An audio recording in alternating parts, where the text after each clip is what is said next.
Welcome to our humble residence, Lord Raymond.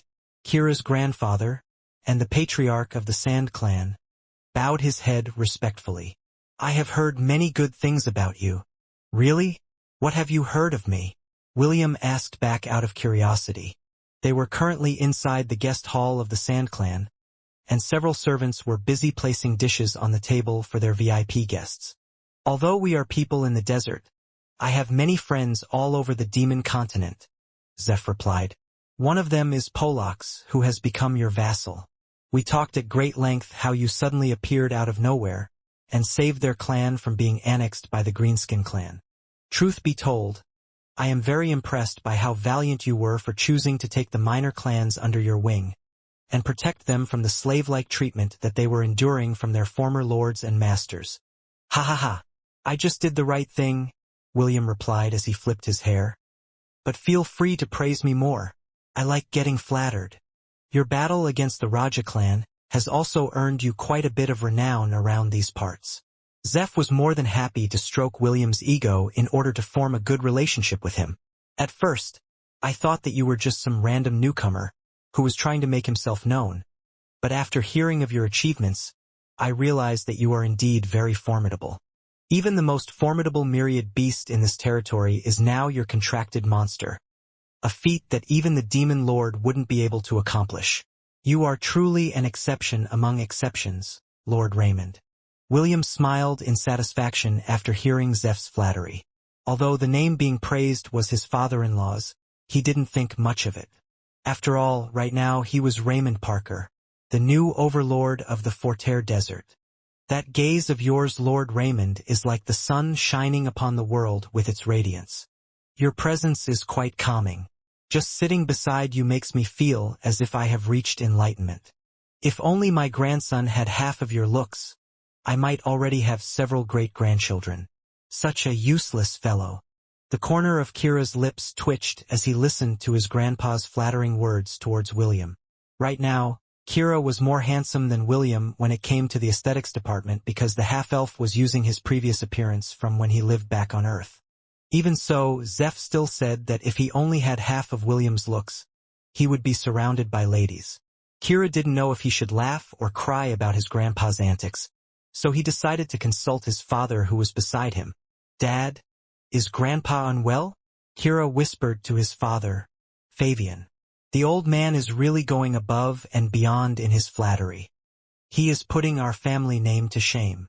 Fabian sighed as he poured some wine into his son's cup, before raising his own cup to give him a toast. Flattery is a skill that not many can accomplish, Fabian said in a volume that only Kira could hear.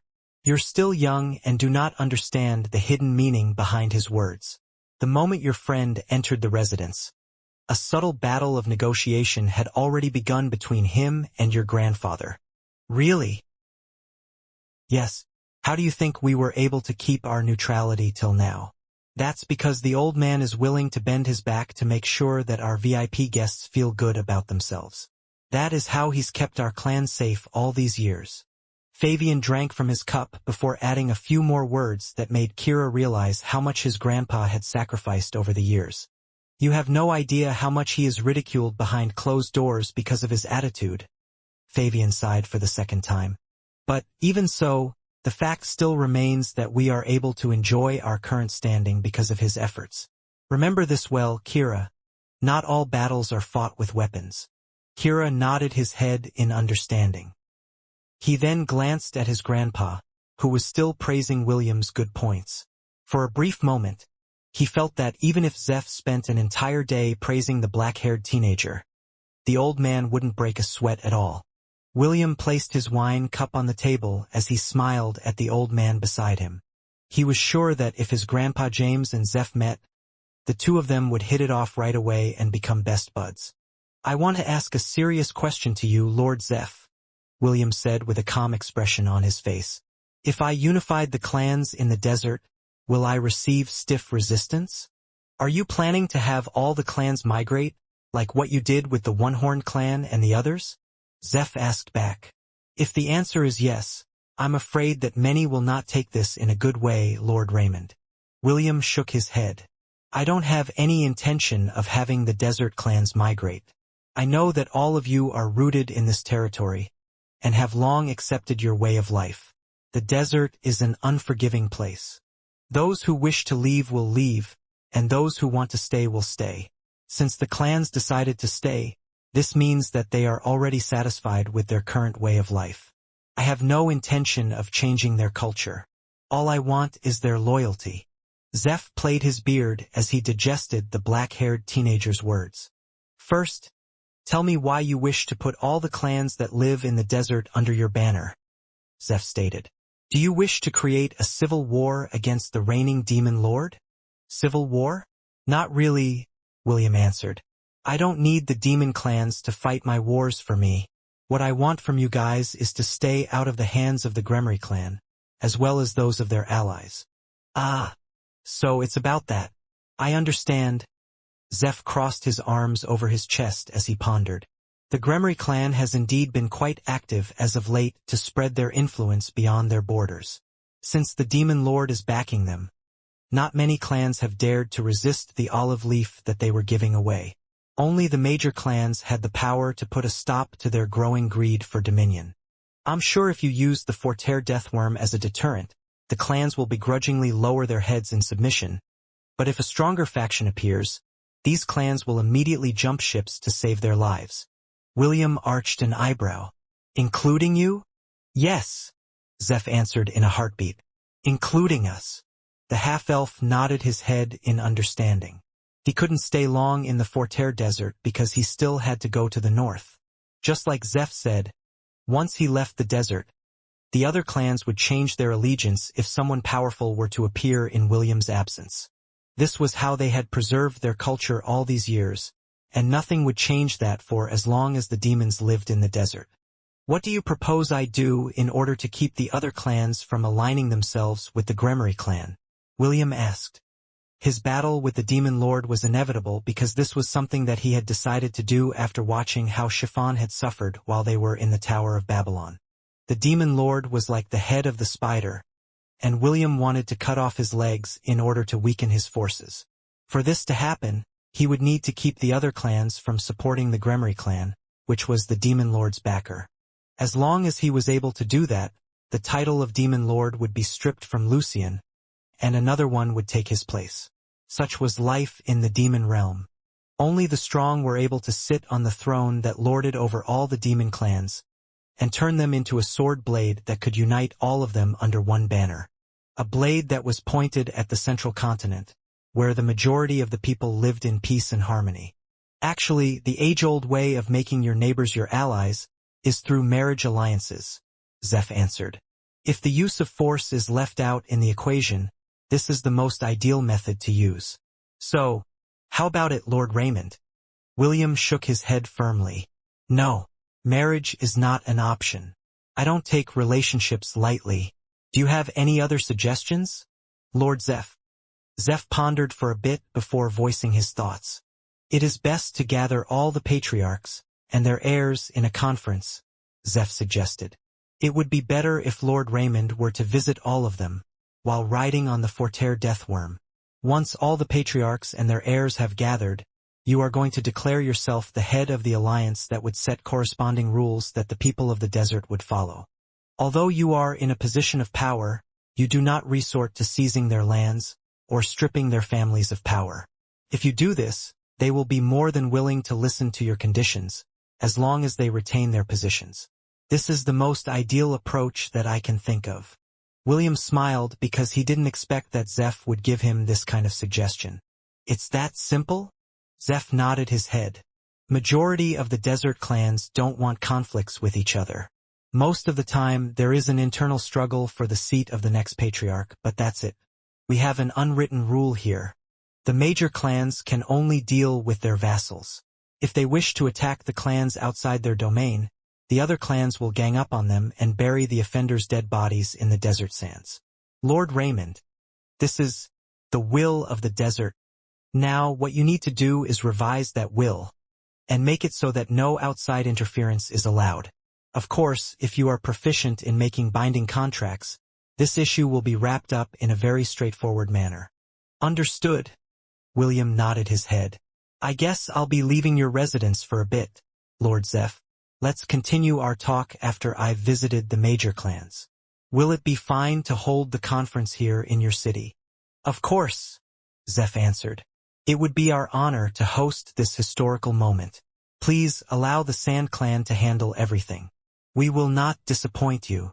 Zeph then turned at Kira, who was happily chatting with his father, and called out to him. Kira, accompany Lord Raymond to visit the major clans, Zeph ordered. Make sure that all 3 of them are notified. If you don't do this properly, I swear that I will make you marry a desert iguana upon your return. William had to stop himself from chuckling after seeing Kira's face, which resembled someone who had just eaten a fly. Cassie watched this from the side and stood up from her chair. She was quite curious about the geopolitical state of the desert, so she planned to accompany William on his visit to the 3 major clans that ruled over the barren sands. Brother, what are we going to do? Orin asked. If we return to the residence, Father will have us flogged to death for losing our family's protector beast. Regardless, we must return as soon as possible, Walrick said through gritted teeth. I'd rather receive the family's punishment than let our family be caught by surprise by that bastard.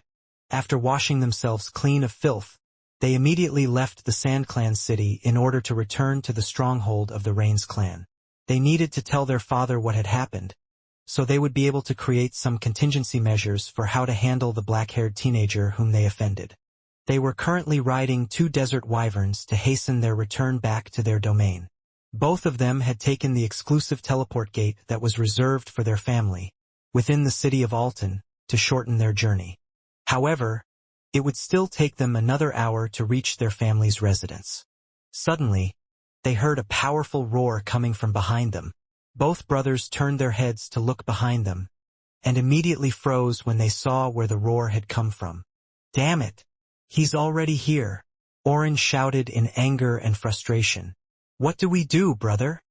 Walrick was at a loss for words, although he had anticipated that the black-haired teenager would visit their clan's residence. He thought that he would do so the next day.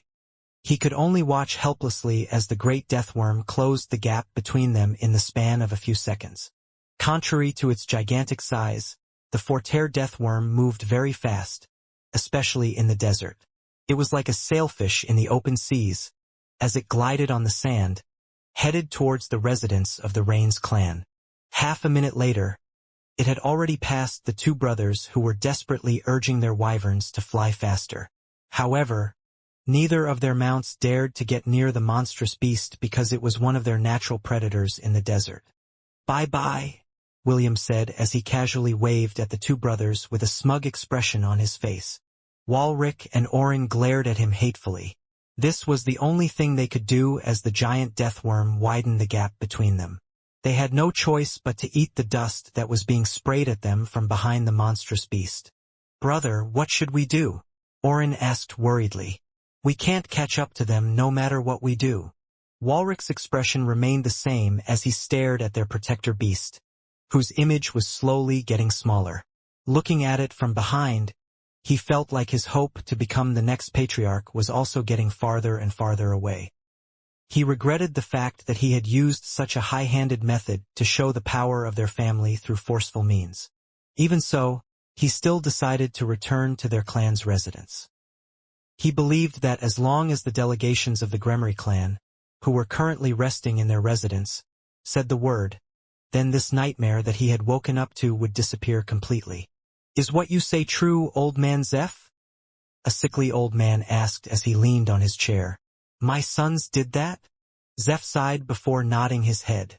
It is true, my lord. Young Master Walry and young Master Ori offended someone that they shouldn't offend no matter what.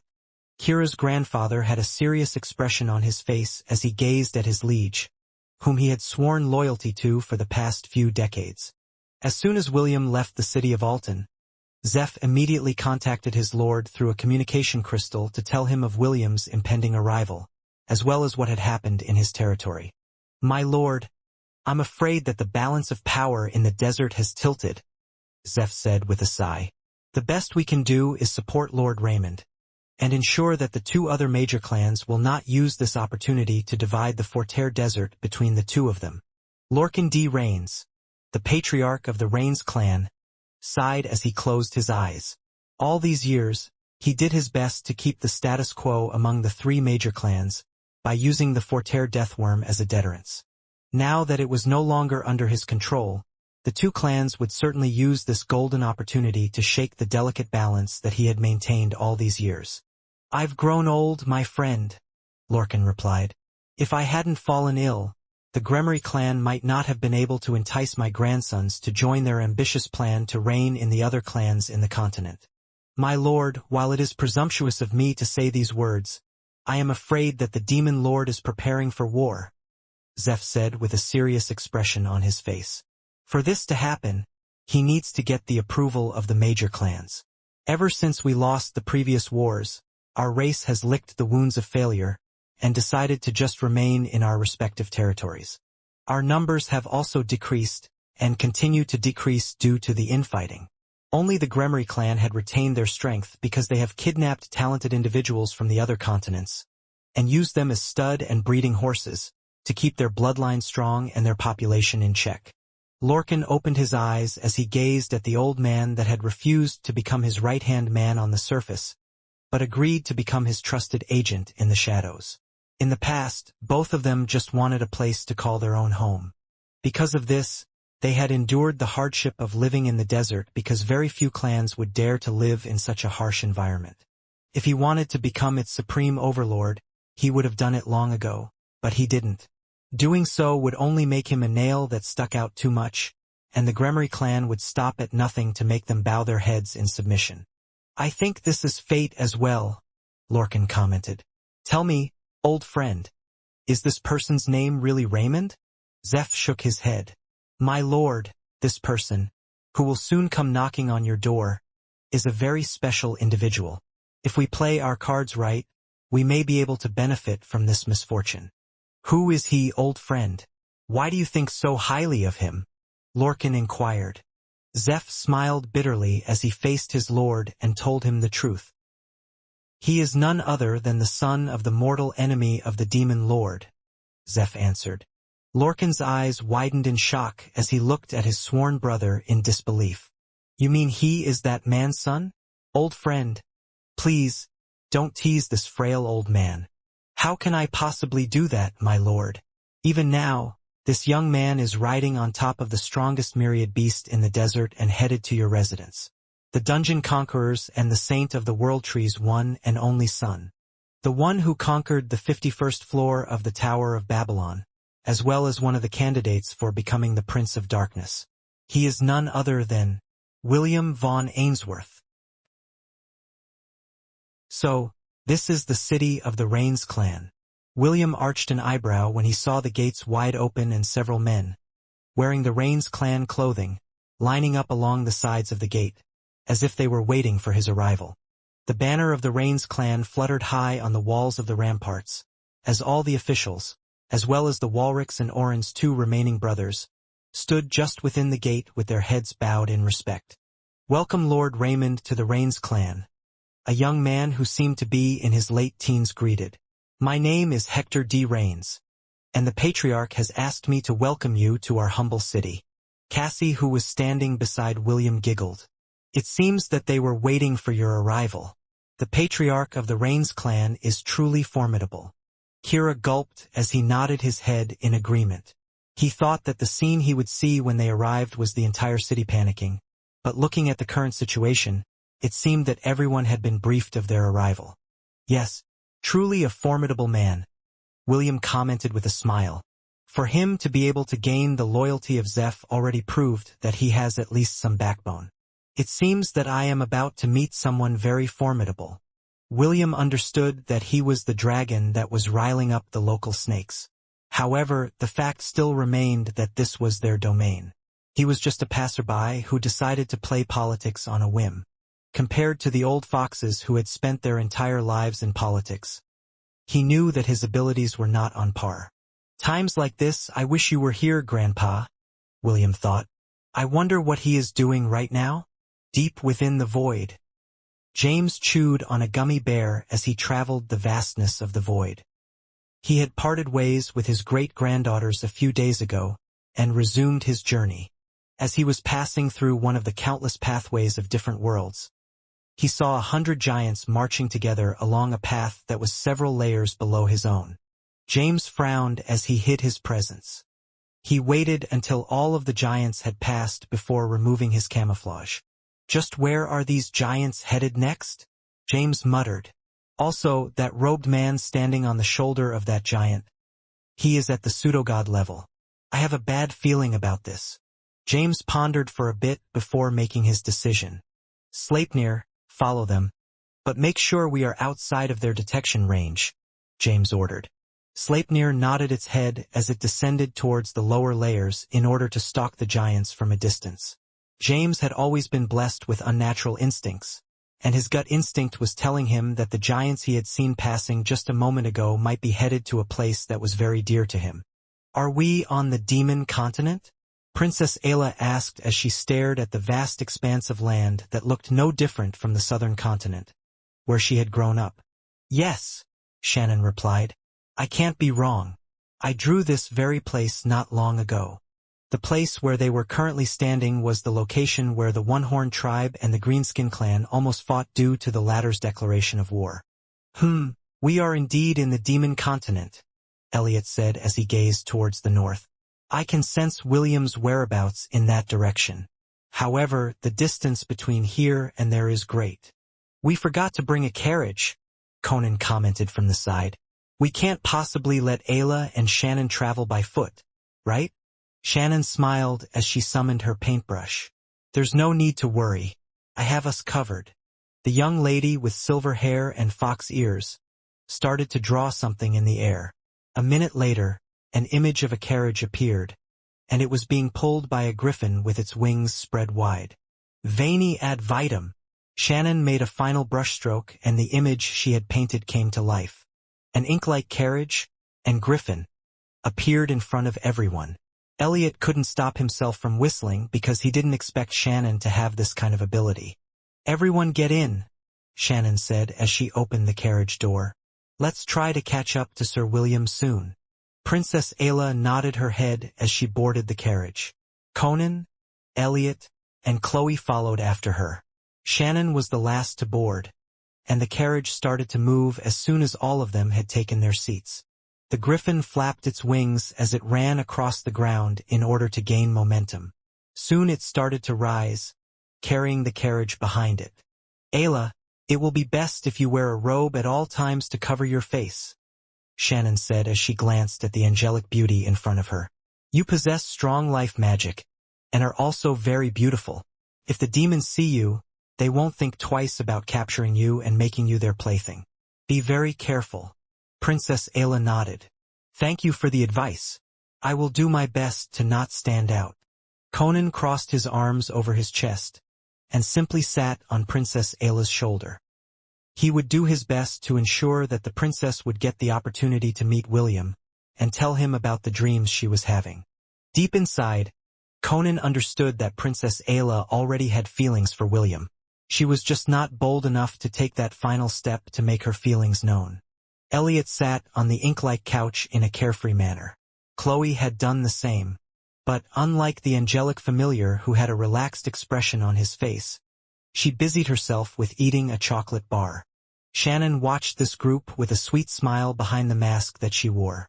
These were her benefactors, and she would do her best to ensure that they were safe during their journey. She just hoped that they would be able to catch up to William as soon as possible. She no longer wanted to be a spectator who drew his adventures from a distance.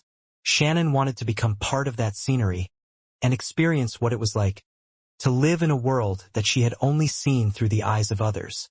I apologize for not being able to stand and show you my respects, Lord Raymond. Lorcan, the patriarch of the Rains clan, said apologetically. It's fine, William replied as he gave Lorcan a brief nod. There's no need for formalities.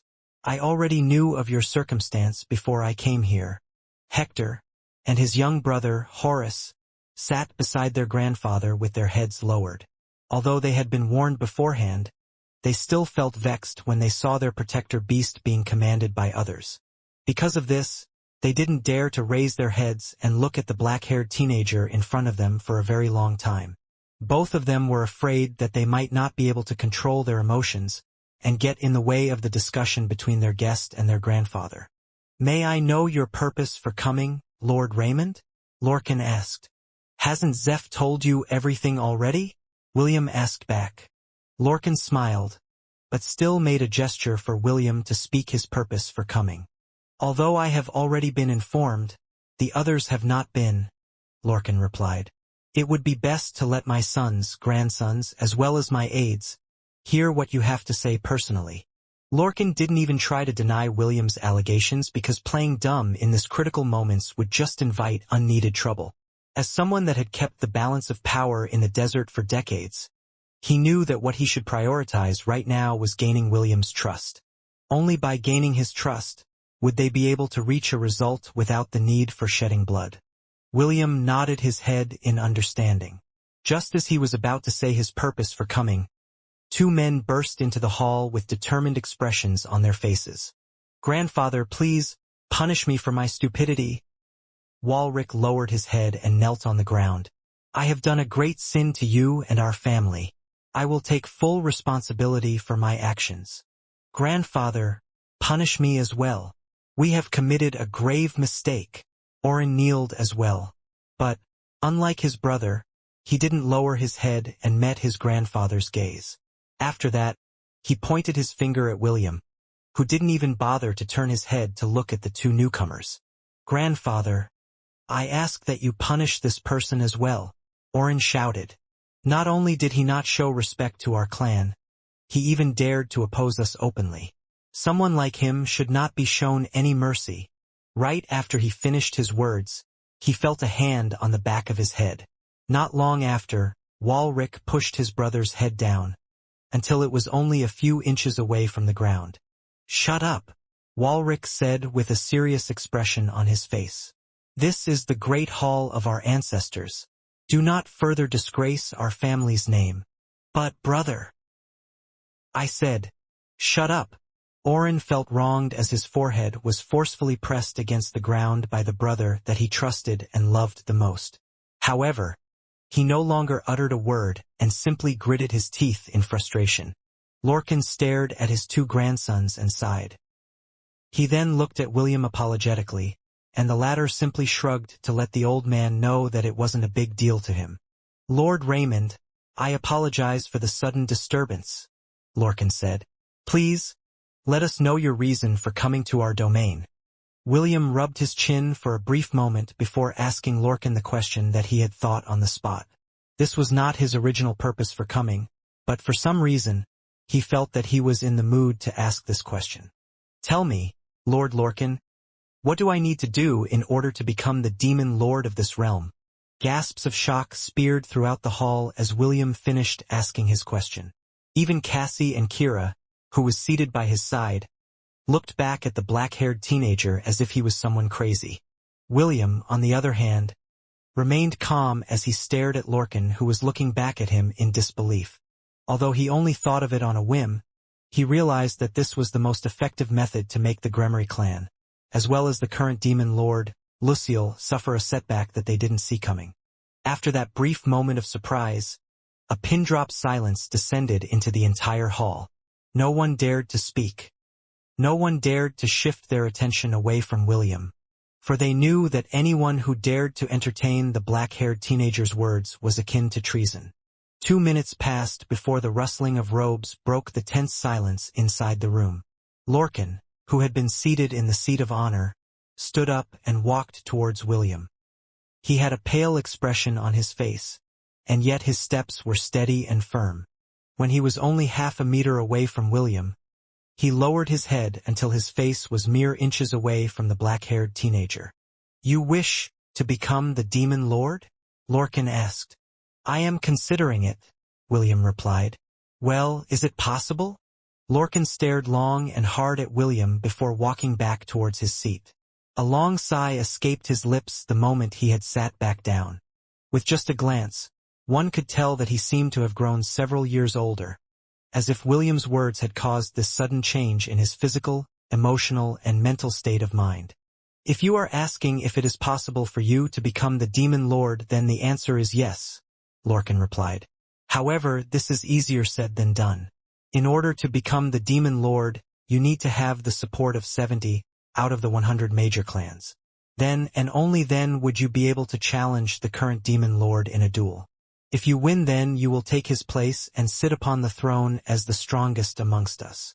William crossed his arms over his chest as he gazed at Lorcan with a smile. Sounds like a tedious thing to do, William commented. Perhaps after I complete my purpose for coming here, I'll consider this massive undertaking. But, tell me, Lord Lorcan, what is the fastest way to make the other major clans support my cause? Well, the first thing you need to do is to hide your true identity from the rest of us, Lorcan replied to William via telepathy. Do you really think that the major clans would agree to support the son of the man that made all of us return to this continent in defeat? You've got guts, boy. William chuckled.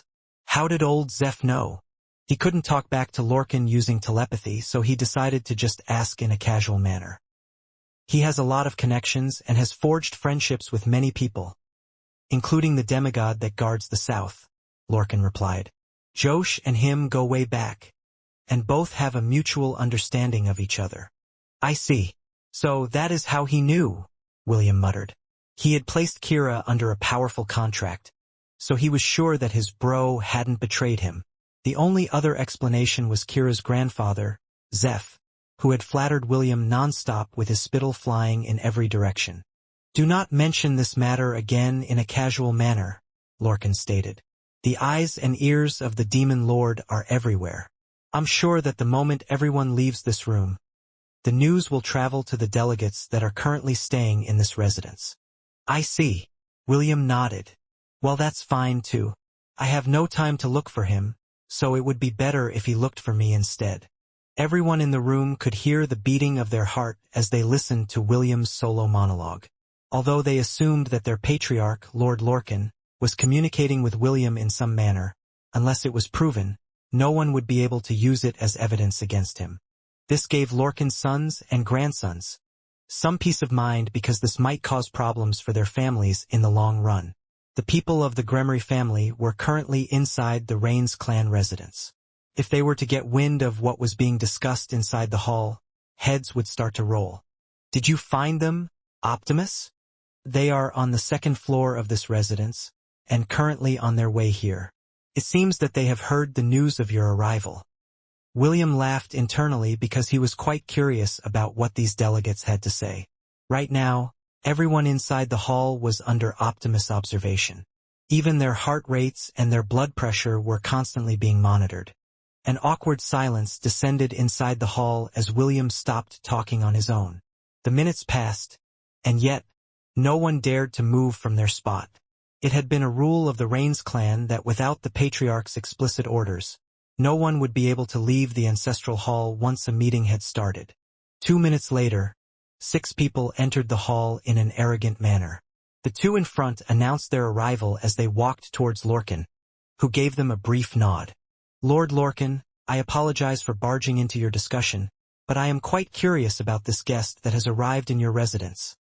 A middle-aged man with tattoos of skeletons on his bald head stated crisply. I hope that I am not disturbing anything? Well, I don't particularly mind, Lord Lorcan replied. But I can't say the same for my guest. The bald man turned around and looked at William with a smile. His patriarch, Lord Alva of the Gremory clan, had already told him about the black-haired teenager's current route. Since he was already in the territory of the Rains clan, Lord Alva had asked him to meet this person personally. You must be Lord Raymond, the bald man said with a smile. My patriarch, Lord Alva, had many good things to say about you. Allow me to introduce myself. My name is Jasper. Pleased to make your acquaintance. Jasper extended his hand for a handshake, but William arched an eyebrow as he voiced his opinion. I am currently having an important discussion with Lord Lorcan, William stated.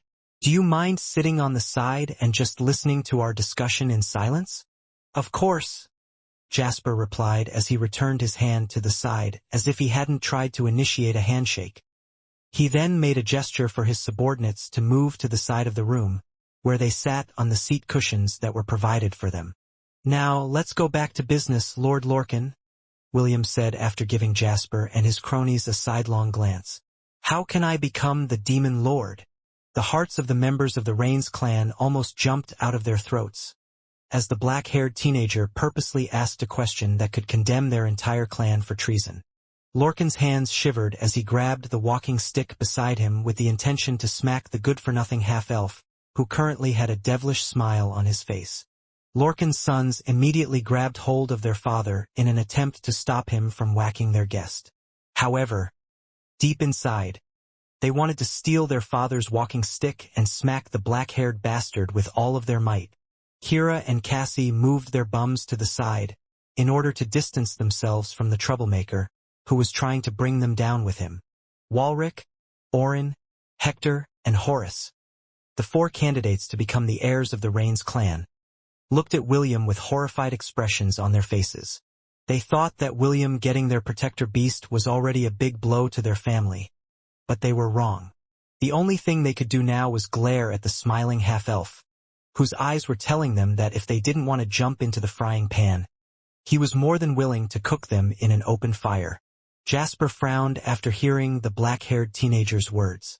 At first, he thought that he had just misheard things, but after seeing the reaction of the Rains clan patriarch, as well as his family, he knew that something was amiss. "Sir, I think he just asked the patriarch how to become a demon lord," one of Jasper's trusted subordinates whispered in his ear. Jasper nodded and looked at William with narrowed eyes. He was currently a guest inside the Rains clan, and had already forced his way inside the ancestral hall, where an important discussion was being held.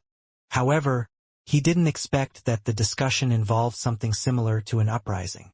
Truth be told, he knew that some of the major clans were very disappointed with their current demon lord, Luciel.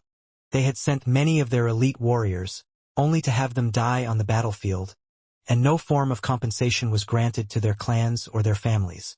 This had given Luciel incredible pressure in the past, so he was forced to not do anything too reckless that would give the major clans cause to look for the other faults that he had made. As the years passed, these hidden grudges started to simmer, which worried the Gremory clan. This was why they had sent several of their ambassadors to each major clan in the continent in order to negotiate and reach a compromise. To those that didn't want to budge, they would then issue mild threats using Luciel as deterrence. Although he had lost an arm in the battle against the Dungeon Conqueror, the fact still remained that he was one of the strongest demons in the continent. This was enough to make the other major clans think twice about rebelling against his orders. As if sensing his gaze, William glanced at Jasper and gave him a mischievous smile filled with killing intent. It was at that moment when Jasper realized that he and the delegations of the Gremory clan were in danger. Without missing a heartbeat, Jasper took out a round mirror and activated it. This created a dome of protection around him and subordinates. "What's wrong, Jasper? Why did you call for me?" The patriarch of the Gremory clan, Alva, asked as his image appeared on the mirror's surface. "Did something happen to the Rains clan?" "Lord Patriarch, the Rains clan is planning to rebel," Jasper said anxiously, while looking at the black-haired teenager, whose smile widened after hearing his words. "Preposterous. Who dares to rebel against the Demon Lord?" Alva asked. "Raymond Parker," Jasper replied. "He is here in this room, my lord." Jasper turned the mirror around to make it face William, which made everyone inside the hall feel their heart tremble inside their chest. Lorcan could only curse William and his ancestors for putting his entire family in this mess, but he didn't dare to voice his frustrations out loud. While the Demon Lord was indeed powerful, he was very far away from their location. Right now, William controlled the Forterre Deathworm, and he was sure that even before the forces of the Demon Lord could arrive in the desert, their family would have long been wiped out if they annoyed the black-haired teenager whose smile was giving him an aneurysm. Alva's expression became serious as he stared at the pale-faced vampire whom he had met not long ago. "Lord Raymond, what is the meaning of this?" Alva asked. "Are you planning a rebellion?" "A rebellion? Nonsense," William replied. This is the law of the demon realm. Are you saying that you don't conform to the laws set up by our ancestors? Lorcan held back the strong urge to spit at William. He didn't expect the son of the dungeon conqueror to be this shameless. Ancestors? What ancestor? You're not even a demon, damn you. Pitchui. Lord Raymond, this is a serious matter. Alva's tone became cold and chilly. If what you say is true, then I have no choice but to report this to the demon lord. He will be the one to make you understand that there are some things that you shouldn't joke about. Wow, I'm scared, William sneered. Do you think I'm afraid of that crippled loser? If I see his face, I'll clap his cheeks so hard he will start seeing stars. Just because you managed to acquire some minor clans, you already think you're a big shot? Alva sneered back. You have no idea who you are dealing with, mongrel. William chuckled. Well then, I guess we'll just have to see who among us doesn't have any idea of who he is dealing with. William stood up and walked towards Jasper and his subordinates who were currently protected by a barrier. He then raised his hand and punched it, causing cracks to appear on its surface. Lord Alva, save us. Please save us. Jasper pleaded as he looked at William in horror. The half-elf laughed like an evil villain as he punched the barrier for the second time. That's right, Alva. Save your subordinates. William mocked. Show me how powerful you are. Raymond Parker, I can still turn a blind eye to your actions if you leave my subordinates alone, Alva said with a serious expression on his face. Do you really want to wage war against the Gremory clan? Yes, William replied as he smashed the barrier, making it shatter like crystal glass. Let's rumble. Without another word, William smashed the mirror in Jasper's hand, making the members of the Gremory clan scream in fear. They had long enjoyed their status as members of the family that was backed by the demon lord, and had abused their power wherever they went. Now that someone dared to rise up against them, they were caught by surprise and didn't know how to respond. William easily knocked all of them unconscious and threw them one by one inside his thousand-beast domain.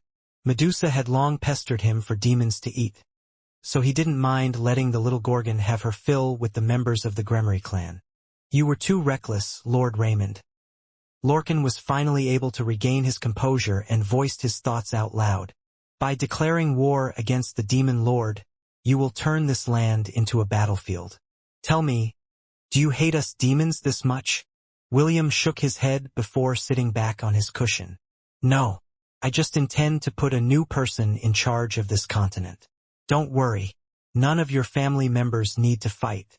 All you need to do is sign a contract. The half-elf smiled as he took out a contract from his storage ring and made it fly over towards Lorcan. The patriarch of the Rains clan grabbed it and read its contents. A few minutes later, he looked at William in disbelief before shifting his gaze back to the contract and read it a second time. A quarter of an hour passed before Lorcan placed the contract on his lap and stared at William with a serious expression on his face. If you do this, there will be no turning back, Lorcan said. Also, by doing so, you are forcing the demon clans to make a hard choice. William shrugged as he rested his right cheek over the palm of his hand. We both know that the demon lord is already preparing to launch an attack on the central continent, William replied. Sooner or later, your people will also be conscripted into the war, whether you like it or not. I don't know when Lucille will attack, but I'm sure of one thing. It will certainly happen, and it will happen soon. The frown on Lorcan's face deepened because he couldn't refute his words. Did Zeph tell you that? Lorcan asked. William nodded. He had no choice after I told him that if he didn't confess everything he knew about the demon lord, I would bury him in night soil, just like I did to your two grandsons. The corner of Lorcan's lips twitched as he glanced at his two grandsons, who had lowered their heads, not willing to meet his gaze. Then let me ask you this. According to the contract, we don't have to help you fight against the demon lord, Lorcan stated. All we need to do is continue to remain neutral and not meddle in politics. That's right. Also, those who have signed this contract are not allowed to fight against those who have signed it as well, including their vassals. Yes, William replied. There will be a permanent non-aggression pact between those who have signed this contract of mine. He may be a demon lord, but if he didn't have the support of more than 70 major clans of this continent, he can't start his selfish war against anyone. True, but even if I sign this, you will just have one major clan supporting your cause, Lorcan argued. That will not be enough. That's fine. Just leave the rest to me, William said as he patted his chest. Originally, he only planned to take Selene and leave the demon continent.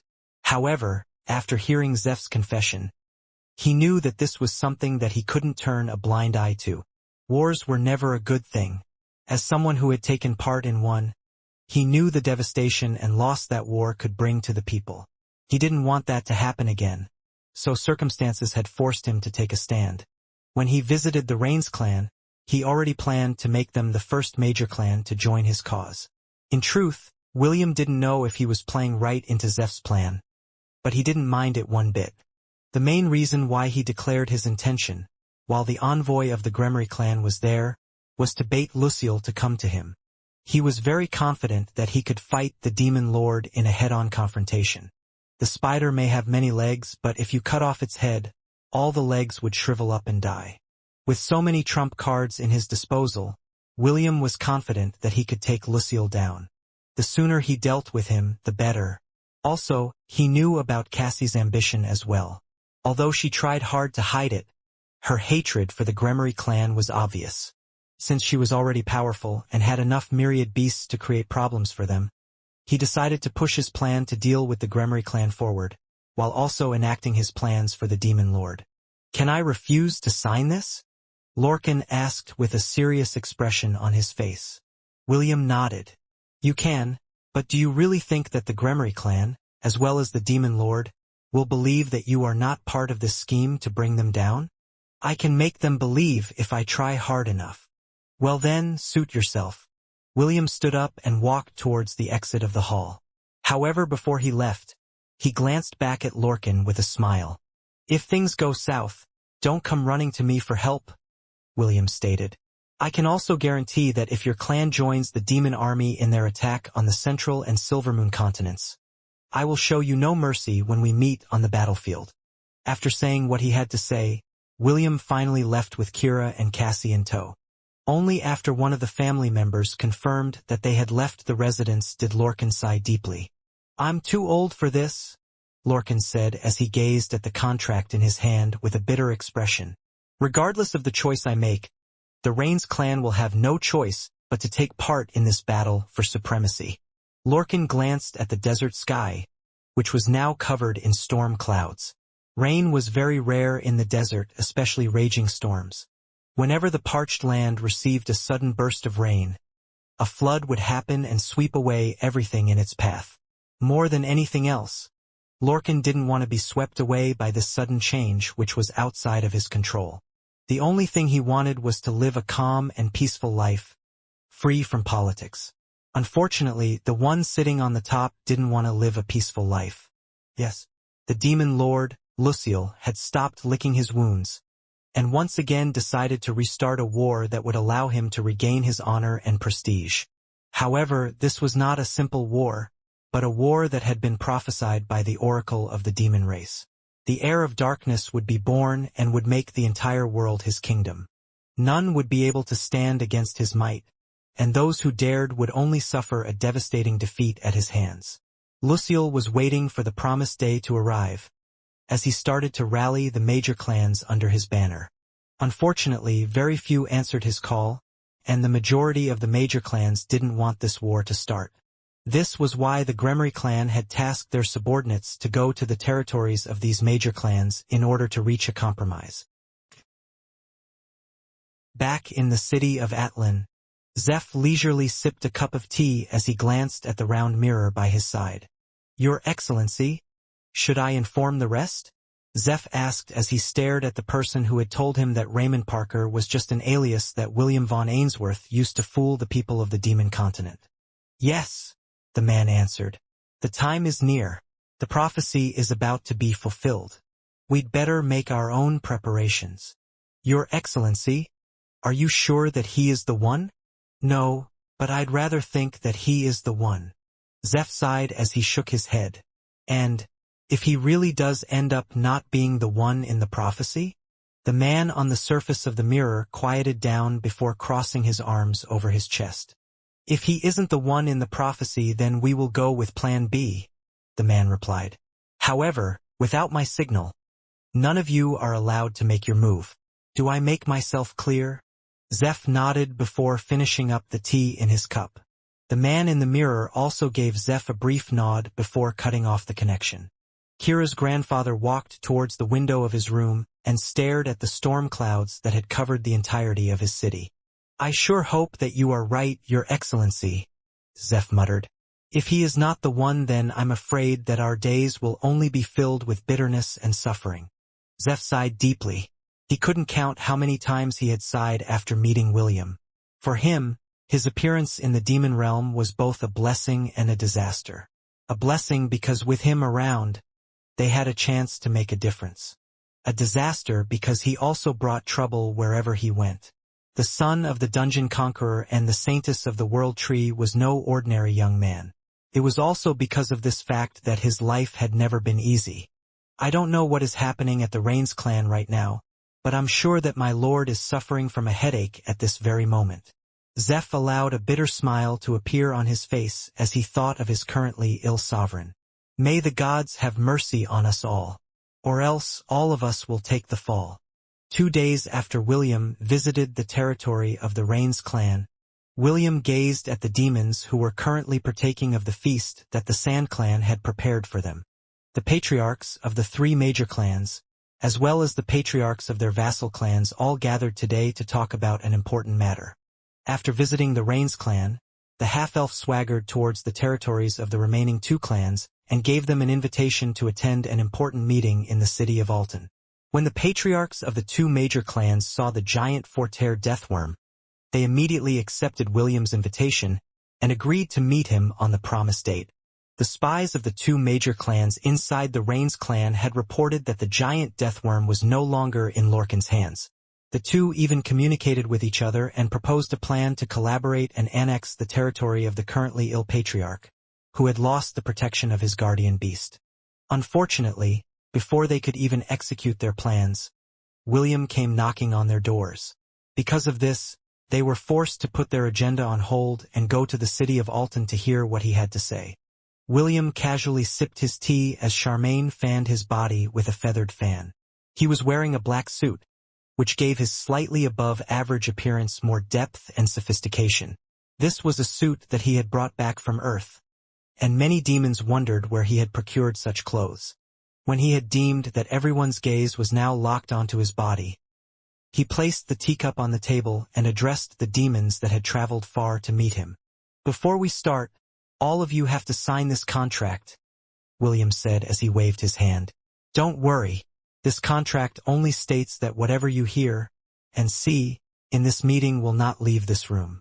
Whoever breaks this rule will be killed instantly, so if you don't want to die, make sure to zip your lips when you return to your respective domains. The demons grabbed the contract that had appeared in front of them and read its contents. Just like William told them, it only stated that whatever was going to be discussed during their meeting would be kept a secret from those who were not involved in the discussion. Seeing that there was no harm in the contract, everyone signed it using a drop of their blood, which was quite common for contracts made in the demon realm.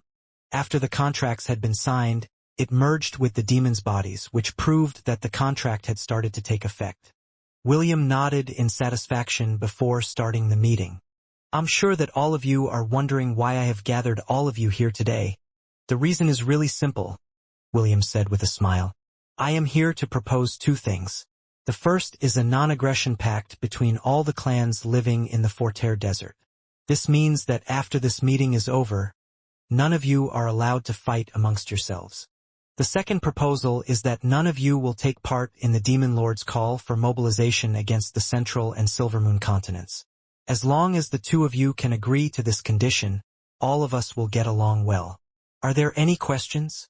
As soon as William gave permission, an old man stood up on the right side of the room and eyed the black-haired teenager with a serious expression on his face. I don't want to sound rude, but we who live in the desert abide by our own rules. I don't think it is appropriate for an outsider to order us around, the old man said. William smirked. If I remember correctly, you are the patriarch of the Rider clan, Fergus. Since you spoke in this manner, I assume that you don't agree with my proposal. Fergus shook his head. I agree with the part on where we don't have to answer the Demon Lord's call to rally to his aid in declaring war on the Central and Silvermoon continents. However, the distribution of territories in the desert is an internal thing. I hope that Lord Raymond understands what I'm trying to say. Yes, I understand, William replied. Is there anyone else who thinks this way? A middle-aged man stood up and gave William a brief nod. I agree with Patriarch Fergus, the middle-aged man stated. This is an internal affair, so I hope that Lord Raymond respects our laws. Renan of the Blythe clan. William nodded in understanding. Is there anyone else? As if waiting for that moment, all the vassals of the two major clans stood up to show their support to their masters. Lorcan and his vassals remained seated as they looked at the two clan leaders who had smug expressions on their faces. Idiots, Zeph thought as he sneered internally at the fools who thought that they could run their mouths in William's presence. William scanned the crowd of demons that had decided to go against his proposal. He had already expected that this would happen, so he had made plans beforehand. Understood, William said. Then, I'll give you all a few minutes to change your mind. Fergus snorted. I'm afraid that even if you give us an hour, our answers will remain the same. Please, let's not waste each other's time and end this meeting. We still have important matters to attend to. My friend Fergus is right, Lord Raymond, Renan commented. It is in our best interest if we stop wasting each other's time. William smiled and nodded his head. Both of you are right. It is best if we don't waste each other's time. The half-elf then snapped his hand. Immediately, all the demons who were standing disappeared in a blink of an eye. Lorcan and Zeph glanced at William at the same time and looked at him with suspicion. Both of them didn't know what just transpired and wondered if the half-elf could give them an explanation. William didn't say a word, save to ask Charmaine to refill his cup, which the pretty elf was more than happy to oblige. Several minutes passed as William drank leisurely, while waiting for his succubus wife's signal. 10 minutes after the demons had disappeared in the room, William finally received the answer he was waiting for. With a wave of his hand, the demons reappeared inside the room, under everyone's gazes. So, what do you think about my proposal? William asked. A confident smile was plastered on his face, as he waited for everyone's answers. It is a wonderful proposal, Fergus answered and gave William a respectful bow. The Rider clan will follow and obey Lord Raymond's orders from this day onwards. The Rider clan's vassals also bowed their heads respectfully as they pledged their loyalty to William's cause. We will obey Lord Raymond's orders from this day onwards. Renan took a step forward and also proclaimed his allegiance to William's cause, along with his vassals. To the eyes of the outsiders, he seemed to have a complete change of heart as he promised to support William in whatever he wanted to do. Lorcan's and Zeph's expressions became serious when they noticed the sudden changes that had come over their rivals. They had known them for many years, and they had never seen them act this servile to anyone. Even the Demon Lord wasn't given this kind of treatment when he visited the Forterre Desert to ask for their help. Well then, I guess that settles it, William said as he waved his hand, and a new set of contracts appeared in front of everyone in the room. Please sign it, so that all of us can return to our happy, everyday lives. As you wish, my lord, Fergus replied. By your will, my liege, Renan declared. Lorcan and Zeph glanced at each other with bitter smiles on their faces. Clearly, William did something to the demons, which made them submit to his will. They secretly rejoiced because they hadn't rejected his proposal for a united front in the Forterre Desert. If they had, they and their vessels might have also suffered the same fate as the other two clans, who now seemed to be under some kind of spell, making them William's loyal followers and unable to say no to any of his demands. While things are proceeding according to your prediction, the methods he has used have surpassed my expectations, Zeph said to the round mirror in front of him. To be perfectly honest, I'm a bit scared of him. He is young, foolish, and maybe reckless as well. Are you sure we can proceed with our plans in this manner? He is just bait, the man in the mirror replied. All he needs to do is lure Lucille away from the capital. I will handle the rest. The question is, will he take the bait? Perhaps.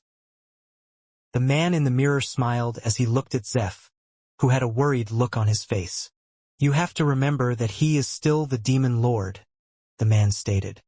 He is the strongest fighter and schemer. He would not be easily swayed to leave the capital unless it was an emergency. Zeph sighed. So, we need William to cause more trouble along the way to rile him up? I'm sure that as long as he continues his path towards the north, he will stop at the locations of the major clans and make them submit to his will, using force and spells if he has to. The man in the mirror nodded. For him to be able to make Fergus and Renan submit so easily might be due to some kind of charm spell. But that is what confuses me, Zeph replied. The patriarchs undergo a blessing from the Temple of the Gods after they had been assigned to their position. This blessing gives them a very strong resistance against charm, as well as similar spells that affect the mind. How did he manage to do it? The man chuckled as he gave Zeph a teasing smile. Do you really not know? Or are you pretending not to know? I have a hunch, Zeph answered. But I don't know if my hunch is right. All right. I know that you are just waiting for me to confirm your suspicion, so I'll tell it to you straight since we are allies, the man stated. The blessing of the oracle might be strong, but it is simply no match against something that contains the power of a strong divinity. Zeph pinched the bridge of his nose because his guess had been confirmed. Rumors had been flying around the demon continent, but for him, rumors were just rumors. Unless he got confirmation from a trusted source, he would not even bother to entertain such a possibility. So, the sin of lust is with him, Zeph muttered. Are there others? Yes. The man nodded. The boy is surprisingly a very capable individual. The sin of greed, as well as Lucille's own daughter, Chiffon, who hold the sin of gluttony, are his women. If they could unleash the full power of their abilities, then very few individuals would be their match. Especially the lady who holds the sin of lust. I'm starting to pity the clans that he will meet along the way. Don't pity them. We need him to cause as big a disturbance as possible. Then and only then will Lucille leave the capital, and when that happens, I will make sure that he doesn't return alive. 5 flying carriages flew in a formation with William's carriage at its center. After dealing with the affairs in the Forterre Desert, the half-elf resumed his journey with the intention of making the other demonic clans along their route submit to his will. Right now, he had a hostile relationship with the Gremry clan. He intended to let the other clans deal with the forces that they had spread out across the continent in order to weaken the Gremry clan's power and prestige. As they continued their journey, William realized that the teleportation gates in the demon realm were very rare. In fact, even the city ruled by the patriarchs didn't have them. When the half-elf consulted Zeph about this matter, the old man told him that demons didn't trust each other. For them, building a teleportation gate inside their city or near their city was a very risky thing to do. As a race that liked to actively expand their domains, each patriarch was afraid that these teleportation gates would be used by their rivals to invade their lands. So, as a precaution, they didn't allow any teleportation gates to be built within their cities or anywhere near their cities. If one wanted to travel the demonic continent, they would have to use the normal means of transport, such as by land and flying carriages. I'm taking too many detours, but I need to do this if I want to ensure that the demon lord's plans for invasion will be foiled, William thought as he stared outside his carriage window. Charmaine was peacefully resting her head on his lap with a smile on her face. William had just finished drinking her blood, and he told his personal maid to take a nap for the time being. The pretty elf was more than happy to obey William's command, and slept like a baby without a care in the world. It was at this moment when he once again felt a strong attraction coming from the north. Something was calling out to him from beyond the horizon, and it was giving William a headache. Sometimes the call was like that of a lover, gentle and kind. However, there were also moments when it was domineering, as if forcing him to submit to its will. The dark magic inside his body would more often than not go into a chaotic state whenever these sudden outbursts happened, and William couldn't do anything aside from endure it with everything he had. The feeling finally subsided after a quarter of an hour had passed, and by this time, William's forehead was already covered with sweat. It took a lot of willpower for him to resist that powerful call that seemed to be hellbent to make him travel towards the north. This is the third time that I have experienced such strong attraction, William thought. Am I the only one feeling this way, or is everyone who has dark magic in the same boat? William didn't know the answer to his questions. He just hoped that as long as he resisted the powerful beckoning call from the ancient ruins, nothing unusual would happen to him. Inside the wicked thorn forest, Celine gritted her teeth as she crumpled the bedsheet with her hands. She felt very faint, as if her consciousness was about to fade at any moment, but her willpower was strong, so she endured the call that was coming from the north. A quarter of an hour passed, and her suffering finally ended. She lay limply on top of the bed, gasping for breath. 10 minutes later, Baba Yaga entered the room with a pale expression on her wrinkled face. As the very embodiment of dark magic in the demon realm, she was also affected by the power of the ancient ruins. However, she was a demigod. Her resistance was stronger than Celine's, so, aside from looking exhausted, she was mostly fine. "I've decided," Baba Yaga said with a determined look on her face. "Pack your things. We will travel to the south. Maybe we can meet up with that William boy along the way. According to Josh, the boy will take 2 to 3 weeks to arrive here, but we can't wait that long.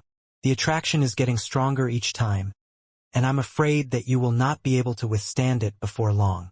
Celine weakly nodded as she forced herself to stand up. Although everything she owned was inside her storage artifacts, there was some stuff that she had procured inside the wicked thorn forest that she planned to bring with her as well. Suddenly, Oliver, the parrot monkey, entered the room through the window with a tired look on his face. "The dark magic candidates entered the ancient ruins a third time not long ago," Oliver reported. "The best-case scenario is that less than 20 of them will be able to return alive. The worst-case scenario, on the other hand, is a complete wipeout, leaving no survivors behind." Baba Yaga nodded her head in understanding. The first time there were less than 15 survivors from the first group, and 8 survivors from the second group. All of them are taking turns to challenge the ancient ruins, and get its guardian's approval. "I'm afraid that those with weaker willpower wouldn't be able to run even if they wanted to," Oliver added. "It seems that the Holy Land is seriously taking its time to pick its heir.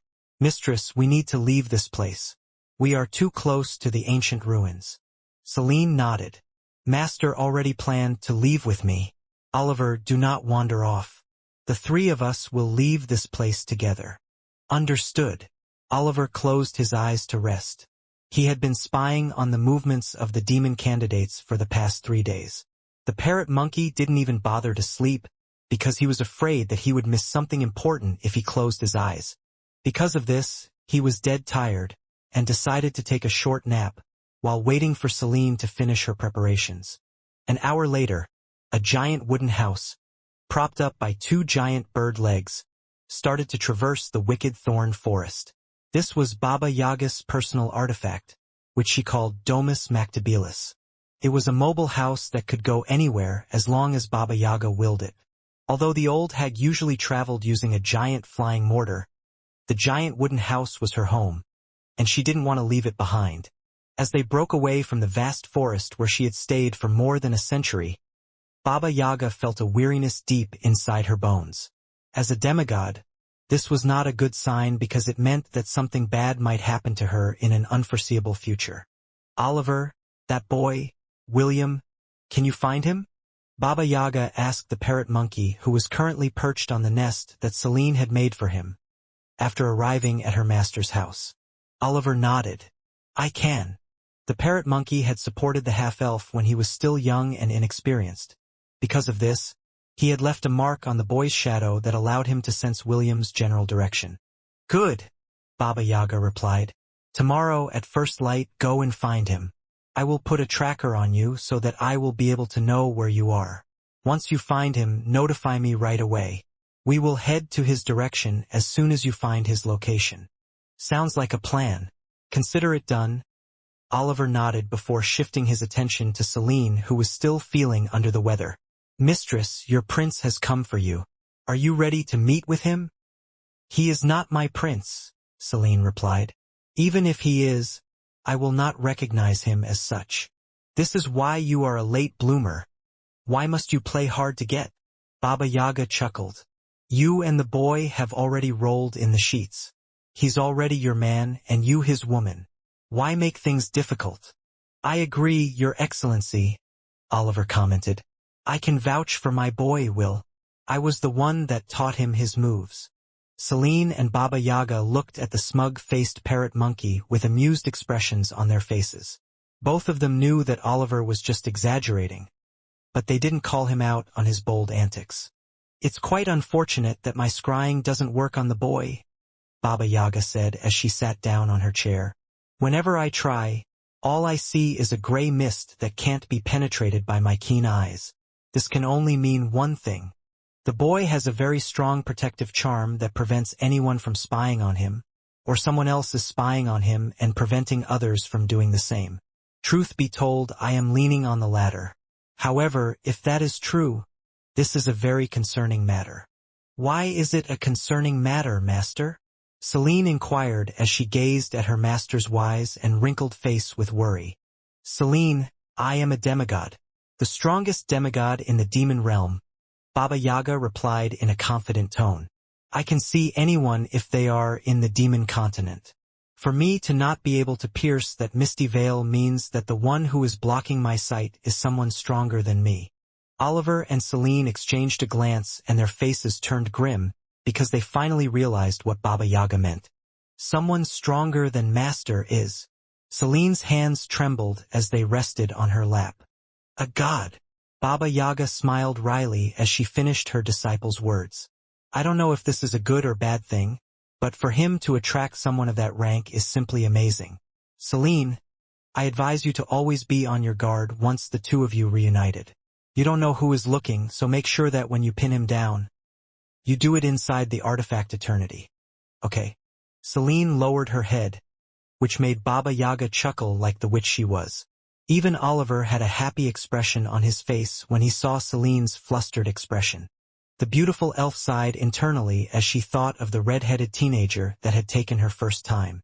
She had done it on a whim because she wanted to confirm if William was the prince in the prophecy. She knew that her sister, Celeste, planned to kill the prince once his identity had been discovered. This was why Celine needed to know and sacrificed her chastity to confirm her suspicion. If, at that time, a mark had appeared on her body, then her worst fears would have become a reality. She had steeled herself to take William to a faraway place where no one would be able to locate him. Celine would do this to protect him from Celeste, as well as the other forces that planned to use him to fulfill the prophecy. Fortunately, William wasn't the one that would cover the world in darkness. Because of this, her worst fears disappeared. However, another worry started to grow in her heart. If William really wasn't that person, then that only meant one thing. Whoever it is, it doesn't matter. Celine thought as her purple eyes glowed briefly with power. I will be the one to kill him and end this hateful destiny that made me and my sister suffer during our childhood years. Baba Yaga stared at her disciple and sighed internally. Although she couldn't see Celine's face right now, her clenched fist that was filled with hate was enough to tell her all that she needed to know. Don't worry, child. As long as I am around, I will not let anything harm you, Baba Yaga vowed. This was the promise that she had made long ago after learning about her disciple's ill-fated fate.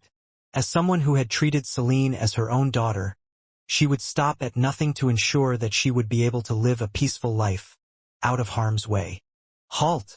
State your names, and the reason why you are here in the territory of the Greenskin clan. A demon with green skin shouted as he walked towards the two hooded figures who were currently buying some fruits and other food supplies from the food stalls in the plaza. One of the hooded figures, who was wearing a fox mask, turned around to look at the demon who was looking at them in a suspicious manner. My name is Shane, and this is my companion Zealand, Shannon said. We just came here to buy some supplies for our journey. Is there something wrong, mister? Hearing the smooth and silky voice that was coming from the hooded figure, the demon from the Greenskin clan glanced at his men and gave them a brief nod. Immediately, over a dozen members of the Greenskin clan surrounded the two hooded figures in a tight encirclement. The city is currently being monitored for potential spies that have come from our rival clans. The demon, who seemed to be the captain of this patrol group, replied, "Both of you are to come with us, so that we can inspect your belongings and make sure that you are not spies sent by our enemies." The captain had very keen senses, and after hearing that the voice belonged to a young lady, he immediately thought of a sinister plan to capture them, before the other groups found them. After William had left their territory, their patriarch, Dozdar, issued an order that all foreigners must be interrogated at all cost when they are found inside their domain. Since very few individuals visited their city on a regular basis, the two robed figures stood out. At first, the demons only wanted to steal their belongings, but after hearing that the voice belonged to a young lady, their goals changed. The demon captain immediately planned to capture both of them, so that they could enjoy a good time. Just as the demons were about to capture the two robed figures, three little familiars appeared and stood in front of the two girls. "Kakik, I'll protect them," Conan said. "The two of you can teach these idiots a lesson." Elliot flipped his hair as he raised his chin arrogantly. "My goodness, can't people shop quietly nowadays? Why must there always be morons who think with their lower heads, instead of their main one?"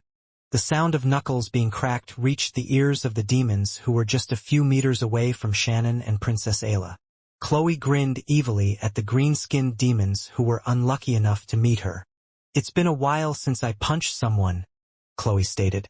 "I'll make this count." The demon captain took out his sword and gave his order. "Take care of these annoying flies, but don't hurt the goods," the captain shouted. "We will enjoy them later." "Yes."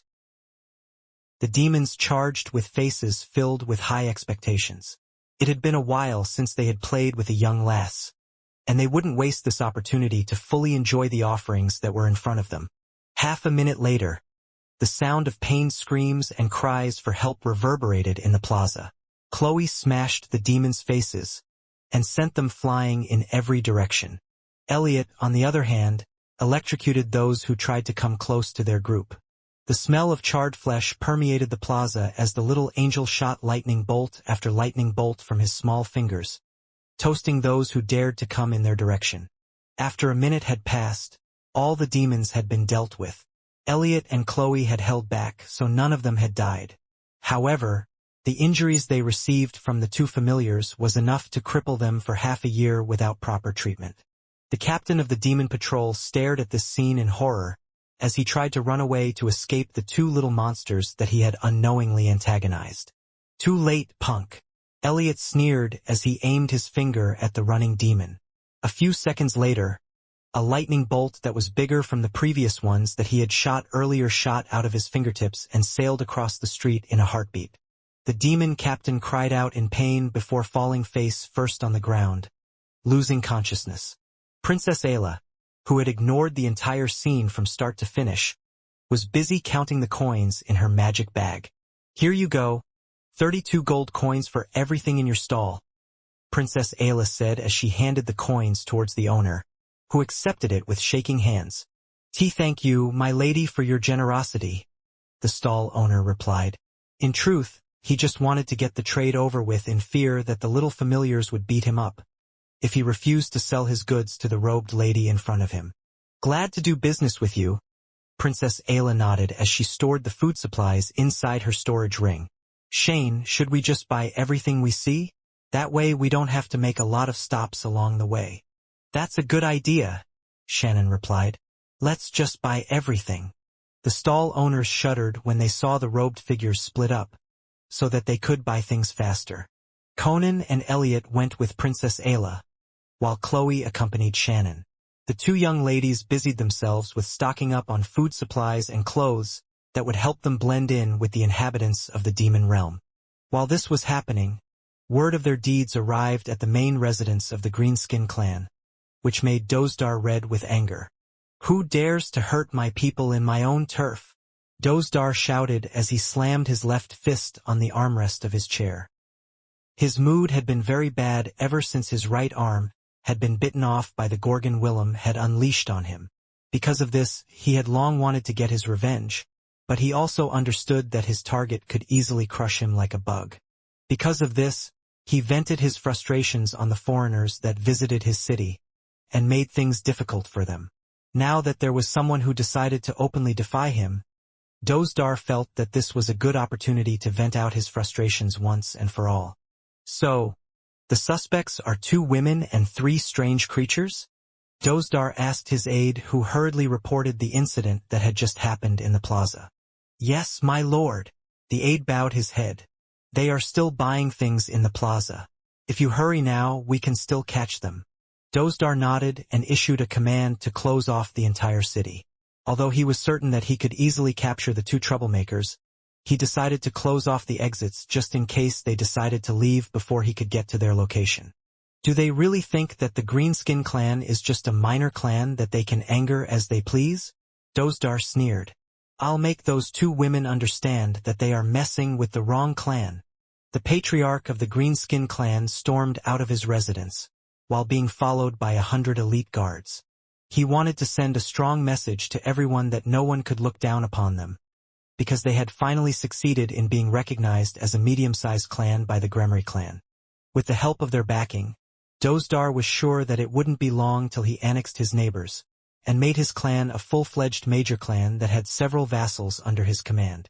For now, he would deal with the 2 troublemakers that had come to his domain with suspicious motives. After that, he would coordinate with the Gremory clan to take his revenge on the black-haired teenager, whose devilish smile always appeared in his dreams.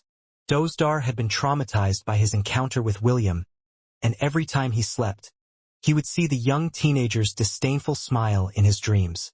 He knew that there was only one way to overcome his fear, and that was to get even with William, no matter what. To his surprise, the patriarch of the Gremory clan, Alva, told him in great detail that William planned to start a rebellion in the demon realm. Because of this, the Alva had issued a command that the black-haired teenager would become their enemy, and ordered his vassals to ambush William on his journey. This was the good news that Dozdar was waiting for, so he immediately pledged the participation of the Greenskin clan, and vowed to help in the subjugation of his mortal enemy. While these thoughts played inside Dozdar's head, he and his men finally arrived at the plaza. Most of the stalls had closed because the 2 ladies had bought everything they had in stock, which made the stall owners very happy. However, after seeing the patriarch of the Greenskin clan, as well as his entourage, they all bowed their heads and anxiously prayed that none of them would be involved in this tricky incident. Where are they?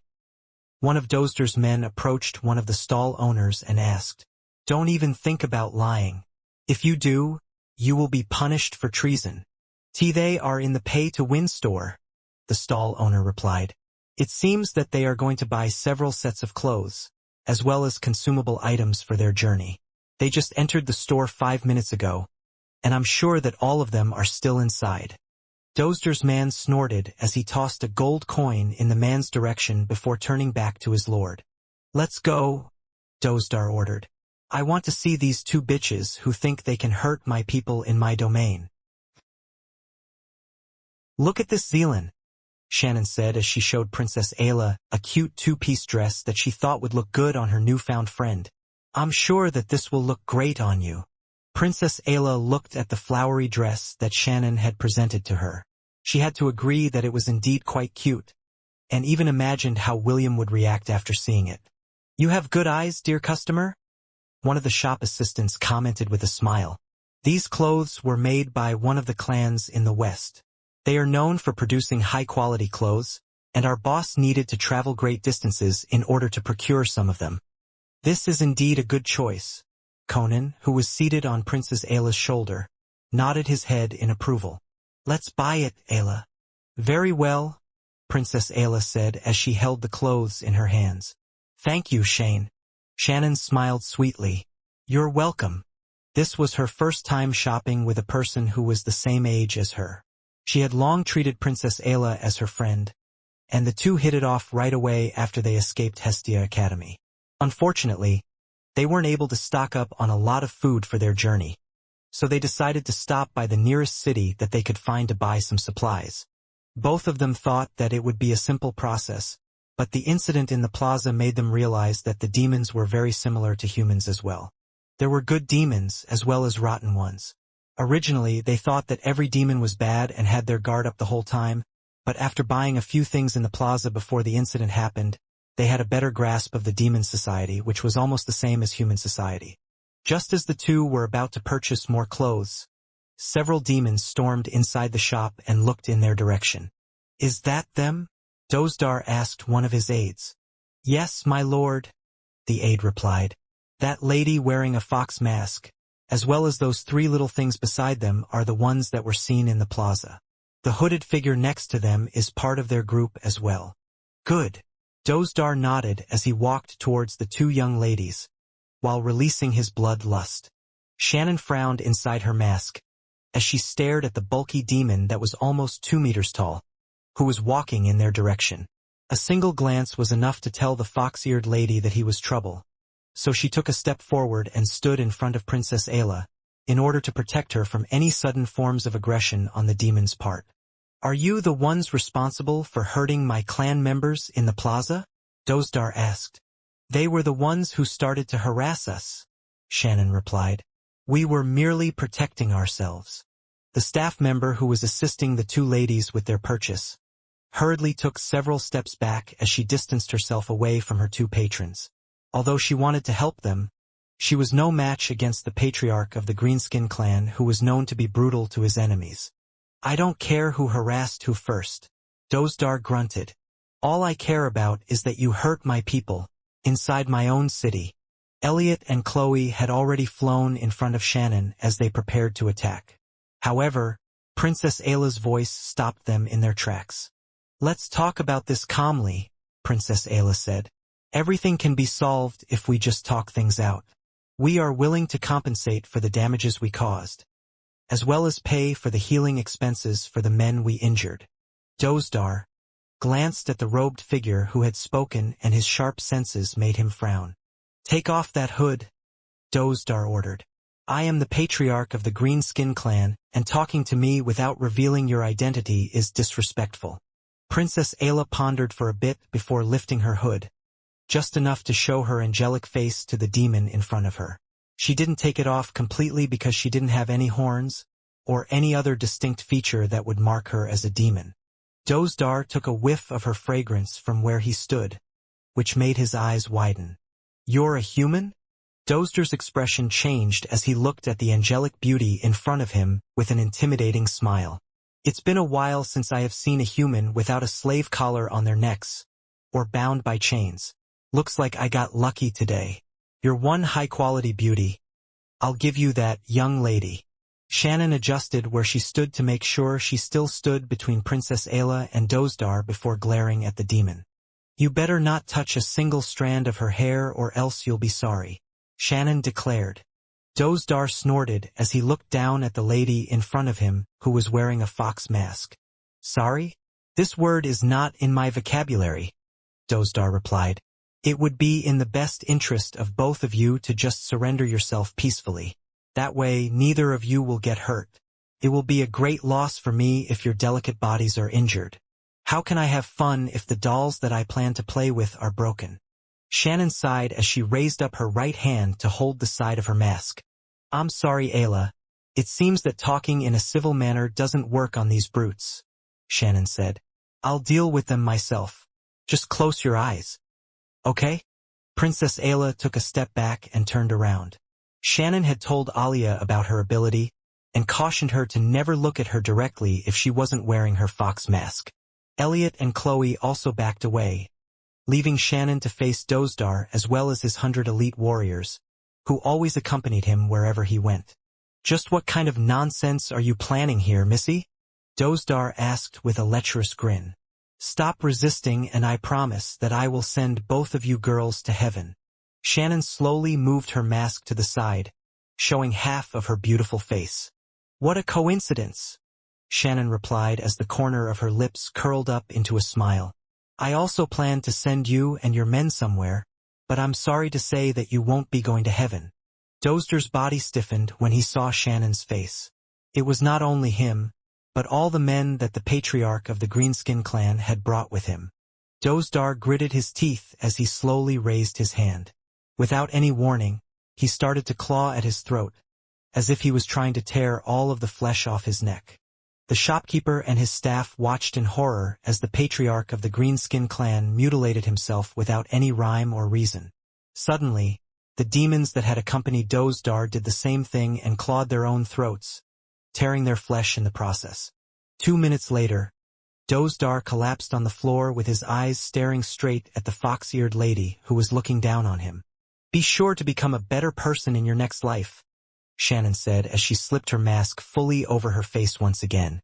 Those were the last words that Dozder and his men heard before they took their last breath. All of them died with their eyes open, while looking at Shannon with horrified expressions on their faces. Several hours later, news of Dozder's death spread within the Greenskin clan. Shannon and Princess Ayla visited their clan's main residence and told Dozder's clan members that the two of them were part of Raymond Parker's entourage. They even gave the Greenskin clan an ultimatum that if they opposed Lord Raymond, then the two of them would return and finish off their entire clan without mercy. As someone who observed William on a regular basis, Shannon was quite aware of his current situation. She knew that the Gremory clan and the half-elf were at odds with each other, so she decided to lend him a hand in eliminating a possible threat to his life. Because of this, the elders of the Greenskin clan broke off all ties they had made with the Gremory clan, which made Alva smash his fist on top of his table after hearing the news. He never expected William to have some reinforcements that he didn't know of, and immediately sent his men to investigate what had truly transpired within the city of the Greenskin clan. Unfortunately, the men he had sent to investigate also died at Shannon's hands, leaving Alva unaware of what was happening in places where his eyes and influence could no longer reach. 10 days had passed since William had left the desert in order to continue his travel towards the north. Along the way, he subjugated 2 major clans, who were also cohorts of the Gremory clan in the southeastern regions of the Demon Realm. Kira's grandfather, Zeph, had provided him with a list of clans and individuals who were under Alva's control along the route that they were taking. In order to prevent news from spreading, William decided to use a low-key method to start his conquest. The half-elf's subjugation plan was very simple. All he needed to do was ask Optimus to tell him where the patriarch of the major clan was located. After that, he would toss the said patriarch to his thousand-beast domain, where Princess Sydney was waiting to charm him. After the patriarch had been charmed, he would immediately call for a family conference in order to gather all of the important members of his family. Once everyone was gathered, Princess Sydney would make her appearance and charm everyone, making all of them William's pawns. These people had now become the half-elf's double agents, which he used to gather information about the movements of the Gremory clan. This in turn gave William a better understanding of the scope of Alva's plans, which made him realize how domineering the Demon Lord's family was. "I should have done this sooner," William thought as he gazed out the window of his flying carriage. This way, Alva wouldn't know what hit him until it was too late. The scary part about Princess Sydney's charm spell was that her subordinates would act normally as if nothing had happened. Even if someone with strong mental powers were to scan their minds to check if they were under a mind-affecting spell, they would find nothing. This made Princess Sydney's method the optimal choice when it came to slowly turning Alva's allies into William's pawns. A few hours later, William's entourage landed beside a river in a valley to take a break. Unlike Vesta, who had holed herself up inside the thousand-beast domain, Kira, a Thrun, as well as their retainers remained in the outside world. Since the journey was exhausting, they would take breaks from time to time in order to rest their mounts as well as to stretch their bodies. Ali and Ari, Vesta's 2 shield maidens, busied themselves with fishing in the river in order to serve as lunch for their young lady. Much to William's surprise, Vesta would always dine with her 2 maidservants, which made the half-elf realize that the green-haired beauty treated the 2 girls kindly. Charmaine felt competitive as well and hunted fish for William to eat. Half an hour later, the 3 girls were catching one fish after the other, while Kira and Athrun observed from the side. "How many have you caught, Kira?" A Thrun asked as he sat with a fishing pole in his hand. Just one, Kira sighed. Those girls are scaring all the fish away. A Thrun chuckled as he looked at his still empty bowl. Unlike Kira, who managed to catch one, the scholarly demon hadn't caught anything. William, on the other hand, was busy reading the book in his hands. This was one of the novels that he had brought back from Earth. The only reason why this particular novel caught his eye was because the main character was also a half-elf with red hair and green eyes just like him. Just as he was about to turn to the next page, his sharp senses heard the sound of several disgruntled birds who seemed to have been disturbed from their peaceful rest on the outskirts of the valley. Suddenly, a notification appeared on William's status page which made him pause whatever he was doing. "No way," William muttered as he flew towards the sky. "Optimus, are you sure that you didn't make a mistake?" "Well, you will see soon enough if I made a mistake or not." Optimus' reply had a teasing tone to it, which made the half-elf's heart beat wildly inside his chest. Soon, a black dot appeared on the horizon and headed straight for his location. Although it was still far away, William's eyesight was very good, so he was able to identify who it was from the get-go. "Well, you look quite perky, Will," Oliver said as he circled the half-elf twice before landing on his shoulder. "It seems that life has been good to you as of late." "Second Master, I missed you," William said as he rubbed Oliver's chin. "HMP, did you really miss me?" Oliver asked. "Or are you missing someone else?" "Of course I missed you, Second Master," William replied. "How can I possibly not?" Oliver chuckled as he gazed in the distance. "I guess I'll just have to tell my lady that you didn't miss her." "What are you talking about, Second Master? Of course I missed Master as well." "What did you miss about her?" "Everything," William replied in a heartbeat. "From the top of her head up to the tip of her toes. I missed everything about her." Oliver nodded his head in satisfaction. "Good answer. My lady also missed you." William's eyes held a hint of happiness inside them as he tried to pry answers from Oliver's lips, but the parrot monkey ignored his attempts. "Listen to me, Will. There is something that I need to tell you," Oliver said with a serious expression on his face. "Actually, my master didn't come alone. She brought her master with her." "Tell me, how much do you know about Baba Yaga?" William blinked once then twice before giving Oliver an honest answer.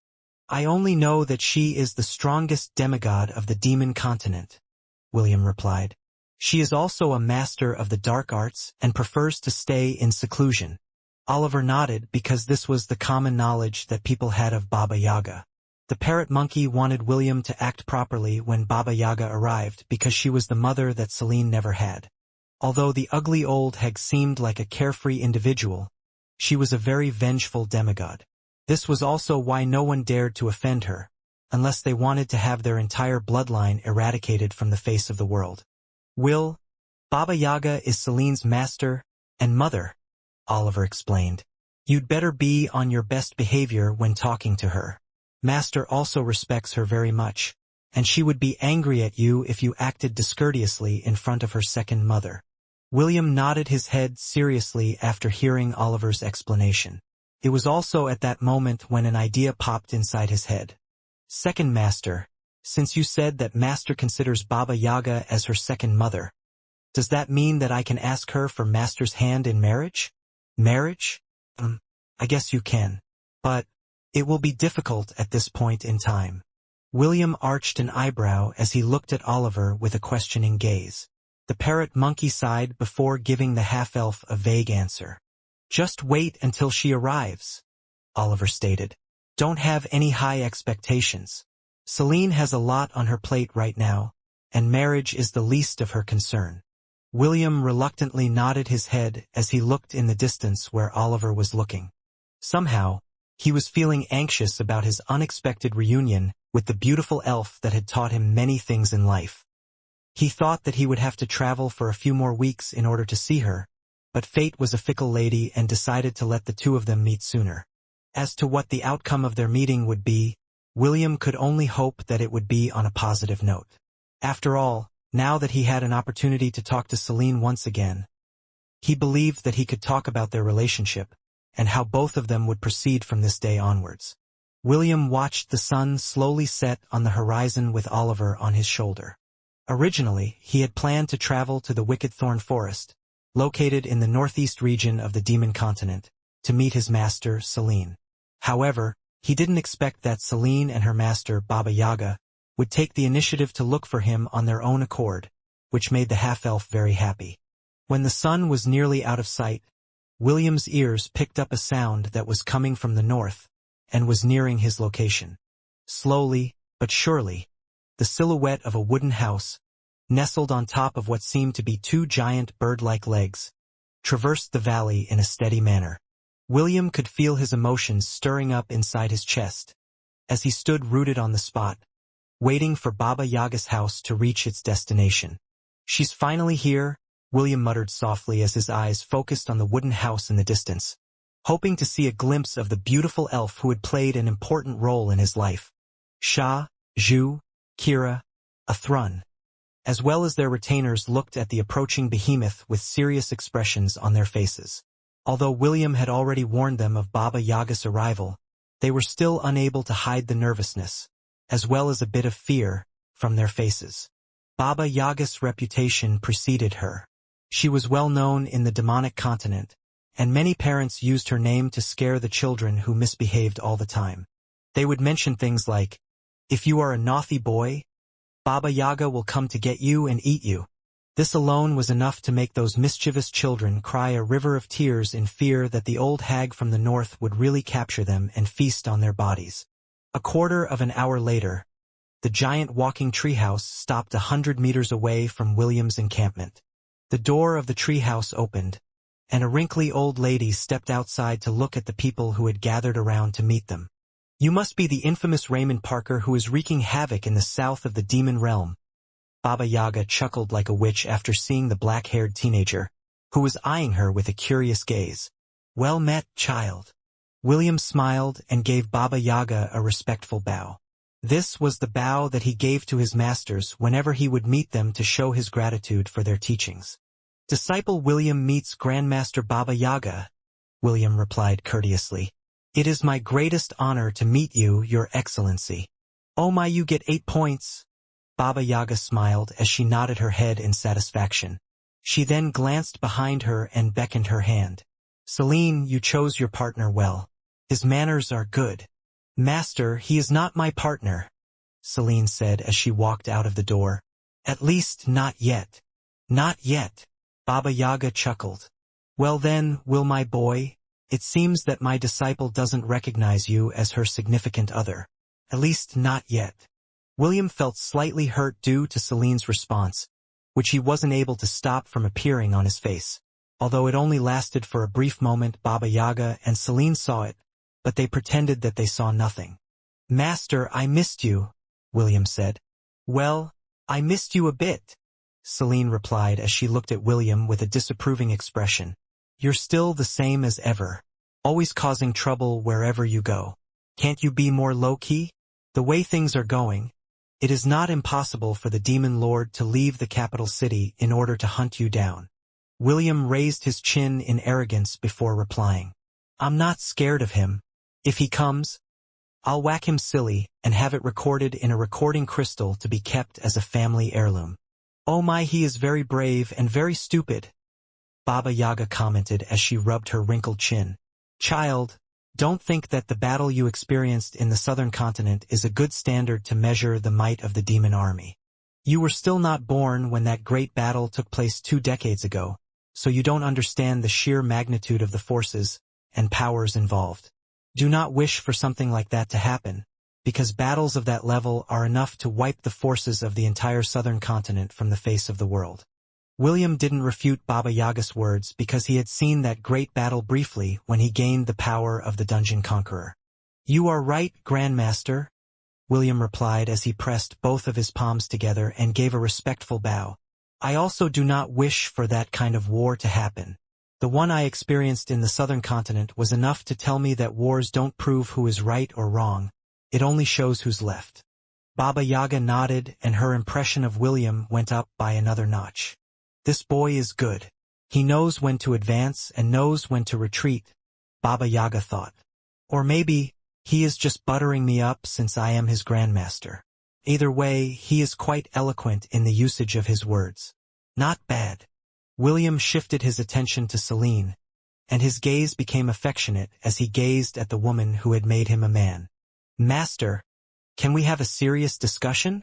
William said. There are some things that I want to clarify. I hope that you can provide me with the answers that I am looking for. Celine didn't reply right away to William's proposal. Instead, she stared at him for a full minute before nodding her head. A serious discussion? Very well. Celine made a gesture for William to fly towards the treehouse. Master, I will be in eternity for a bit. Okay, Baba Yaga replied. Take your time to have your serious discussion with him. After that, it will be my turn to ask him some questions. Celine nodded. Understood. William, who had gained Celine and Baba Yaga's permission to enter the wooden house, flew towards it with a smile on his face. He had long wanted to have a talk with Celine about their relationship, and although she was giving him the cold shoulder, he believed that everything could be solved if the two of them could sit down and have a heart-to-heart talk. Clothes littered the floor as the sound of kisses spread inside the artifact, Eternity. This was where Celine had trained William when he was still young, and still learning on how to effectively control the power of dark magic. A sigh escaped Celine's lips as William buried his head in her chest. The half-elf lovingly kissed and nibbled on her right breast, while his other hand kneaded her left breast and lightly played with its pink tip that had perked up and started to become firm under his touch. The beautiful elf was currently straddling William, and his strong and hard manhood was pressing at the entrance of her womb. Celine didn't move and simply allowed her disciple, who had returned to his original form, to have his way with her. After a while, William's right hand rested on the back of her head and pulled her towards him. There, both of them shared a passionate kiss as their tongues intertwined with one another. Only after a minute did Celine pull back, as she panted for breath. William stared at her beautiful eyes and said the words that had wanted to tell her for a very long time. Master, I love you, William said. I love you. Celine wrapped her arms around William's head as she planted a kiss on his head. She didn't reply to the red-headed teenager's words of love, but still surrendered her body to his whims. The beautiful elf silence made William's heart skip a beat. Just as Oliver had said, Celine seemed determined to not respond to him verbally, or make a promise that she couldn't keep. Master, even if you say nothing, I know that you also care for me, William said as he once again buried his face on her chest, kissing the crevice between her two breasts. Still, your silence hurts me. Can you at least say something? A yes or a no is enough. Celine lightly patted William's head as she guided his lips to her left breast, where her pink nipple was waiting for his affection. William complied as he sucked and lightly bit that firm tip, with the intention of marking it as his property. After giving it his love and affection, William raised his head and kissed Celine's neck, making her body shudder subconsciously. Go on, Celine whispered. Drink my blood. William lightly bit and sucked on Celine's neck, leaving a mark on it. However, he didn't extend his fangs to draw her blood. Instead, William's hands supported Celine's buttocks and raised her up a bit until his mouth and her breast touched each other. Suddenly, Celine felt a prickling pain as William bit her right breast, drawing blood. It didn't take long before a euphoric feeling washed over her body, making her body shudder for the second time. After the tingling sensation became bearable, Celine held onto William's head as she voiced out her complaint. Why do you always suck my blood from that place? Celine said in a voice that carried a trace of helplessness. Have you developed some kind of fetish? William didn't reply and just continued to drink her blood happily. Although Celine's blood wasn't as delicious as Kathy's, it was still the blood of his first love in the world of Hestia. It was the blood of the woman whom he wanted to become his wife. Unfortunately, Celine refused to budge and simply kept her silence, allowing him to indulge his wildest fantasies with her seductive body that had tasted no other man but him. After William had his fill, he kissed the wounds on Celine's breast, healing them in the process. Once it was fully healed, William lowered her body until his manhood slid inside her maidenhood. Although she didn't say anything, Celine enjoyed the feeling of William's member opening her up inside and pressing against the entrance of her womb. It was a very intimate feeling, and it allowed her to feel William's warmth and love as it was being conveyed by their union. The two basked in that feeling of intimacy that no words could describe. This time, Celine took the initiative to cup William's face and raised it up. She then kissed his lips, using her tongue to invade his mouth. The red-headed teenager had just drank her blood, so she was able to taste some of it. Even so, she didn't stop because doing so would be lying to herself. Just as William had said earlier, even if she didn't say anything, he knew that she deeply cared for him. Her body had already been marked by him their first night together, as he shot his essence deep inside her womb, marking her as his woman. But, even if that was the case, she still held back and didn't deny or affirm his words. She was one of the two candidates who would become the bride of darkness. A part of her wanted William to become the prince, and the other didn't want him to be the one in the prophecy. According to the prophecy, the prince would be born after much hardship and suffering. Celine would never want William to experience something like that, so she kept her lips shut tightly. She was afraid that if he said that she belonged to her, the thing she dreaded the most would become a reality. Celine had resolved within herself that, if William wasn't the one in the prophecy, she would burn her life to kill the so-called heir of darkness in order to protect herself and her sister from becoming his so-called bride. Even then, Celine still didn't reject the possibility of William becoming the prince in the prophecy. If he really became the chosen one, then the beautiful elf would stand by his side and offer her everything to him to soothe his heart that had been completely corrupted by darkness. As these thoughts passed across Celine's mind, William lightly pushed her back and stared straight into her eyes. "Master, since you won't answer then I have no other choice but to make sure that you conceive my child," William said with a serious expression on his face. "That way you will belong only to me. I don't care who the prince will be. I will not allow him to steal you from me." Celine stared into William's clear and beautiful eyes, only to see her reflection on their surface. She understood that he wasn't bluffing, and he was really planning to make love to her until she was pregnant with his child. "Do your best," Celine said as she wrapped her arms around William's neck and pressed her entire body against his lean and strong body. "I dare you to make me pregnant." This was the first time that Celine allowed a trace of her desire to reach William's heart, making the half-elf smile as if a weight had been lifted off from his shoulders. "As you wish, my love," William said tenderly as he started to move his hips. He held the beautiful elf firmly in his embrace. The half-elf took his time and used soft and strong thrusts to make Celine sigh in pleasure. This in turn fanned the burning passion, love, and lust in his heart, making their lovemaking reach greater heights. A few minutes later, both their bodies shuddered at the same time, as Celine felt William's hot essence shoot into her womb. The feeling of ecstasy was so great, the beautiful elf's vision momentarily turned white, due to how powerful her climax was. William continued to press his still hard manhood against the entrance of her womb, preventing any of his seed from leaking out of it. As the afterglow of their first lovemaking started to wane, both of them stared at each other passionately. They had done this several times before, but this time, their eyes revealed what they really felt for each other. "Master, are you ready?" William asked as he stared into Celine's purple eyes that glowed faintly with power.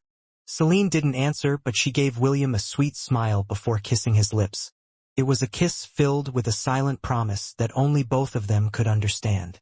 Perhaps due to her acceptance of William's idea to have her give birth to his child, the kiss they shared tasted very sweet. An hour in the outside world was a day inside the artifact eternity. The half-elf was willing to spend many days inside of it in order to make sure that the beautiful elf conceived his child. Celine had also given him her silent approval and allowed him to do as he pleased. Deep inside, she still wanted to fight against fate. If having William's child would allow her to escape it, then she would gladly accept it. William no longer said anything and carried Celine to the bed. He wouldn't mind missing an entire day in the outside world, as long as he could spend 24 days with Celine inside eternity. Soon, only sweet sighs and grunts of pleasure permeated in a world where two people's hearts only beat for each other. Free from the troubles of the outside world and the attraction of the holy land of darkness, William held Celine in a loving embrace. For a brief period of time, he no longer worried about the demon lord or the schemes of the Gremry clan. All he cared about was the time that he spent with one of the beautiful brides of darkness, whose heart and body were slowly being conquered by him. Celine knelt in the bathtub as she used her seductive lips and tongue to service William to the best of her ability. Although she was older than him by a few years, her appearance was similar to a young woman in her early 20s. Celine's body was fully developed, which would make any man, and some women, look at her with infatuated gazes. Her bodily curves could be considered perfect, and many would fight for the opportunity to make her their lover.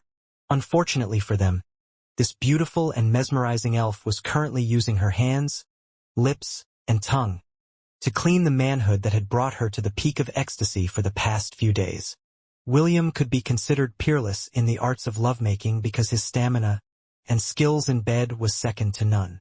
Even so, after making love to Celine every day, his desire for her never waned. Naturally, they took plenty of breaks in between.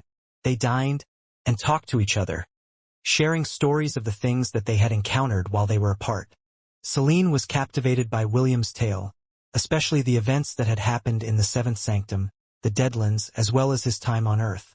The half-elf didn't hide anything from her, including the memories of his past lives. The beautiful elf was able to control her emotions really well. She had been holding herself back, so that she wouldn't fall for William completely, in fear that what would happen in the future would break both of their hearts. Their constant lovemaking as well as William's honest words of love were slowly, but surely, loosening the knots that she had placed in her heart. There was even a time during their lovemaking when she almost said she loved him too, in reply to the words of love that the half-elf had whispered in her ears. Fortunately, she had caught herself in time, and masked the incoherent words that escaped her lips as a sigh, not of pleasure, but of relief. The two of them had just finished making love to each other, and went to take a bath to clean each other up. However, Celine told William that she intended to lick him clean, as a thank you for making her feel loved. Celine had teased William's manhood with her seductive lips, tongue and hands for half an hour, always stopping just as he was about to reach his climax. This torture was Celine's payback for almost blurting out the words that she had long suppressed inside her heart. William's face filled with helplessness. Each time he was denied release, stroked her sadistic tendencies. "You think you can conquer me that easily?" Celine thought as she planted a kiss on the throbbing gland in her hand. "This is payback for what you did earlier." It was at that moment when Celine felt William's hand rest on the top of her head. She looked up at him with a questioning gaze as she released his manhood from her sensuous lips, causing an audible popping sound. "Master, please," William said with a flushed expression. "Give me release." "Fine," Celine relented. She knew that William was already at his limit, so she decided to end his sensuous torture, so that they could finally clean themselves up and have lunch. Within a minute, a grunt escaped William's lips as Celine held his member firmly inside her mouth. Soon, William came, and the beautiful elf took it all in, not letting a single drop spill from her mouth. Celine made sure to use her hands to properly squeeze William until the last of his essence had been taken in by her. Although she didn't want to admit it, she had grown very fond of William's strong and manly member that filled her up to the brim with the intention of making her conceive. A few minutes later, Celine washed William's body, scrubbing every nook and cranny. William did the same, and both of them went to the dining room to have their lunch. While the two immersed themselves inside eternity, certain things were happening in the demon continent. The patriarch of the Gremry clan, Alva, was listening to the reports of the spies and agents whom he planted in the southeast regions, but none of them had seen any trace of the black-haired teenager who went by the name Raymond Parker. This was something that perplexed Alva because he thought that William would bulldoze his way towards every major clan he passed through, and force them to submit to his will, but it never happened. Everything was so peaceful that it was making Alva feel paranoid. For him, he would rather have William take bold actions that would allow the patriarch of the Gremory clan to know his whereabouts and where he might strike next. That way, he could plan properly and set up an ambush in the future, which would deal a devastating blow to the newcomer, who dared to challenge the might of his clan. "Are you sure that you haven't seen him?" Alva asked the patriarch of the Senka clan, which he assumed would be one of the first major clans that William would visit after leaving the Forterre Desert. "He should have entered your territory by now." "No, we haven't seen him yet," the patriarch of the Senka clan replied. "I even placed my scouts along our borders to ensure that we would be warned as soon as he and his entourage appeared, but none of my scouts have seen hints of their shadows. Maybe he changed his mind." Alva shook his head. "Impossible. He's an arrogant person. I'm sure that he will take this opportunity to make his name known to the world. Still, the fact remains that he's not here. Maybe he changed his route. It is a possibility. However, continue to stay on your guard." The patriarch of the Senka clan nodded. "Understood." Alva cut the connection and immediately looked at the map of the demon continent in front of him. He narrowed his eyes and he scanned the map for possible routes that the black-haired teenager might have taken after leaving the desert. "Did I calculate incorrectly?" Alva thought as he eyed the map. "Could he have gone to the west? But he has been traveling towards the north all this time." As the old man made his speculations, he heard a knock on the door which made him stop his pondering for the time being. "Enter," Alva commanded. The door opened, and one of his trusted subordinates entered the room. The subordinate walked towards Alva and only stopped 2 meters away from him before kneeling on the floor. "My liege, the demon lord has sent a message to you," the subordinate reported. "Where is it?" Alva asked. Alva's trusted subordinate took out a communication crystal from his pocket and presented it to him. In truth, Alva and Lucille didn't have a close relationship. Both of them were just using the other for benefits, but they were fine with this arrangement. In truth, Alva had used Lucille's influence many times in the past to allow the Gremory clan to reach unprecedented heights under his management. This in turn strengthened the Demon Lord's faction. So Lucille turned a blind eye to Alva's machinations. Both of them understood that they needed each other, so they tolerated each other to a certain extent. Alva channeled his magic power to the communication crystal, and Lucille's image appeared in front of him. This was only a recorded message, so the only thing he could do was listen to the Demon Lord's reply to his concern about the black-haired Tianger, who was causing a ruckus in the southern regions of the continent. "I have already sent people to investigate his identity and whereabouts." Lucille's cold and domineering voice spread inside Alva's office. "Once I get a better grasp of his intention, I will send one of my generals to assist you in dealing with him. This is a crucial time, and I can't leave the capital. I will leave the matters concerning this newcomer to you. I don't care how you deal with him, but make sure not to ruin the bigger picture. The clans who support me are becoming fewer in number, and it is mostly due to your greed. It will be best if you control your expansion for the time being. I don't want the major clans to turn their back to me, especially since I have received credible information that someone is plotting to overthrow me. If you don't have any other important matters to tell me, it is best that you just communicate directly to my general. I don't like getting letters signed by you." Alva controlled his urge to spit on his carpeted floor, because he also didn't want to interact with Lucille as much as possible. Their relationship was purely about benefits and gains, so they didn't feel the need to flatter each other. "Fine, I'll handle this on my own," Alva grumbled as he once again stared at the map of the demon continent in front of him. Just like Lucille had said, he couldn't risk the bigger picture. This was something that both of them had wanted these past 2 decades. Even if they hated each other, he would still send every able-bodied member of the Gremory clan to rally under Lucille's banner. That was the only way for their clan to regain their honor and dignity, which had been torn apart by the dungeon conqueror, who had blocked their way to victory. A day passed after William had gone inside Baba Yaga's house to have a serious talk with Celine. Just as Baba Yaga started to chat with Zhu, Sha, Kira, and Athrun, beside the campfire, the door of the wooden house opened, revealing a smug-faced half-elf. Even in the darkness, they were able to see that William's skin was glossy. It was as if he had just had a Swedish massage, and the presence he radiated was filled with confidence. A minute later, a beautiful elf with long purple hair, wearing gold-rimmed glasses, appeared behind him. Kira and Athrun weren't able to keep their eyes off of her because of how stunning she looked. Baba Yaga chuckled like a witch when she saw the two of them. She then gave Celine the "Did you manage to squeeze him dry?" gaze, which made the latter avert her gaze in embarrassment. William smiled because he noticed this subtle exchange between Baba Yaga and Celine. In order to help his woman deal with her embarrassment, the half-elf cupped her cheeks and kissed her in front of everyone. Kira and Athrun, who saw this, gave William the middle finger in their hearts, while Zhu, Sha, and Baba Yaga only chuckled and gave the half-elf a thumbs up for his boldness. When the kiss ended, Celine pinched William's waist and whispered that he shouldn't act lovey-dovey with her in public. The half-elf was feeling good at the moment, so he endured Celine's pinching. When the beautiful elf noticed that her attack wasn't working, she sighed internally and removed her hand from his waist. She then floated in the air and flew towards her master, who seemed to have formed a good relationship with William's travel companions. William smiled as he looked at his proud master in the distance. The two of them had spent 24 days inside eternity, which was equivalent to 24 hours. During that time, both of them had talked about many things, and yet, Celine would always change the topic or just go silent whenever he asked her to marry him.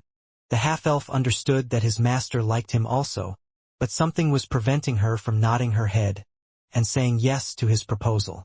Of course, William knew the reason, and because of it, he no longer insisted on the matter.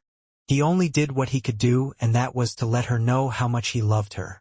There were times when Celine would reciprocate his feelings with simple gestures, like a kiss, a hug, or taking the initiative to invite him to drink her blood. No words were spoken about her feelings for him, but her gestures were enough to tell him what he needed to know. Now that they were together, they would face this prophecy head-on. If that was the only way to free her from her fate, then William would be more than willing to fight an uphill battle for her. It seems that I am always fighting against fate regardless of what lifetime I am living, William thought as he jumped off the wooden house and flew towards the campfire to join the others. I lost in my 2 previous lifetimes, but the third time's the charm. This time I will not lose. I will definitely win. William was only a few meters away from the campfire when his surroundings were suddenly covered in darkness. He scanned his surroundings, but he couldn't see anything in front of him. There was no campfire, no stars in the sky, and no companions waiting for him.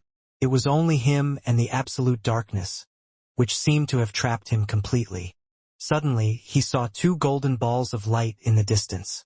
Slowly but surely, they moved towards him. "Looks like you had a lot of fun with my disciple, boy." Baba Yaga's witchy voice reached William's ears. "But, are you planning to take responsibility for her?" The 2 golden balls stopped a meter away from William and turned into a pair of eyes before the wrinkled face of the strongest demigod in the demon continent appeared in his vision. "Master is my woman," William replied. "I will take full responsibility and ensure that I make her happy." Bold words, but can you really do it? "I will." Baba Yaga's witchy chuckle reached William's ears as she stared down at him. "I will" doesn't mean that you can back it up, Baba Yaga. Words are merely words, after all. When the sky truly falls, and this world is shrouded in darkness, the words "I will" may not be enough to ensure her safety. William faced Baba Yaga's stare head-on. "I will do everything in my power to keep her away from harm. I have the ability to do that." "Do you?" A contemptuous chuckle escaped Baba Yaga's lips. "Believe me, boy, fighting against a demigod will be the least of your worries. You will be fighting against a prophecy that is already set in stone. Even with all of your trump cards combined, I'm afraid that it won't be enough once the heir of darkness is born." William frowned because he didn't believe Baba Yaga's words. He had already fought against demigods, pseudo-gods, and, to a certain extent, against a god. With the experience and the powers he had gained along the way, he was sure that he would be able to overcome whatever the future could throw at him using the powers he possessed. I can see that you do not believe my words, Baba Yaga said softly. That's fine. I will not force you to believe me. However, if and when that time comes, you will understand that even with everything you have, there are some things that you can't overcome with just feelings alone. William shook his head. I fully understand that feeling of helplessness that comes even if you've given it everything you've got. I know that feeling of despair when you watch everything you love die in front of you, and the world you were trying to protect is engulfed in a fiery blaze. I know of promises that were broken due to unforeseen circumstances, and the tears that followed behind them. This is why I understand more than anyone else what it is like to fight against fate. But what of it? Even if this prophecy is already set in stone, what of it? As long as I draw breath, I will protect the people that are important to me even if you sacrifice things that are very important to you? Baba Yaga interjected and finished William's statement. How noble of you, but what if it's still not enough? What if after you have sacrificed everything, your memories, your love, and those who loved you, what if after sacrificing them all, you still fail to protect those that are important to you? What then? William lowered his head as he seriously pondered the answer to Baba Yaga's question. The old hag didn't disturb him and simply waited for him to organize his thoughts. Several minutes passed, and the pin-drop silence rang within the world of darkness, where no light could be seen, no hope could be found, and no warmth could soothe a heart that was slowly turning cold with each passing second. If after sacrificing everything, and I still fail to protect those that are important to me, then I will struggle until the bitter end, William said with his eyes closed. Memories of his life in Asgard flashed across his mind. In his dying moments, in a world that was surrounded by a blazing inferno, he had felt the warmth of someone holding him dearly. It was the only consolation he got before he drew his last breath in that world whose fate had been set in stone. Perhaps, Baba Yaga saw the pain in William's expression, so she no longer forced the issue and rested her wrinkled hand on his shoulder. I walk in the darkness so that others may see the light, Baba Yaga said softly. You choose your own path, Will. Just make sure that when you have made your choice, you will not regret it no matter what. Baba Yaga patted his shoulder twice before waving her hand, chasing all the darkness away. She had wanted to know how far William was willing to go in order to protect the ones he loved. Although what she did was quite high-handed, the answer that the boy gave her made her feel that all hope was not lost. Time will tell, young Will, Baba Yaga sighed as she watched the half-elf fly towards the campfire where her disciple Celine was waiting for him. It might take a year, it might take a day, but what's meant to be will always find its way. Princess Sydney and Lilith stared at Celine as if she was their mortal enemy. For the first time, the two ladies agreed on something, and that was to be wary of the purple-haired woman, who was calmly drinking tea in front of them. William had invited Celine inside his thousand-beast domain, so they could have breakfast together, and the latter accepted his invitation. When the seductive succubus and the Amazon princess saw the beautiful elf beside their lover, both of them felt threatened, as if their position in William's heart was about to be kicked away by the intruder that had come to their villa. Ash and Chiffon sat on William's left and right sides, and hand-fed him with biscuits, even though they had just finished eating breakfast. Unlike Princess Sydney and Lilith, Chiffon was quite happy that another one of her sisters seemed to be interested in William. As for Ash, she had long known that the half-elf had feelings for Celine, so she wasn't surprised about this outcome. Vesta, on the other hand, observed the subtle tension in the air with a smile on her face. For some reason, her inner demon wanted to see a confrontation between the three ladies, who were calmly drinking tea, as they eyed each other. Will, who is she? Lilith, who still hadn't met Celine, asked. At first I thought that she was Professor Celeste, but, after careful observation, I realized that her aura is different from hers. William smiled as he looked at the Amazon princess who rarely appeared inside his domain due to her responsibilities as princess in the Ares Empire. She is my master, Celine di Wisteria, William replied as she introduced Celine to his fiancé. Master, this is Princess Lilith of the Amazon Empire. She is my fiancé. Selene looked at Lilith and gave her a brief nod. I have heard that the Amazon warriors are always looking for eligible men to bring back to their empire, so that they can give birth to strong warriors. So, you chose my disciple as your partner. That's right, Lilith answered. You have a weird taste in men. I can't refute that. The smile on William's face stiffened when he heard Selene's casual jab, as well as Lilith's agreement. For some reason, he had the strong urge to throw the two ladies into the artifact eternity, and fight them there with 200 rounds in bed. What do you like about him? Selene asked. I'm very curious about how the Amazons grade their seed donors. Actually, I didn't like him at the start, Lilith replied as she gave William a sidelong glance. I just wanted his seed, but after a series of events, I discovered that I have a thing for redheads, so I decided to make him my life partner. That's quite unfortunate. You got the short end of the stick. Yes, truly unfortunate. The corner of William's lips started to twitch because he didn't know if the two girls were praising him or making fun of him. Chiffon, who was listening on the side, giggled as she placed a biscuit against William's pouty lips. The half-elf took a bite and chewed it angrily. Just you wait, both of you, William thought. I'll make sure to stick it in until the two of you beg for forgiveness. Selene and Lilith chatted for a while longer before the Amazon princess reluctantly left the Thousand Beast domain to return to her duties. However, before she left, she made sure to give William a passionate kiss and whispered an "I'm sorry" to him, which made William hold back his plan to let Lilith experience the full course of the Kama Sutra in a single night. After Lilith left, William's expression became serious as he discussed his next plan of action with the ladies in the living room. My main goal for coming to the Demon Continent was to find my master, Selene, and bring her to Hestia Academy. However, I have a feeling that if we let the Demon Lord and the Gremory clan continue with their schemes, another war is going to break out. I'm sure that none of us want to see this happen, so I've decided to put our return trip on hold and throw a wedge in their plans. Princess Sydney, who played a key role in William's plan, nodded her head in agreement.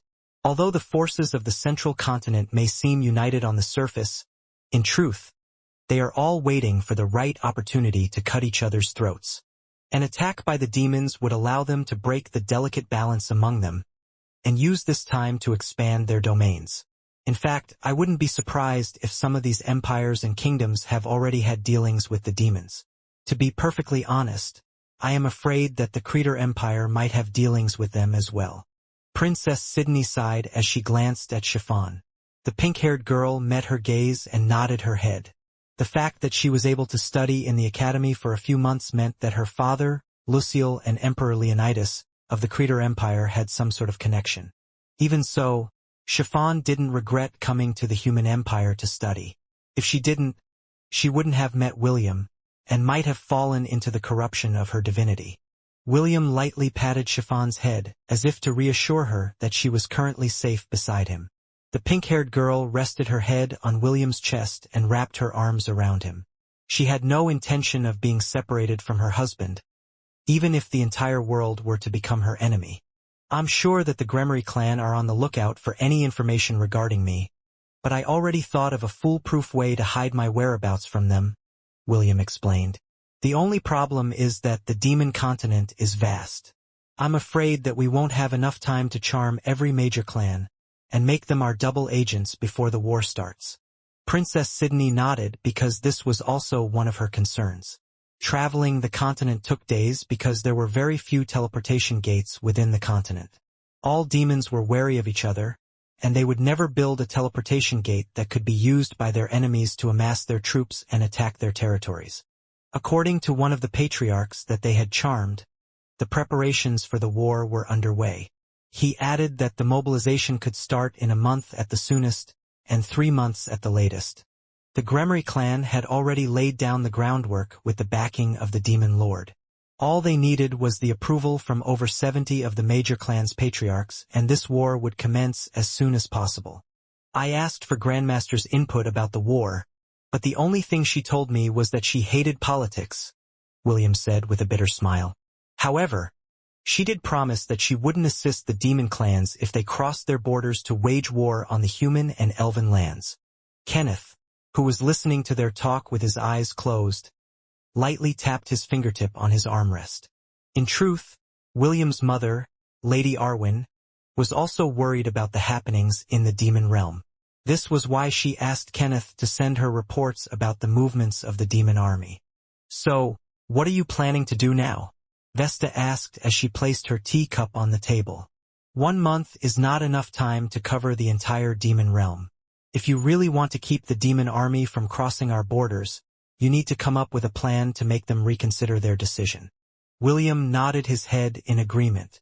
"You're right," William replied. "This is why I've decided to attack a place that will leave an impression on all the major clans in the demon continent." Vesta narrowed her eyes as she waited for William to continue his statement. She was very curious about what the half-elf could possibly do with the limited time that he had. "Everyone, we are going to the north," William declared. "We will bring down the Gremory clan and remove the demon lord's one true backer. Doing this will be like hitting 2 birds with 1 stone. Both of them are inseparable, so this is the best option that we have right now." Princess Sydney smirked because she liked William's bold plan to hit the demon lord where it would hurt the most. As long as they could take down the Gremory clan, the other major clans would think twice before sending their men to the battlefield. Josh twirled the wine cup in his hand as he sat on his throne. "A bold plan, but it won't be that easy to bring down that old snake," Josh muttered. "But it will suffice as good bait." The black dragon who commanded the strongest fortress in the demon continent summoned a round mirror and activated it. Soon, the image of a wrinkled, grumpy, old hag appeared on its surface. "Ah, it's you," Baba Yaga said with a trace of irritation. "What do you want, you black lizard?" "I only want to know one thing," Josh said with a smile. "Are you going to play as a spectator? Or will you join the stage and play your part?" Baba Yaga snorted as if the mere thought of her dabbling in these muddy waters was enough to disgust her.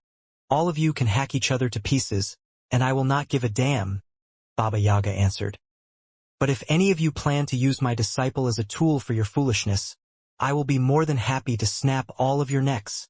"Understood," Josh nodded.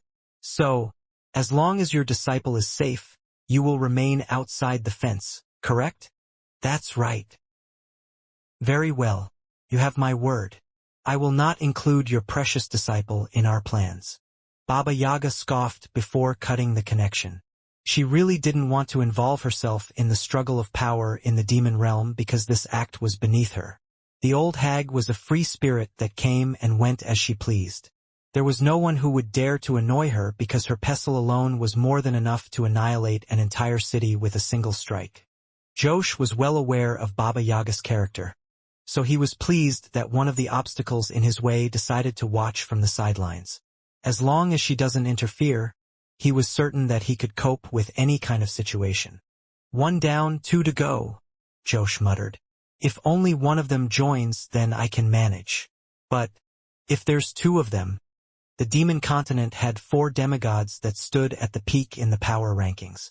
Baba Yaga of the north, Josh of the south, Mapinguari of the west, and the wandering demigod of the east, El Silban. Baba Yaga was the strongest of them, and Josh was the second. However, Mapinguari and El Silban were just a notch weaker than Josh. The black dragon wasn't sure if he would come on top if he fought either one of them in a life-and-death battle.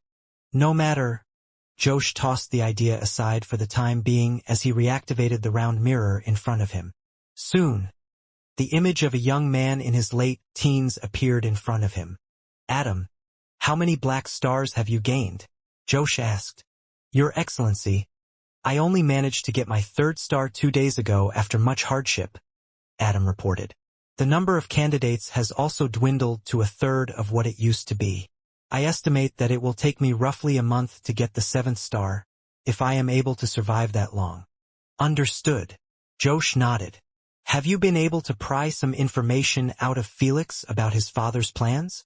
Adam shook his head. Aside from watching over the progress of the exploration of the Holy Land, he spends most of his time in the company of 2 ladies. I tried to subtly gauge the strength of these 2 girls, but what I found out far exceeded my expectations. "Oh," Josh arched an eyebrow.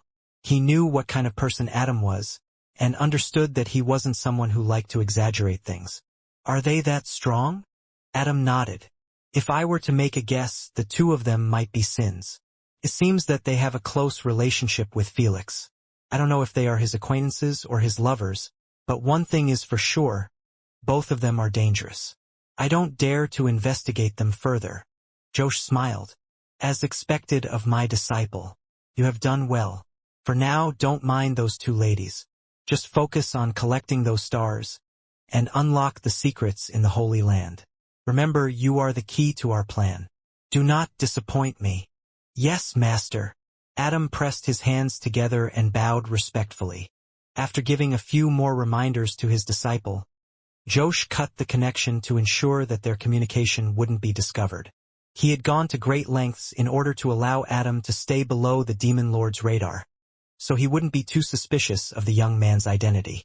I am not the type that puts all my eggs in a single basket, Josh muttered as he activated the mirror for the third time. A new era will open, and those of the old would have no choice but to acknowledge the change of times. This is merely the opening gambit to bring an end to all struggles. The surface of the mirror rippled as an old man with white hair appeared in front of Josh. Josh, how are things in the demon realm? Byron, the headmaster of Hestia Academy, asked with a smile. His old face held a trace of amusement, as if he was looking at a wonderful toy that he had just discovered. So, Josh replied. Have you prepared things on your end? Byron nodded. We have prepared to the best we can. All that we need to do is wait for the prophecy to come to pass. Josh smirked. Don't we all? Both men chuckled. They were people who held great power and influence in their respective factions, so working together was something that both of them benefited from.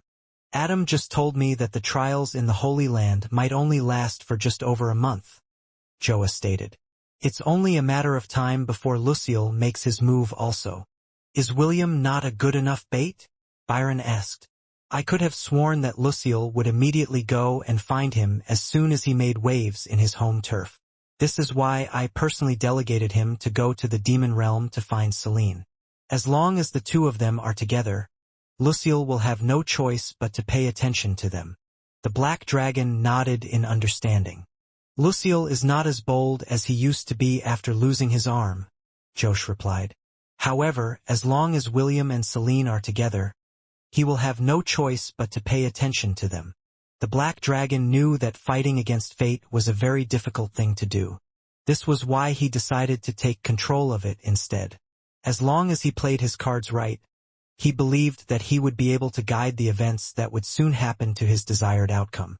An outcome that would have a higher chance of letting the world of Hestia survive the disaster that would soon come knocking on its doors. Okay, let's start our strategy meeting, William said as he scanned the faces of everyone that would be participating in the attack against the capital city of the Gremory clan. Lexicon. Cassie, tell us everything you know about our opponents. The patriarch of the Raja clan nodded her head as she explained all the information that she had gathered over the years. The Gremory clan is recognized as the strongest demon clan in the continent. They have a total of 7 cities and have 20 vassal clans, Cassie explained. 5 of those 20 are medium-sized clans, which all have their own vassal clans under them. There are no major clans in the northern regions of the demon continent who dare to challenge their authority. This has allowed them to set their sights on other places and expand their territories from there. Cassie paused as she took a crystal out from her storage ring and activated it. Immediately, the image of Alva, as well as the forces under his command, appeared on the list. Aside from his personal army, Alva also has 3 myriad beasts under him, Cassie said as she waved her hand, showing the 3 monsters that served as Alva's trump cards. The image of a 6-meter-tall monster with thick white fur and sharp fangs appeared in front of everyone. The Great Yeti, Banfa, is the protector beast of the frozen north, and is said to call upon the power of blizzards when battling against its opponents, Cassie stated. Please note that aside from the names of the beasts and their ranks, everything else is just rumors that I've gathered over the years. Meaning, whether this monster is capable of summoning blizzards or not, is something that is not confirmed. Cassie waved her hand again and the image of the great Yeti disappeared. This time, a 500-meter-long snake with 9 heads appeared in the projection. This monster is called a Shangliu. It is a very venomous monster whose regeneration abilities wouldn't lose to that of a Hydra. It participated in the Great Battle against the Silvermoon continent, but it was grievously injured when it fought against the ancient golem Drowum. William crossed his arms over his chest when he heard the name of the ancient golem who had become a nightmare to him during the war in the southern continent. Since it was an ancient golem, it was immune to poison, so it is quite understandable that the Shangliu wasn't a match against it. Lastly, Argus Panoptes. Cassie frowned as the image of a giant, with over 100 eyes on its head, was projected in front of them. This giant is often referred to as all-seeing because it can see through disguises, as well as invisible things, for miles. It is also the one that guards the capital city of Lexicon. With its standing guard, any plans to attack the capital city will be thwarted long before the attackers reach the walls of the city. You could even say that it is the greatest hurdle that we must overcome if we plan to take Gremory Clan's stronghold by storm. William stared at the giant monster, but he wasn't too concerned about it. With the plan he had in mind, it wouldn't matter whether the 100-eyed monster saw them or not. How about the defenses of the city of Lexicon? William asked. How large is the army that protects it? Cassie pondered before giving an answer. According to the spy I planted in that city many years ago, they have at least 300,000 troops guarding the capital city, Cassie answered. The weakest among them are in the mithril rank, Grade A monster. They were personally handpicked among the strongest warriors that were born among the vassals of the Gremory clan. The rest of the Gremory clan's army is stationed along the borders of their territory. If given time, the number of their forces could triple if the reinforcements from the different clans arrived to help defend the city. Cassie snapped her fingers and a map of the city appeared in front of everyone. Lexicon City is also the second biggest city in the Demon Continent. Its size is roughly 100 square miles, and home to at least 2 to 4 million demons. William nodded in understanding. He was quite impressed by Cassie's knowledge about the Gremory clan, which meant that she had been paying close attention to them ever since she became patriarch of her clan. So, where is the residence of the Gremory clan located? William asked. Cassie sighed as she looked at the projection of the city. The residence of the Gremory clan can't be found in the city, Cassie explained. The first patriarch of the Gremory clan was a cautious individual, so he decided to keep the main residence of their clan hidden and use a fake residence in the city to meet the dignitaries and other officials of the different clans that visit Lexicon City. William arched an eyebrow because he didn't expect that even Cassie didn't know where the residence of the Gremory clan was located. He understood that as long as they were not aware of its location, they wouldn't be able to deal a devastating blow to the strongest clan in the Demon Continent. This was the only way that they could think of in order to make the other major clans reconsider their decision to join the large-scale war that the Demon Lord was planning to execute. Are there other things that you like to add? William inquired just in case Cassie had forgotten to say any important information that she currently had. Cassie nodded. There's one more thing that I think you should know. The ancient ruins that have been recently discovered are just 50 miles away from Lexicon City. I have no idea how many troops are stationed in that place, but I heard that all those who possess dark magic in the demon realm are now gathered in that location. William and Celine exchanged a glance at each other before shifting their attention back to Cassie. When they were still inside Eternity, the two of them had talked about the strong attraction that the ancient ruins had over the two of them. The half-elf would be lying if he said that he wasn't tempted to visit the place. However, his gut instinct was telling him to never set foot in that place. Celine also didn't want to go to that place because she felt that going there would endanger her life. This was why the master and disciple pair decided to never go to that destination, where the pull of darkness was strong enough to make them lose control of their senses for a brief period of time. A week had passed since they had their strategy meeting. William and his entourage traveled steadily towards the north using a route that Baba Yaga had planned for them. As a demigod who had traveled the entire continent, she was well aware of the lesser beaten paths where no demon dared to tread. She had stored her mobile house inside her own domain, and spent most of her day riding in her giant mortar as she led William's entourage along the hidden paths that she had used previously on her journeys. Celine, on the other hand, stayed in her laboratory in the Thousand Beast domain and secluded herself for the time being to do some experiments. Although she didn't say it explicitly, it seemed as though she was planning to fight alongside William and was currently preparing some items that she would use in their upcoming battle. William had asked Kira and Athrun to not join the battle because he didn't want to involve them, or their clans, in this unprecedented attack on the Gremory clan's capital city. Finally, on the 10th day, Baba Yaga told them that they would rest during the day and only travel at night. Although the north was very cold, it was surprisingly a very populated region in the demon continent. Most demons are highly resistant to certain temperatures, especially from the heat and the cold. They would often travel in groups to hunt and forage in their snow-covered forests, which were teeming with life. This was why Baba Yaga told them that they would only travel during the night because the temperature would be too frigid for even the cold-resistant demons to wander outside of their homes. The days passed as everyone started to adapt to their nightly routine.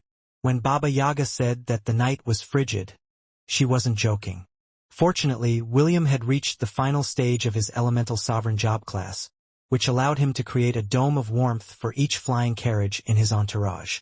Looking outside the window of William's flying carriage, Chiffon looked at the world of snow and ice with an indifferent expression on her face.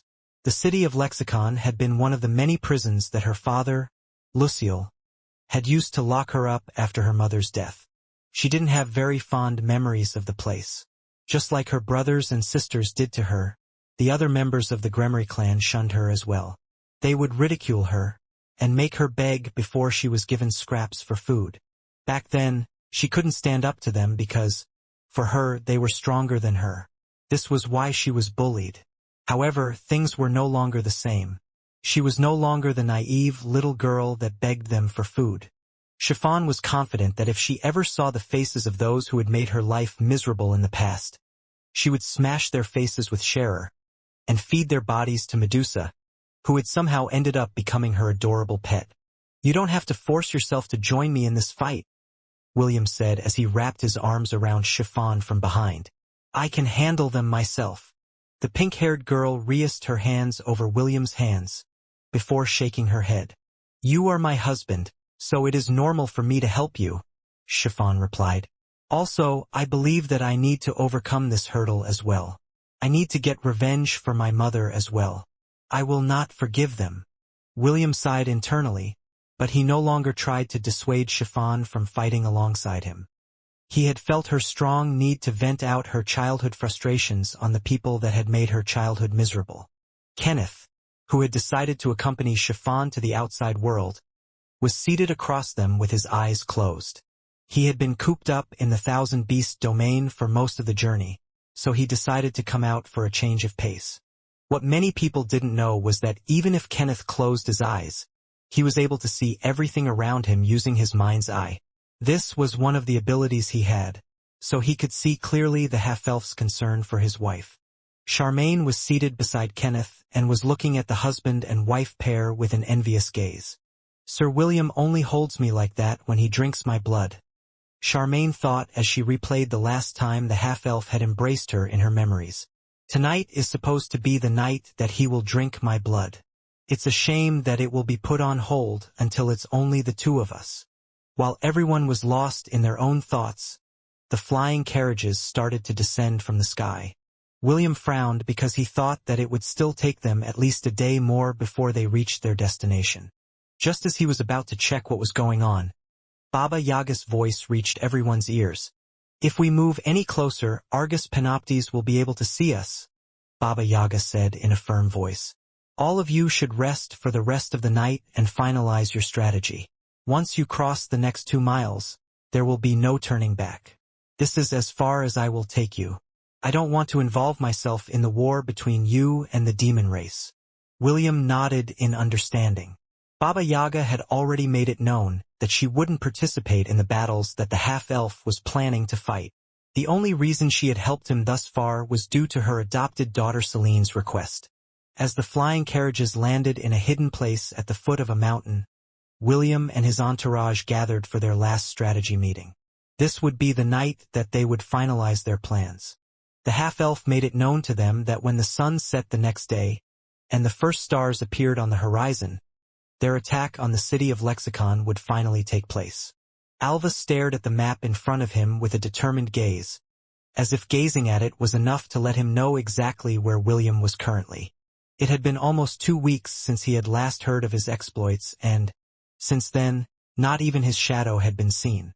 Alva had used all of the manpower and connections at his disposal to find the black-haired teenager who dared to challenge his authority. However, it had not yielded any results. The patriarchs of the major clans who were close to him even told him that he was being paranoid about an upstart that just wanted his name to be known to the world. This was a very common occurrence in the demon realm, so the patriarchs of the major clans didn't think much of it. Some even assured Alva that the one who went by the name Raymond Parker had already gone into hiding because he was afraid of the Gremory clans, as well as the demon lord's wrath. If this incident had happened half a year ago, Alva would definitely not think much of it as well. However, the mocking gaze that Raymond Parker gave him not long ago was etched in his memories. Those were not the eyes of an upstart, Alva thought. Those were the eyes of someone that is not afraid of me, or the demon lord. I'm sure that he is planning something, and I'm sure that, whatever it is, it will not be simple.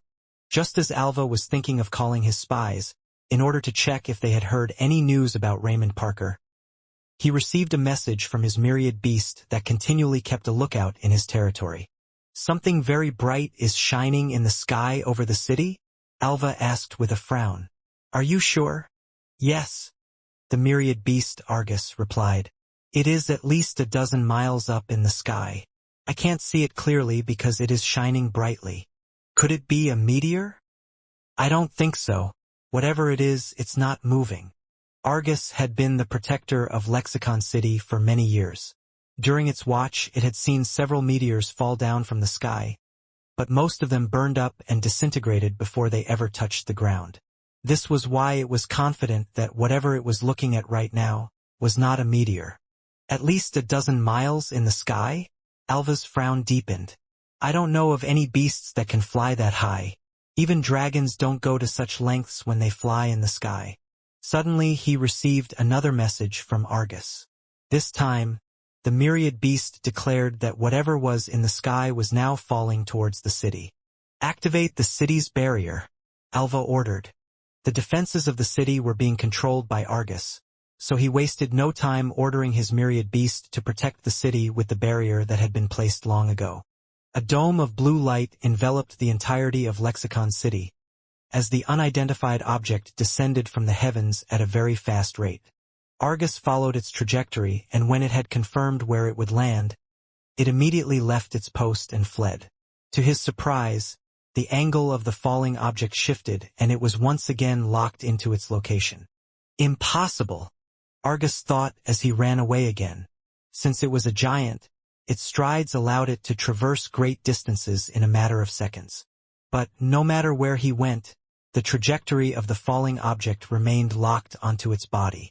In desperation, Argus summoned its giant spiked mace and braced itself for impact. Although the city was enveloped in a very powerful barrier, it felt that it wouldn't be enough to stop whatever it was that was targeting it. Using all of its concentration, Argus focused its 100 eyes on the meteor-like object that was about to fall into the city that he had protected for many years.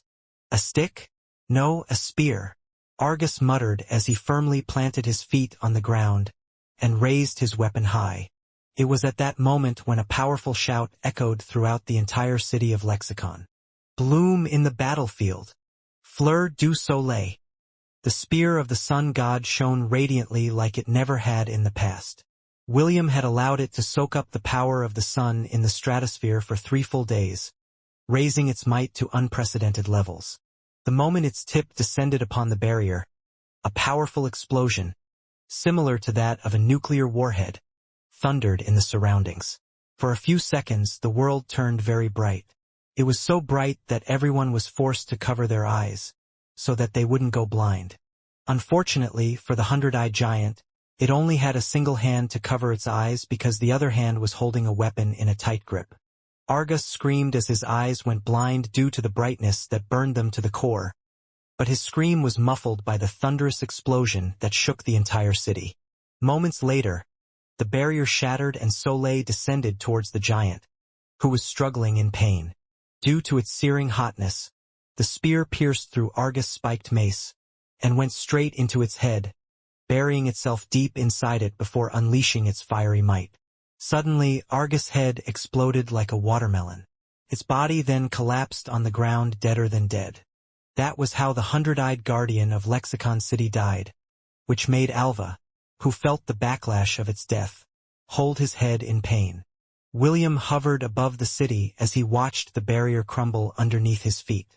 "Go!" William said as a portal appeared behind his back. The two flying armored elephants, Gluteus and Maximus, trumpeted their arrival. Riding on top of Maximus was none other than Cassie, who still had a dumbfounded expression on her face. She thought that they would have a hard time breaking through the city's defenses. However, all it took was one attack from William, and the barrier, as well as one of the myriad beasts under Alva's control, was demolished under his overpowering might. William held Soleil in his hand as he gazed at his surroundings. He had ordered Gluteus and Maximus to trample the Gremory clan's fake residence, in order to make Alva and his subordinates show themselves to him. He didn't like senseless killing, so he prohibited the two flying armored elephants, as well as Cassie, from attacking the civilians. Soon, the sound of horns reverberated in the air as the army of the Gremory clan mobilized to fight off the invaders. William then threw Soleil back towards the sky to let it absorb more sunlight. It had depleted its firepower after breaking through the barrier and killing the hundred-eyed giant. The half-elf had often wondered what Soleil would be able to do if it was allowed to absorb sunlight for a very long time. The destruction that it had caused earlier made him realize that the longer the spear soaked in the sunlight, the more devastating its attack. Since that was the case, he needed to let it charge in as much sunlight as it could, before he used it again for another lethal strike. Cassie, who was currently mounted on top of Maximus, gave William a sidelong glance before shifting her gaze back to the army that was in front of her. In truth, she was quite happy that she and William were on the same side. Her most powerful summon, Impundaloo, had only one weakness, and that was divine flames. As far as she knew, Alva didn't have any of that in his arsenal, which made her resolve stronger. "Slaughter them, Impundaloo," Cassie ordered. A powerful shriek answered her call, and a giant black bird with dark purplish streaks on the tips of its wings appeared above her. Tendrils of lightning snaked around its body as it charged towards the approaching army with the intention of drinking all of their blood.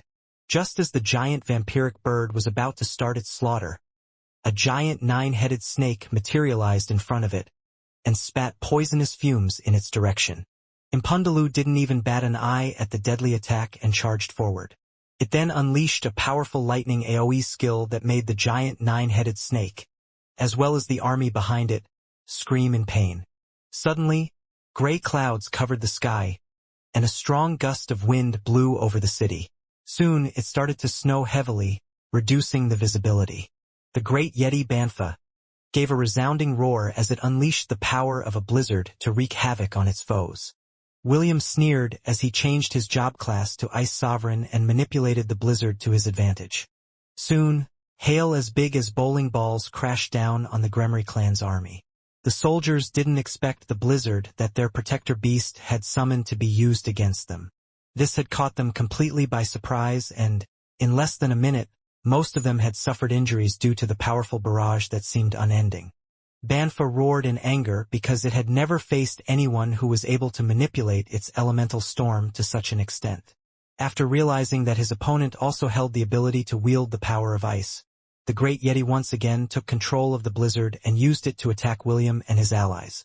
William pressed his palms together as he tried to wrest control of the blizzard from the myriad beast, but Banfa's hold on it was secure. Since that was the case, William did the next best thing, and that was to create a blizzard of his own. The already heavy snowfall became heavier, and visibility had been reduced to zero. No one could see anything, except the vast whiteness that was in front of them. Aside from the whistling sound of snow and wind, only the screech of Impundaloo, as well as the shriek of the nine-headed snake Shangliu, could be heard. Perhaps only William was able to see the current status of the battlefield thanks to Optimus, who was monitoring the battle and the city in real time. If you keep this up, the Gremory clan's army will be buried in snow in 5 minutes tops. How about Alva? Have you found him? William inquired as he continued his battle with Banfa, who was also strengthening its blizzard to unprecedented levels. Although no one could see it, William and the myriad beast were attacking each other with glacial spears, icicle shards, and several other ice elemental attacks in order to prove which of them was superior over the other. Their battle has become so intense that Gluteus and Maximus had no choice but to take shelter from the icy torture that they were experiencing. Although they had very sturdy bodies, both of them were still beasts at the peak of the millennial rank. A battle between powerhouses could easily turn them into ice statues. Fortunately, William had encased them in a protective barrier that prevented them from freezing over. Cassie's lips had already started to turn blue due to the sheer cold that she was experiencing. Even so, she didn't retreat and summoned her ancient fire elemental to keep her, and the 2 flying armored elephants warm. As powerful as it may be, the ancient fire elemental was also having a very difficult time. If was fighting against Banfa, then it could definitely fight it to a tie. However, with William summoning a powerful blizzard to contend with the myriad beast, the only thing the ancient elemental could do was to keep itself, and the 3 creatures beside it warm and toasty. Alva smashed his fist on the table as he gazed at the grayish world in front of him.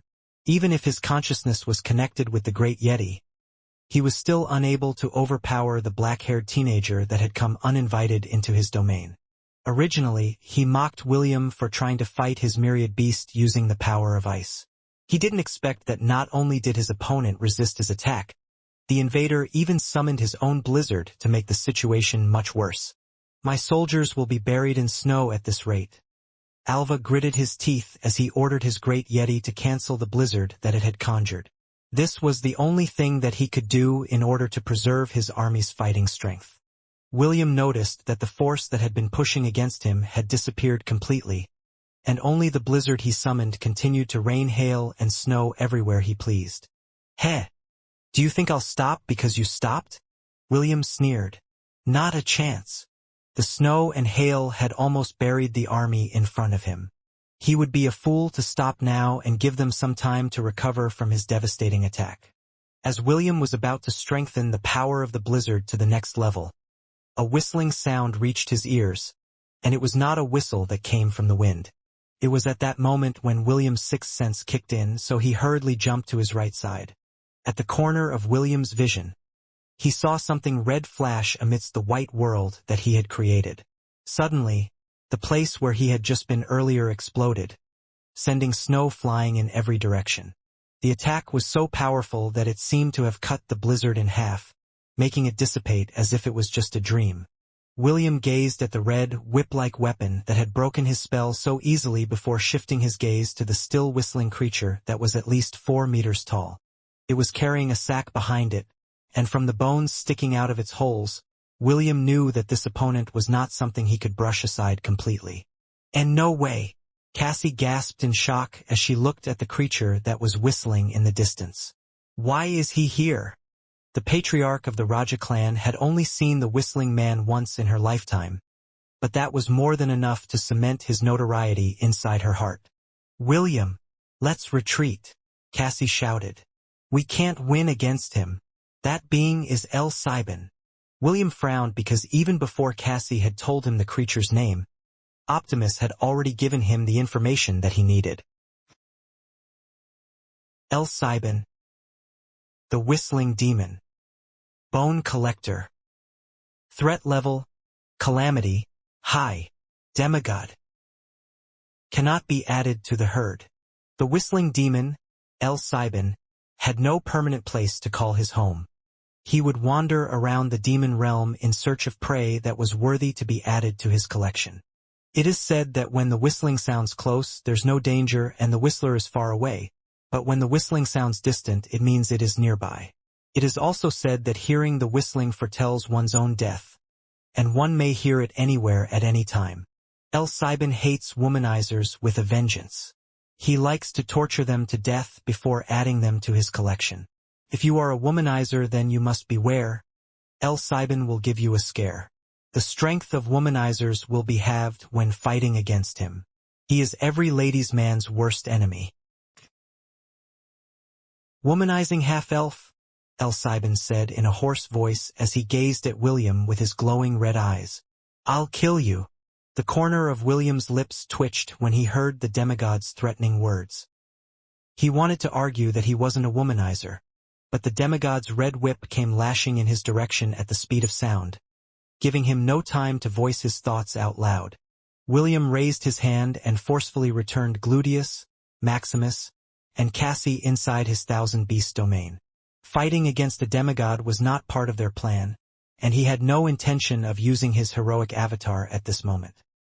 He planned to use it after finding Alva's location, but even though Optimus had done a full sweep of the city, the patriarch of the Gremory clan was not found.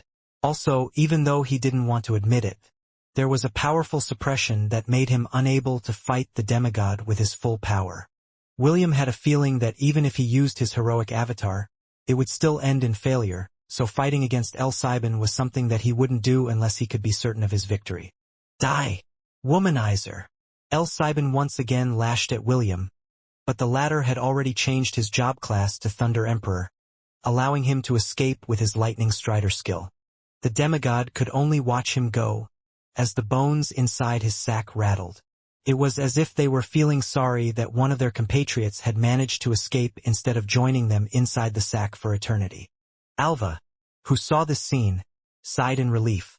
He didn't expect that the wandering demigod, L-Sibin, would end up in the northern regions of the demon realm.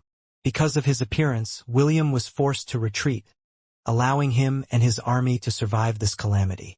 However, just before Alva could fully celebrate his unexpected victory against his opponent, L-Sibin started to whistle once again. He then turned his head to the side and looked at one of the demons in Alva's army. Die! L-Sibin declared as his whip pierced through the demon's chest. However, that was not the end. Under the horrified gazes of everyone, the demon's body began to convulse before his skeleton was pulled out of his body, leaving the flesh behind. It was a grotesque scene, and everyone could only look helplessly as the demigod gave its red whip a tug. The demon's skeleton flew in L-Sibin's direction, landing in the sack on his back. Soon the rattling of bones spread throughout the surroundings. The demigod started to whistle again as he set his eyes on another demon whose legs had already collapsed under his feet. And no, I am not a womanizer. I am not Arg. The demon cried out in pain and fear as L-Sibin's red whip pierced his body and latched itself on his bones. Die! L-Sibin laughed evilly as he once again pulled the demon's skeleton, adding it to his collection. On that day, thousands of demons died in the city of Lexicon as the whistling demon reaped the lives of those whom it deemed guilty of being unfaithful. Although the number of demons the demigod killed had exceeded his expectations, Alva didn't bat an eye and just kept his silence. Even he, as the patriarch of the strongest clan in the demon realm, had no choice but to turn a blind eye to L-Sibin's rampage. Demigods were existences that could come and go unhindered in any place in the world of Hestia. No sane mortal would dare to challenge them unless they also had the backing of a demigod. Even though he felt regretful for the loss of his soldiers, Alva had no choice but to grit his teeth and wait for the calamity to move to another location. Raymond Parker, I'll make you pay for this offense that you have committed against me this day. Alva swore as he clenched his fist tightly. He had lost one of his myriad beasts, which had greatly weakened the strength of his capital's defenses. Right now, he was sure that the spies of the other major clans in his territory would send news of what had just transpired to their masters. Alva knew that his prestige and influence would weaken after this setback, but there was nothing he could do about it. Making excuses would just make him look weak in front of everyone, so he decided to just accept it and make preparations to counter William's next attempt to attack his capital city. Somewhere in the Forterre Desert. Such a shame, Zeph thought as one of his agents in the city of Lexicon finished his report. If only El Sibin hadn't appeared, Alva might have already suffered from an aneurysm by now. After pondering for a few minutes, he told his spy to report to him as soon as anything out of the ordinary happened in the territory of the Gremry clan. The spy bowed his head respectfully before cutting the connection with his master. Zeph walked towards the window as he gazed at the clear blue sky of the desert. Its appearance was the stark contrast of the chaotic atmosphere that was currently happening in the north. Now that William's location was known to Alva, the patriarch of the Gremry clan would definitely have countermeasures prepared for the black-haired teenager's next attempt to attack his domain. Zeph was not the only one who thought that it was a shame that William didn't succeed in his plan to exterminate the Gremry clan. Several of the other patriarchs, who had a bad relationship with the family that backed the demon lord, shook their heads helplessly at the stroke of luck that had come to the capital city to help the clan they hated deep in their bones. It's truly a shame that El Sibin appeared. Isn't that right, William my boy? Zeph asked with a smile on his face. As expected, you already knew about it, William replied. You've got good connections, old man. Before William left the Forterre desert, Zeph had given him a round mirror the size of a baseball ball. This was the means they used so they could communicate with each other over long distances. He had received a call from Kira's grandfather half an hour after he had left the city of Lexicon. Zeph chuckled as he waved his hand in order to appear humble in front of the black-haired boy, who was feeling a bit down because his attack didn't go according to his plan. Don't be so down, Will, Zeph said. Although you didn't manage to raise the Gremry clan to the ground, what you did still had an effect on the geopolitics of the demon realm. In fact, the effect might be better than you imagine. However, in order to take advantage of the situation, you need to capitalize on your momentum. Capitalize on my momentum? What scheme are you cooking up, old man? I'm all ears. It's nothing much. I just need you to. After listening to Zeph's proposal, William realized that he still had lots to learn when compared to the old schemer who was looking back at him with a look of anticipation. Fine, let's do it your way, William replied with a smile. You're good, old man. Ha ha ha. Of course I am, Zeph replied with a smug expression on his face. I have been lying in the shadows and scheming behind everyone's backs before you were even born. How can you possibly match my brilliance? William smirked because the old man did indeed have the qualifications to brag about himself. The plan Zeph offered was quite great, and it would definitely impact the Gremry clan's plan to expand its domain. Since this was a move that would make his enemy suffer, William was more than happy to kick Alva and his clan while they were down. 2 hours after the event that had transpired in Lexicon City, the patriarchs of the different major clans in the demon realm received a call from their acquaintances, showing how the person that went by the name Raymond Parker had destroyed the barrier of the Gremry clan's capital city, as well as kill one of Alva's myriad beasts. It also showed the appearance of El Sibin, and how it had started a killing spree after William had escaped its clutches. Many of the patriarchs that hated the Gremry clan gloated when they saw the recording. The Gremry clan supporters, on the other hand, felt threatened at first because at the end of the video, the black-haired teenager had made a declaration. Any clans who continue to offer their support to the Gremry clan in their ambition for war will answer to me, William declared. Alva and his family only survived because El Sibin interfered. However, do not think that you will be as lucky as them. I have a list of the clans that support the Gremry clan, and I will visit you one by one. William showed everyone a devilish smile that made the hearts of Alva's cronies shudder. If you don't want to be annihilated, it will be best to break all ties with the Gremry clan, William stated. Do not think that I will be fooled with fake pretenses. I am giving all of you exactly 2 hours to cut every single connection you have with them. The black-haired teenager then took out a scroll from his storage ring and recited the names of the clans that were currently supporting the Demon Lord and his goal to wage war in the Silver Moon and the Central Continents. Astasul clan of the Sleeping Valley, Berkazak clan of the Stoned Steppes, Castmont clan of the Infested Plains. William mentioned the clans who had been confirmed to have formed a partnership with the Gremry clan, as well as the Demon Lord. Zeph had done a lot of digging throughout the past week, in order to know which clans were currently working with the Demon Lord. He needed this list so that the people who were on his side would be aware of which clans they needed to target before Lucille's and Alva's plan was executed. After saying the names of over 20 clans, William stopped and sneered. "I know where all of you are located.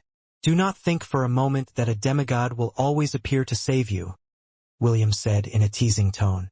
"I have an artifact that allows me to travel long distances in minutes. None of you are safe from me. I will be visiting all of you soon."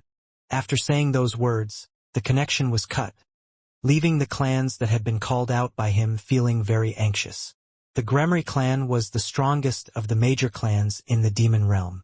If even they were not able to resist William's sneak attacks, then how could they possibly cope with the black-haired teenager whose feats were now known to many? Josh smiled as he watched the projection disappear in front of him. This was the perfect opportunity that he was waiting for. Although Lucille was a cautious and scheming individual, he was someone who didn't like to be ridiculed. Now that his plan was being challenged by William, he would no doubt leave the capital city and hunt the black-haired teenager down. This was precisely the moment that Josh was waiting for.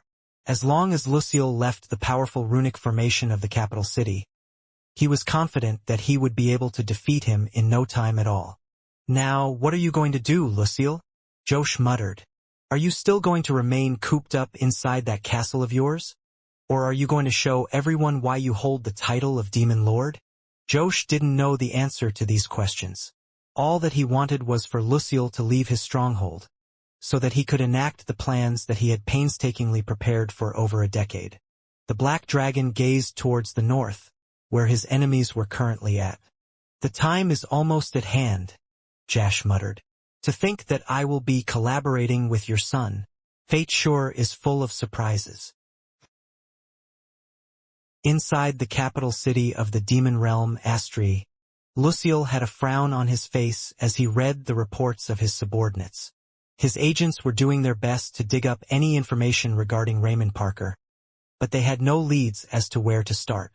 All that they knew was that the black-haired teenager passed through the southern stronghold and was being accompanied by Josh's daughter, Vesta. This made all of them conclude that the person that attacked the Gremry clan had a connection with the black dragon that guarded their southern borders. The revelation had unnerved most of the officials in the capital city. Josh was one of the 4 demigods of their realm. If he really planned to stage a rebellion, that would mean that they would be fighting against a demigod. No one in their right minds would fight against a demigod because this was akin to suicide. This had lowered the morale of the officers in the Demon Lord's army because the southern stronghold housed a great number of soldiers that were under Josh's command. "Just what are you planning to do, you overgrown lizard?" Lucille said in a cold and deadly voice that reeked of killing intent. "Did you lose your courage on the day that you lost your tail?" The Demon Lord scoffed as he thought of a way to overcome the current dilemma that he was facing.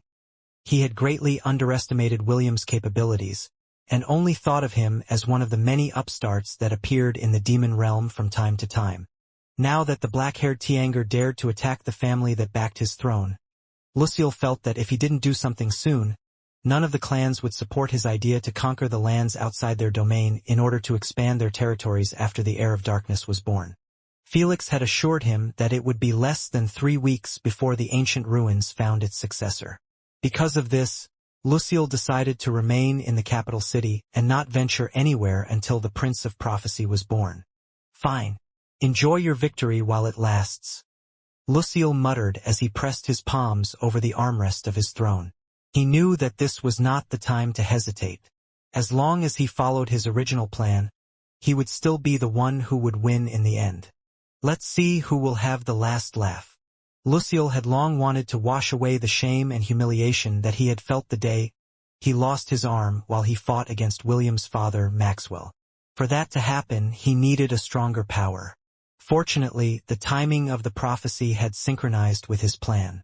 Although he didn't believe in such things in the past, he was willing to believe it now.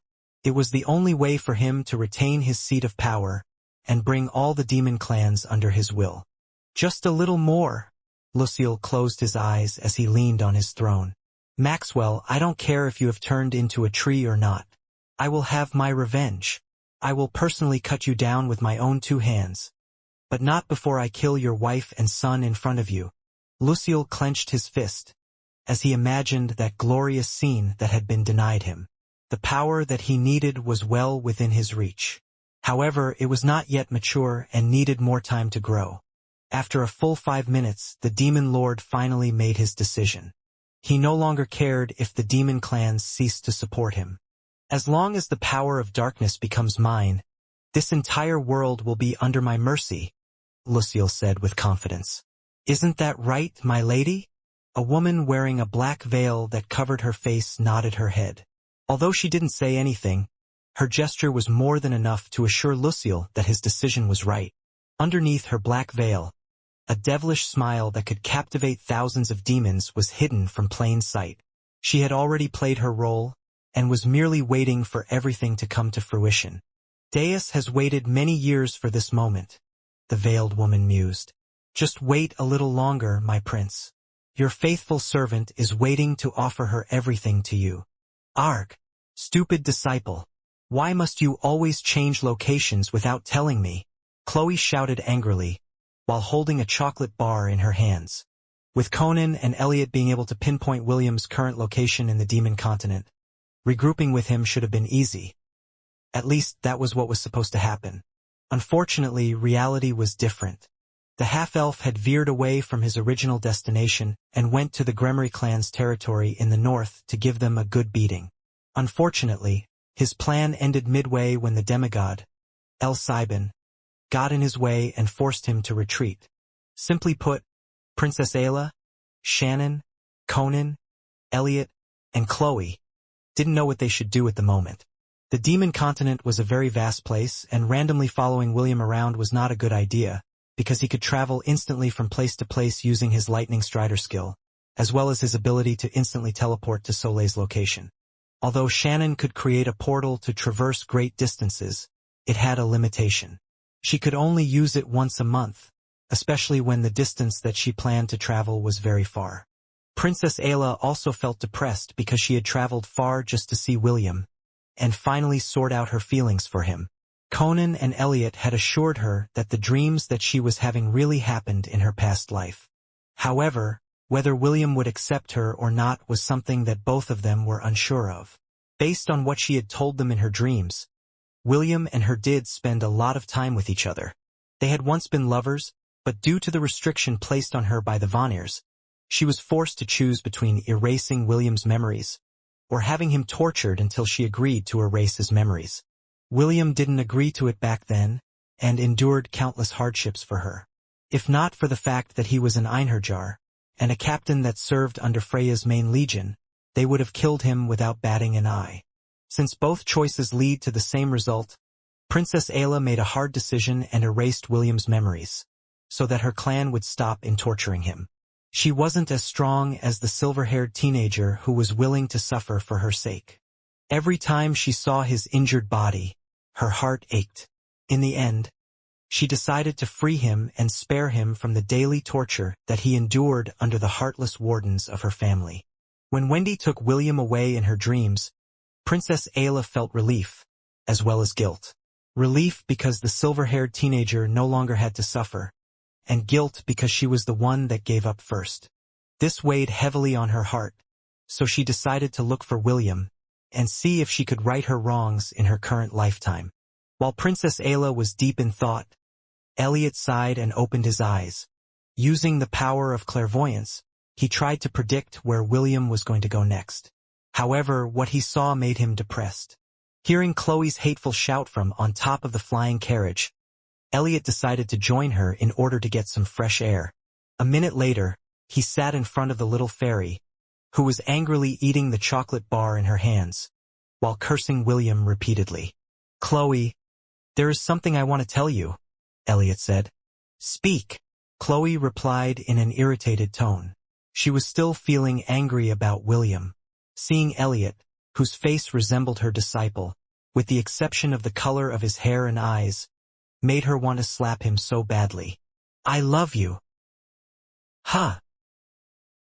I said I love you, Elliot said as he looked at Chloe with a serious expression on his face. What nonsense are you spouting? Chloe used her chocolate bar and swatted the annoying angel in front of her. But Elliot dodged her attack easily, making her more irritated. "I'm not spouting nonsense, it is true," Elliot answered. "It was love at first sight. Maybe not at first sight, but definitely love at third sight." "I see. So you choose death. Ha ha ha." Elliot laughed happily, while Chloe's expression turned grumpy. After the two of them had fought seriously against each other, the little fairy understood that she would have a very hard time hitting Elliot with her fist, if the angelic familiar focused on dodging. After laughing for quite some time, Elliot's expression became serious once again as he gazed at the little fairy who had just taken out another chocolate bar, since she had finished her first. "I said I love you. What is your answer?" "Scram." "Che." Elliot gave a long and depressed sigh as he gazed towards the north. "You like William, right?" Elliot asked without looking at the little fairy, who had just taken out her third chocolate bar. "What is it to you? Are you going to say things like, 'I don't have the right to love others'?" Chloe glared hatefully at the annoying Elliot, who was not paying attention to her. "Of course not," Elliot replied as he continued to gaze at the north. "I just want to tell you one thing. William loves you too." "Huh? Stop spouting nonsense. Why should I lie?" "Just to make fun of me like you always do. Do you think I'm stupid?" Elliot uttered another sigh as he turned his head to look at Chloe, who was now chewing on gummy bears. "I was born from William's soul," Elliot said. "Naturally, I know things about him that even he doesn't know about. Although he will not admit it, when the two of you fought, he fell in love with you." Chloe snorted as she continued to chew on her gummy bears. She didn't believe Elliot one beat, and wouldn't believe him no matter what he said. Judging from her expression, Elliot understood that Chloe had decided to ignore him, but he didn't care about that and continued to talk. The you back then that was covered in wounds, wearing a fearless grin, and eyes as clear as the sky was truly captivating that William's heart skipped a beat. It was also why he decided to face you head-on despite knowing the fact that the punch you would give him would hurt just as much as getting hit by Truckkuin. "Who is Truckkuin?" "Let's not talk about that bastard." "Okay. Continue."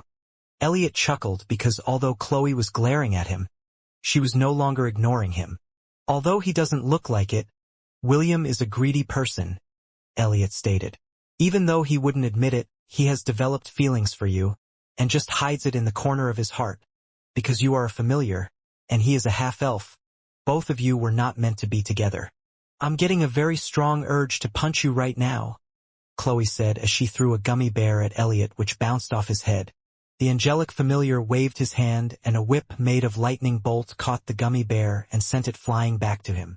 Elliot caught it with his hand and bit into it, as he continued to gaze towards the north. "So, unless you tell him what you feel, he will just keep those feelings hidden inside his heart and just treat you as his master," Elliot commented. "A part of him loves you, and I was born with that half. This is why I'm telling you that Will does love you. So you still have a chance." Chloe frowned. She didn't know if Elliot was lying or not, but since she was born holding a piece of Celeste's soul, her personality was something that the beautiful elf had wanted to have. A domineering and straightforward personality that used violence to get her way. She was Celeste's inner wish that she had tucked away into the corner of her heart. Chloe was the person Celeste always wanted to be, but didn't have the courage to become. HMP. What's the point? You and Conan said that he could only love one more. Also, according to you, there are already 3 candidates vying for that last spot. Why would I even bother with such troublesome things? You're right, Elliot admitted. I know that you won't bother with such things, and I know that, even if you tell William that you love him, he will just treat it as though you are just teasing him. This is why I am telling you that he loves you. That way, even if the two of you don't become a couple, you know that he feels the same way about you. Elliot then stood up and did some stretches. Life is a matter of choice, Elliot stated. There are times when you have to say the things you want to say before it is too late. After that, the only thing that is left for you is regret. After saying those words, Elliot flew back inside the carriage, leaving the little fairy alone on the rooftop of the carriage. You told me how he fell in love with me. But if I told you that I fell in love with him because of that same moment and in the same manner, would anyone believe me? Chloe muttered as she gazed towards the north. When the two of them fought against each other in the Tower of Babylon, Chloe felt an excitement that she had never felt in her life. It was as if she had met her match, and that was why she didn't hold back in her last attack.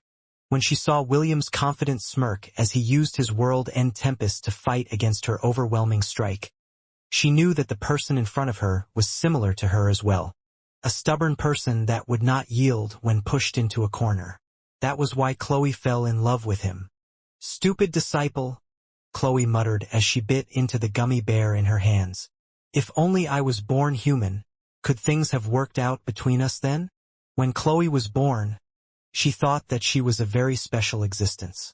She was strong, she was small, and she could beat the crap out of anyone that annoyed her. Never in her life did she feel as helpless as she did right now. The next day, the flying carriage that Princess Ayla, Shannon, Conan, Elliot, and Chloe were riding in arrived at the Forterre Desert. After much debate, they decided to visit Kira's grandpa. This idea came from Shannon, who used her ability to check on William from time to time. Through the scenes that played in her mind's eye, she discovered that Zeph was quite a capable individual. Because of this, she convinced everyone that they should head to the Forterre Desert and ask the old coot to let them talk to William using his communication artifact. Are you sure this old man will be able to help us? Chloe asked as she looked at the gates of the city that towered above her. Shannon nodded. Of course. However, if he refuses to cooperate, we can always use violence to make him listen to our demands. Oh, I approve of this plan. I like beating up old people. You shouldn't beat up old people, Chloe, Princess Ayla commented from the side because she remembered her master, Owen, who sometimes complained that his hips were aching due to old age. Conan and Elliot glanced at each other and smirked. They didn't have the heart to tell the angelic beauty that the reason why Owen's hips ached was because of his nightly activities with his beautiful wife. As they neared the gates of the city, the guard captain shouted and asked them to state their name and business in their city. I am William's master, Chloe shouted. If you don't let me in, I will break this gate with my bare hands. William? The guard captain frowned. Who is William? I don't know anyone that goes by that name. Do you guys know? The guards standing beside him shook their heads.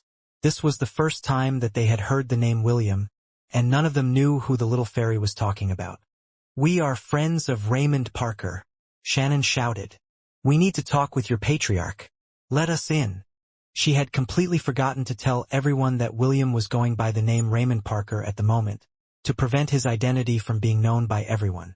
Just as she expected, the guard captain's expression changed after hearing Shannon's words. He immediately asked one of the guards to inform their patriarch about what was happening at the gate because he didn't know if he should believe these people or not.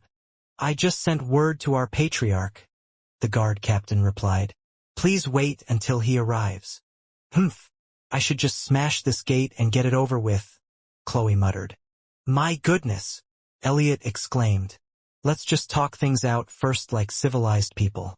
If they don't let us in, we'll break ourselves in. Okay, talk first, bash later. Conan, who was seated on Princess Ayla's shoulder, chuckled as he gazed at his two comrades. They had been traveling for quite some time, and they badly needed a place to stay, especially the two ladies, who had decided to look for William without much preparation at hand. After 15 minutes of waiting, the gates of the city opened. An old man, along with his subordinates, walked out of the city and gazed at the unusual group that had come knocking on their door. All of them were armed and ready to fight against possible imposters who claimed to be William's friends, just to enter their city and spy on their activities. You said that you are Raymond Parker's friends? Zeph asked. Do you have any proof? Elliot flew towards Zeph and hovered a meter away from him. Old man, let's talk over there, Elliot said as he flew towards the side of the gate. Zeph frowned, but he still followed the little creature that he was seeing for the first time in his life. After making sure that they were out of earshot from the others, Elliot whispered something in the old man's ears, which made the latter's eyes wide in shock. Shannon had briefed them that Zeph knew about William's true identity, so Elliot merely told him things about the half-elf in order to convince the old man that they were really William's friends. "If you still don't believe us, you can contact him right now," Elliot stated. "You have the means, right? Just tell him that Elliot is here. That is more than enough to confirm our identity." "No need," Zeph replied. "I will believe you for now. Enter the city with me." Zeph waved to his subordinates to make way for Elliot and his friends, and allow them to enter the city with him.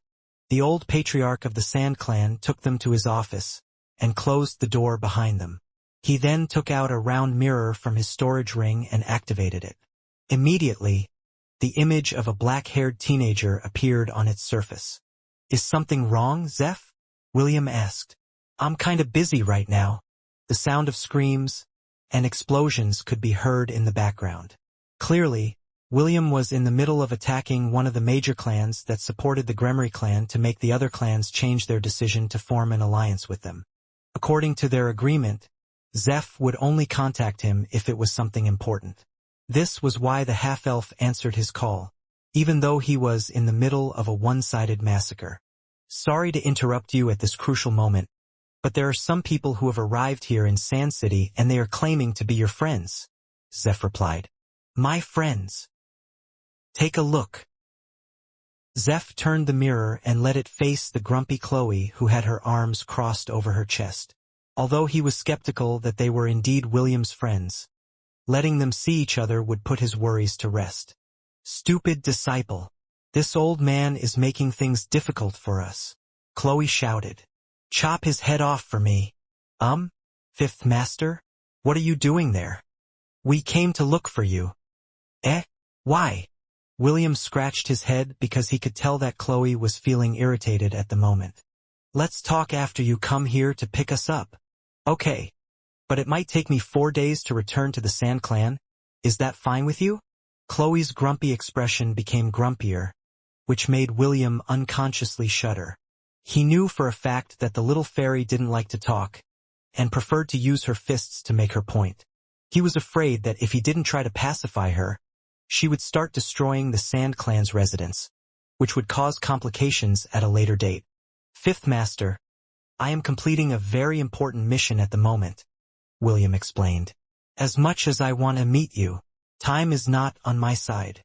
I have to deal with some important matters before I return to the Forterre Desert."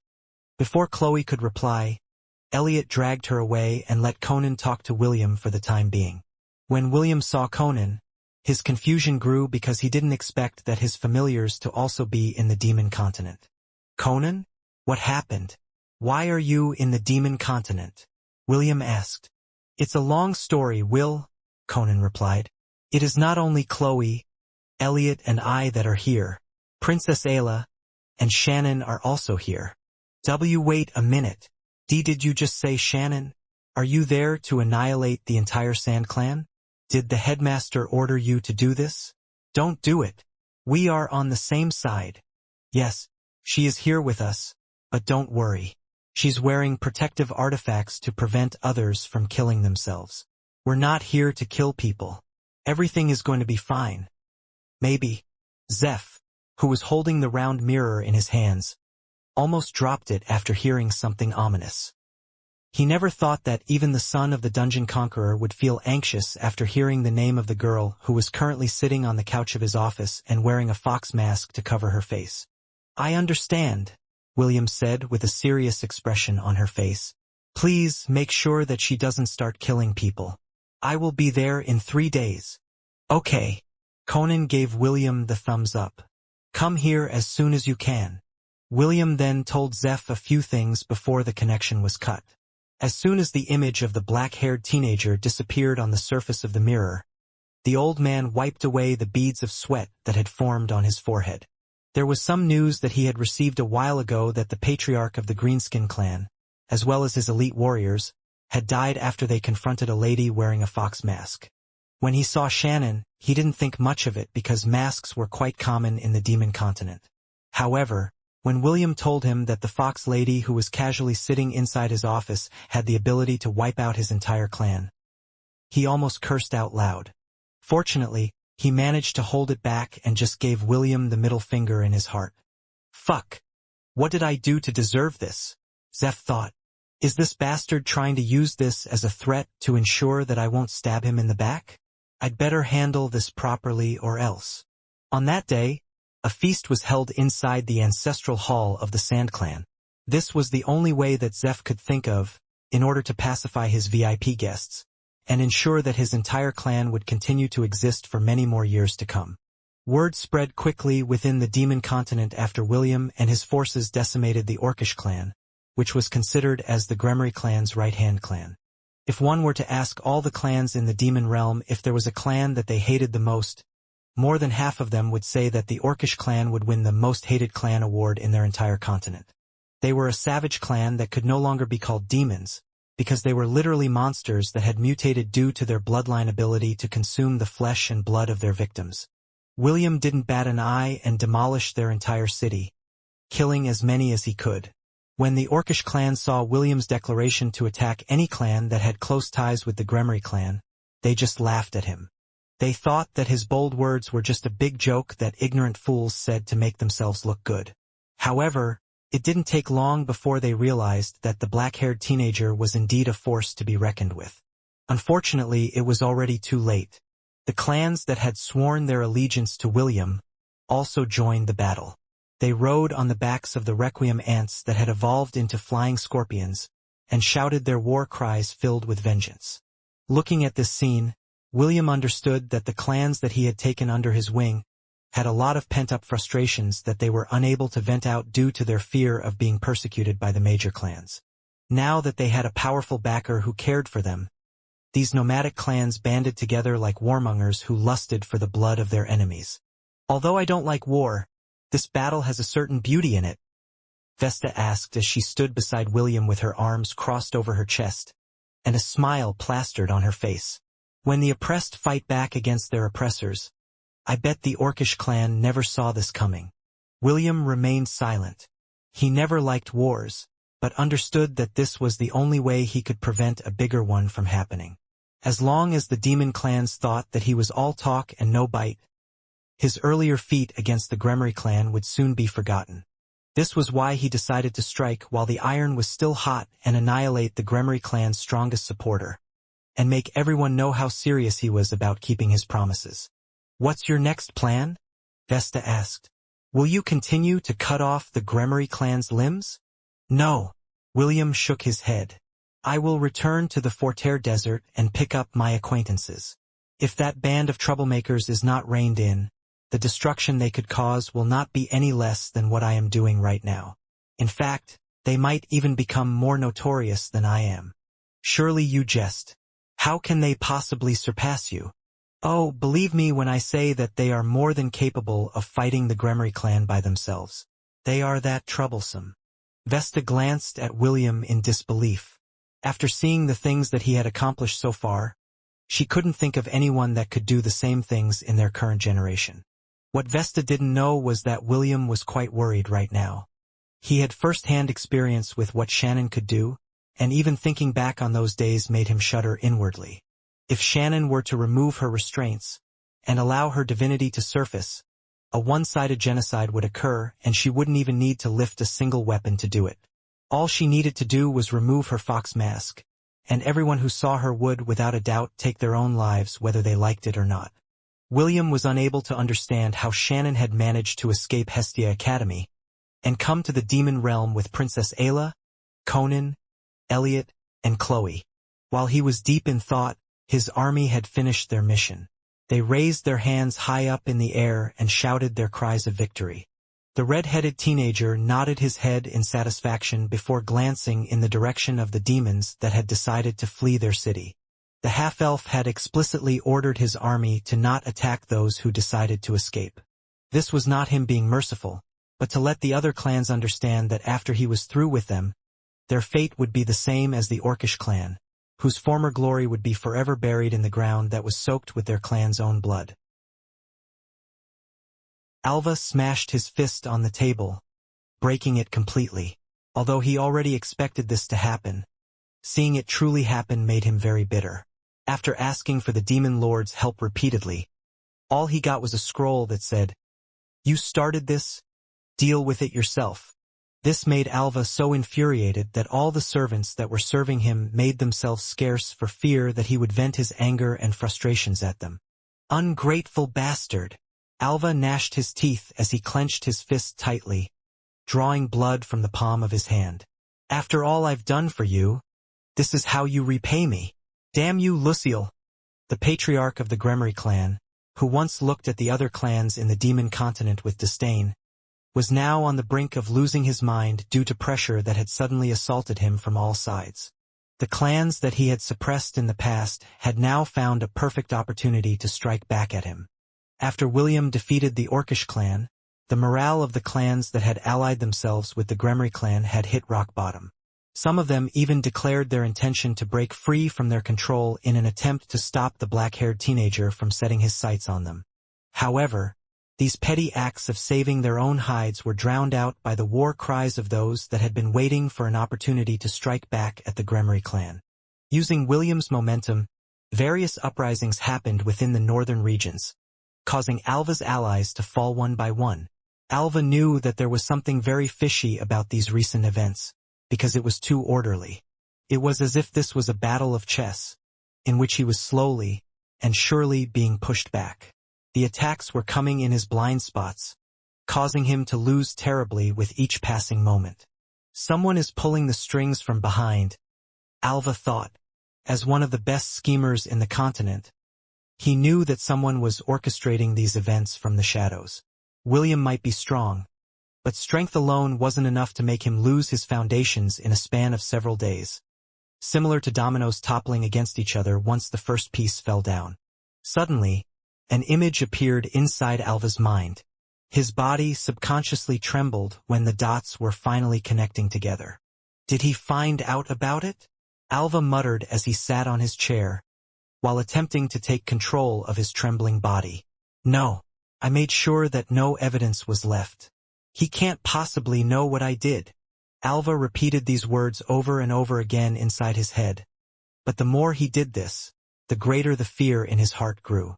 "No, it's impossible. The people I sent all died and no trace remained." Alva took deep breaths in order to calm himself. "Without any evidence, how can he know what I did?" Alva tried over and over again to reassure himself, but it didn't work. Now that he had an idea about who was behind everything that was happening to him, he realized that everything he had built up over the past few decades was about to come crumbling under his feet. Josh twirled the wine cup in his hand as he gazed at the carnage that William's army had unleashed on the Orcish clan through the eyes of his daughter, Vesta. "Alva, I will never forgive you," Josh stated as his gaze fell on the wine cup in his hand. "Everything that you've built through the years, I will destroy. Everyone that you cared for, I will kill.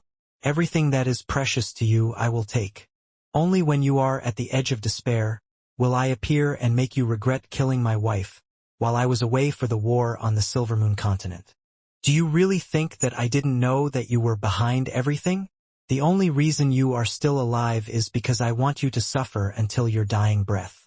That is the only way that I can quell the anger in my heart. Don't worry, you won't be going to hell alone. I will send your entire clan, as well as your precious demon lord, to the afterlife to keep you company." Josh had planned everything for many years. He chose collaborators that would not betray him and help him enact his revenge.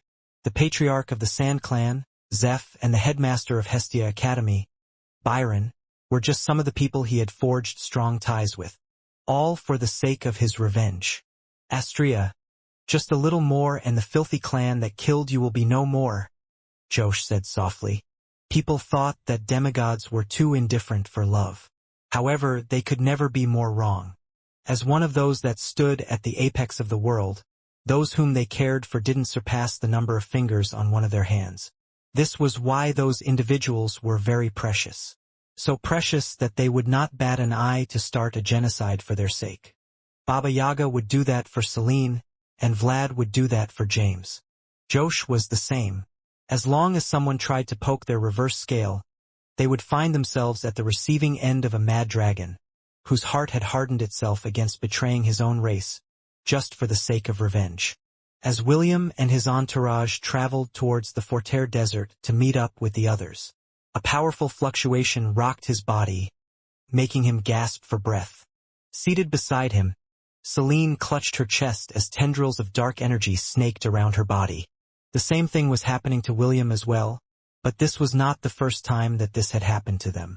The black-haired teenager, as well as the beautiful elf, closed their eyes as they endured the power that was going berserk inside their bodies. The minutes passed slowly, but their conditions were not getting better. In fact, they were getting worse. Knowing that they were going to endanger the others, Celine grabbed William's hand and activated her artifact, Eternity. As the two stood in that vast and empty world, their hold of their senses gradually weakened until they could no longer control their bodies. Just like two wild animals, the two of them used their bodies in an attempt to ease the torment that they were experiencing.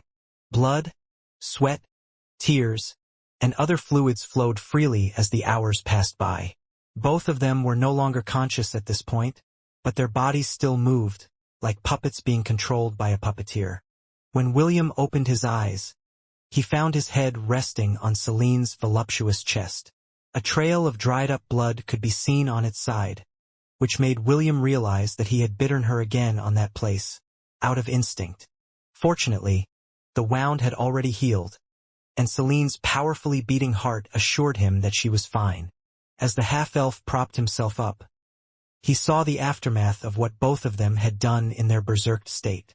Scratch marks, bite marks, as well as bruises could be seen all over Celine's beautiful body. William didn't fare any better because every part of him was in pain. Even his hips were aching, and the half-elf didn't like it one bit. Using his wind magic, William gently lifted Celine's body and cleaned her up with water magic. After making sure that every part of her had been scrubbed clean, William used his healing magic to mend all of her injuries. Even after everything that William had done, Celine didn't stir from her slumber. This showed how exhausted she was. William sighed as he took clothes out from his storage ring and gently dressed her. "We can't continue like this," William muttered as he used his wind magic to move Celine to the bed, so that she could have a proper rest.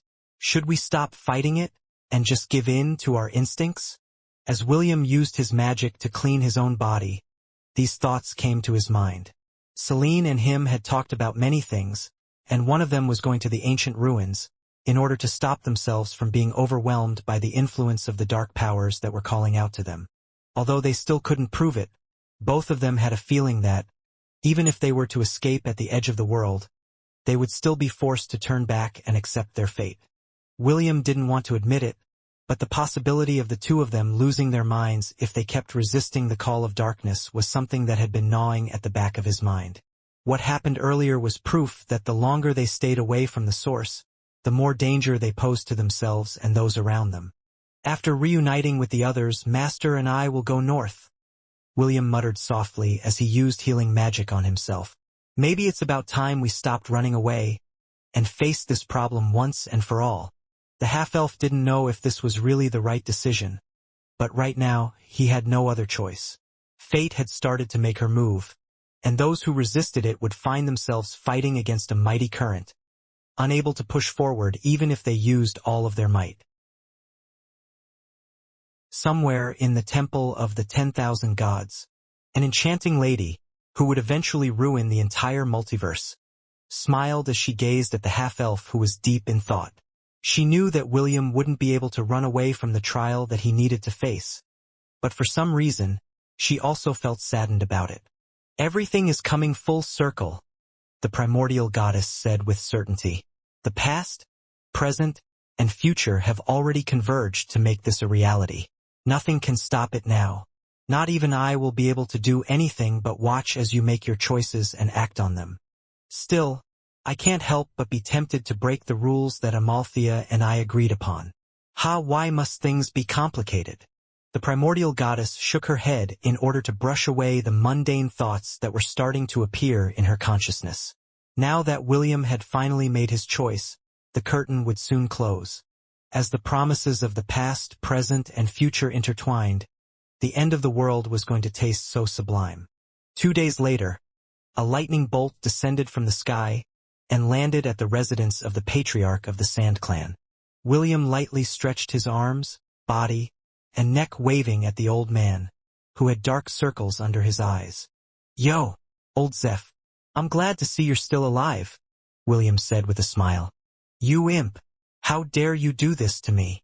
Zeph asked as spittle flew in every direction. "Do you think it's funny to let someone that could potentially annihilate my entire clan inside our main residence? You bastard, how dare you do this to me? Calm down. I didn't even know that they decided to go sightseeing in the demon continent. This is not my fault." "Well, they could have chosen to sightsee somewhere else. I don't want my clan to suffer the same fate as the Greenskin clan." William chuckled, but deep inside he was feeling sorry for the old man. After experiencing what Shannon was capable of, he understood where he was coming from. Even so, the half-ELF thought that since the old coot and him were on the same side, it was fine to share his burdens with him, right? "It's fine, aren't you still alive?" William commented as he tried to pacify the old demon whose veins were bulging at the corner of his head. "Besides, both of them are good girls. Did they make things hard for you? Of course not. That is how confident I am in their character." "Well, I guess you're right." Zeph wasn't able to refute William's words because Princess Ayla and Shannon had been very cooperative with them. They didn't even leave their room and just waited for the half-elf to arrive, which took a load off of the old man's shoulders. The two talked as they walked together. William mostly asked about the recent news that was happening around the demon continent. After dealing a devastating blow to the Orcish clan, William also visited another clan, which also had strong ties with the Gremory clan, and demolished their city to the ground. This was part of the strategy that old Zeph had come up with, so it was crucial for William to ensure that the attack would be a success. After doing these two things, the half-elf immediately returned to the Forterre Desert to know why Princess Ayla, Shannon, Conan, Elliot, and Chloe decided to come to the demon realm in order to find him. As soon as William arrived at the temporary residence where his friends were staying, a little fairy came flying in his direction with a mighty shout. "Stupid disciple! What took you so long? It's nice to see you again, Sixth Mastarg." Chloe didn't bat an eye and gave William's chest a powerful kick, which sent him smashing towards the wall of the residence, breaking it completely. Zeph, who was standing right beside the half-elf a few moments ago, made a fist pump and gave Chloe 2 thumbs up in his heart. He had long wanted to slap the black-haired Tianger silly, but only held back because he was afraid of retaliation. Seeing William suffer from the little fairy's kick made Zeph feel that the VIP treatment that he had given Chloe's group wasn't wasted. "This feeling is good," Zeph mused as he pretended to look concerned at what had just transpired in front of him. He didn't even pay attention to the damaged wall in his residence. If possible, he even wanted to urge Chloe to continue beating William up, even if the entire place goes down. Losing a small residence as a price to see William getting beaten up was something that he would pay to see. "You're still the same Sixth Master," William said with a face filled with injustice as he stood up from the rubble, while clutching his chest. He had just finished using a healing spell to cure his injury, so he did not feel any pain from the blow he had just received. "HMP. This is what you get for making me wait." Chloe crossed her arms over her chest and glared at William. "If you want to compensate me, give me more of those chocolate bars. I know that you stocked up on a lot of them." Seeing the little fairy's attempt at extortion made the corner of William's lips twitch. Even so, he still agreed to his request. A happy Chloe was a Chloe that doesn't randomly attack people with a flying kick. Right after giving the little fairy over a dozen chocolate bars, the half-elf noticed 2 figures standing on the balcony of the residence. One of them was an angelic beauty, one that would make any guy want to protect her smile. The other was another beauty, whose gaze was enough to literally send you to the afterlife. "It has been a while, Ayla, Shannon," William said in greeting. "Sorry for making the 2 of you wait." "I'm glad to see you again, Sir William," Princess Ayla replied with a smile. Shannon, on the other hand, only nodded her head in greeting. No one knew that underneath her fox mask, the young lady could feel her cheeks burning as she gazed at the black-haired teenager, whose exploits had made her heart skip a beat. 5 minutes later, William sat on a chair and casually sipped on his tea.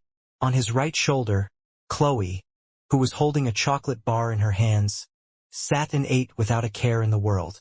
Conan sat on Princess Ayla's shoulder, while Elliot took this opportunity to get some fresh air. For the past 3 days, the angelic familiar had been keeping a close eye on Shannon to ensure that she wouldn't cause any trouble for the Sand Clan. It was a very taxing duty because Shannon liked her newfound freedom. She would often try to sneak out of the residence, just to go sightseeing, but Elliot couldn't let this happen. If Shannon was attacked by a foolish demon from the Sand Clan, and she accidentally killed them in the process, the harmonious relationship between Zeph and William might become strained. In order to prevent this from happening, he took it upon himself to guard Shannon 24/7 and thwart her attempts to escape from the residence in order to satisfy her curiosity. When William arrived, Elliot was finally able to breathe a sigh of relief because he was sure that the half-elf could rein her in. Since that was the case, he left the residence to wander around the city, in search of something interesting to help him pass time. Okay, I think it's about time that the two of you tell me why you are here in the Demon Continent, William said as he placed his teacup on the table. Let's start with you, Shannon. How did you manage to escape, and why did you escape? The fox lady turned her head to look at William. Although she was still wearing a mask, the half-elf could feel a pair of determined eyes looking back in his direction. I came here in the Demon Continent to find my prince, Shannon said. You're looking for your what? William asked. A prince? Here in the Demon Continent? Are you out of your mind? Shannon smiled underneath her mask as she eyed William with an amused expression on her face. Yes, I am looking for my prince, Shannon answered. In fact, I am looking at him right now. I am looking for my prince. In fact, I am looking at him right now. Princess Ayla, who was seated beside Shannon, glanced at the young lady beside her in surprise. Although the angelic princess had interacted with the fox girl while they were together, Shannon had never said anything about the fact that she liked William too. It was at this moment when she felt an ache in her chest. Her purpose for coming to the Demon Continent was to look for William and convey to him the dreams that she was having. Although those memories had happened in her past life, those memories were very precious to her. If possible, she wanted to apologize to him for being weak back then, and unable to stand up for the feelings she had for him. She also wanted to use this lifetime to compensate for the time they had lost in the past. But Shannon's words made her heart feel like someone was squeezing it. While Princess Ayla was enduring in silence, William looked at Shannon as if he had heard something incredulous. Shannon was like a walking death incarnate. Now that his quest in lifting the curse on Est's, Ash's, and Isaac's bodies was finished, he no longer had any reason to form a close connection with her. Form a connection with someone that could potentially kill you with a stare? Sorry, no thank you. I hope you find your prince, William replied with a smile and pretended that he didn't hear the second part of Shannon's statement. He then looked at Princess Ayla, whose face was flushed, and who seemed to be having a hard time breathing. Ayla, are you all right? William asked with a trace of concern in his voice. Are you perhaps not feeling well? You don't look so good right now. Princess Ayla lowered her head because she didn't want William to see her expression right now. I am fine. I just didn't get enough sleep last night, Princess Ayla answered. I see. Do take good care of yourself. Owen may not be my master, but he has taught me many things. I can also be considered your senior brother, you know? I'm older than you by a year. Shouldn't you call me senior sister? Age has no connection with seniority. I was taught by old Owen first, so I'm like his pseudo-disciple. Feel free to call me senior brother from now on. Princess Ayla slowly raised her head as she looked at William with a face that was as red as a tomato. Senior Boita, Princess Ayla stuttered, which made her misspeak the words she wanted to say. William chuckled after seeing the flustered princess try to recover her bearings. Although he hadn't interacted with the angelic princess much, he already considered her to be one of his people from Lot. Shannon, who had been ignored by William, glanced at the two with a curious gaze. She knew that the princess wanted to go to the Demon Continent to meet the half-elf, and she used this as an opportunity to ask for their help to escape and accompany them on their journey. The fox lady already knew that Princess Ayla still didn't understand her feelings for William. This was why she decided to test her reaction and see how she would respond to her confession to the person she liked. Seeing her expression, Shannon understood that she might have inadvertently hurt Princess Ayla's feelings. This was something that she didn't expect to happen because she knew that William could have up to 9 wives, not including Belle. Because of this, she wanted to give Princess Ayla a push, and also give herself a push to get a piece of the half-elf's heart, which was slowly, but surely, being filled up by the women around him. Unfortunately, Shannon didn't know about Est's or Kathy's existence. Because of this, she had miscalculated the number of wives and fiancés that William currently had. "Sir William, please don't ignore me," Shannon stated. "I like you very much, and Princess Ayla feels the same way. We want to become your wives as well. Is this possible?"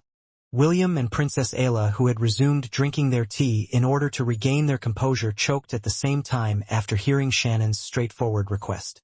Chloe, who was sitting on William's shoulder, frowned after hearing Shannon's words. For the past few days, she had been thinking about how to handle the complicated feelings inside her heart.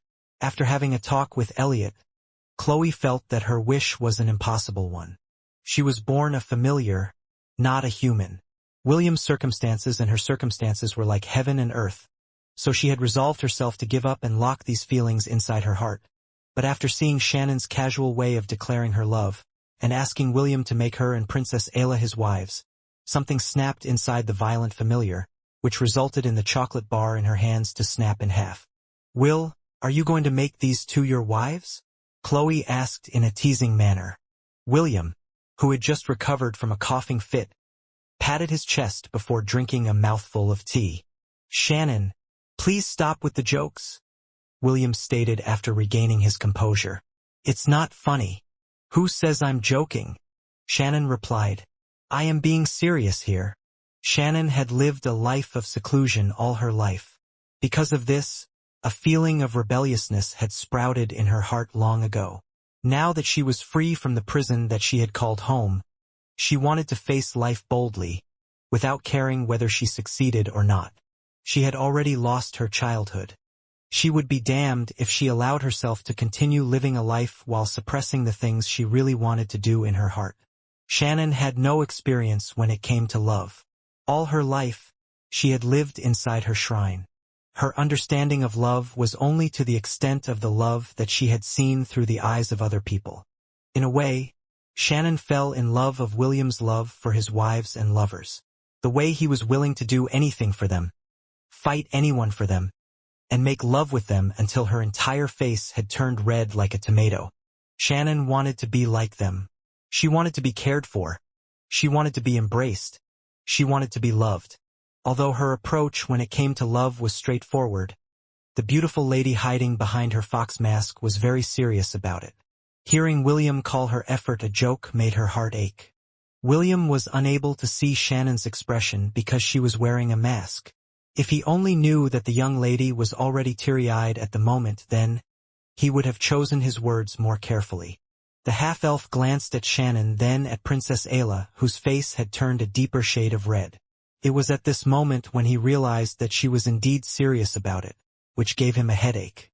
"Hey disciple, are you ignoring me?" Chloe started to poke William using the chocolate bar in her hand. "Are you going to marry these two girls? How about you marry me instead?" William ignored Chloe's words because he thought that she was just teasing him as always. Right now, he was thinking of a way to deal with the two ladies in front of him, and make sure that Shannon wouldn't start a genocide after getting rejected by him. William stared towards the north with his arms crossed over his chest, while Conan sat on top of his shoulder. He had told Princess Ayla and Shannon that he would seriously think about his answer to their confessions after he finished dealing with the things he needed to do in the demon continent. Originally, he planned to politely reject both of them, but before he could do that, Conan told him via telepathy that the two of them should have a talk in private first, before he gave the two ladies his answer. As a familiar born from a quarter of the half-elf soul, Conan understood William the best.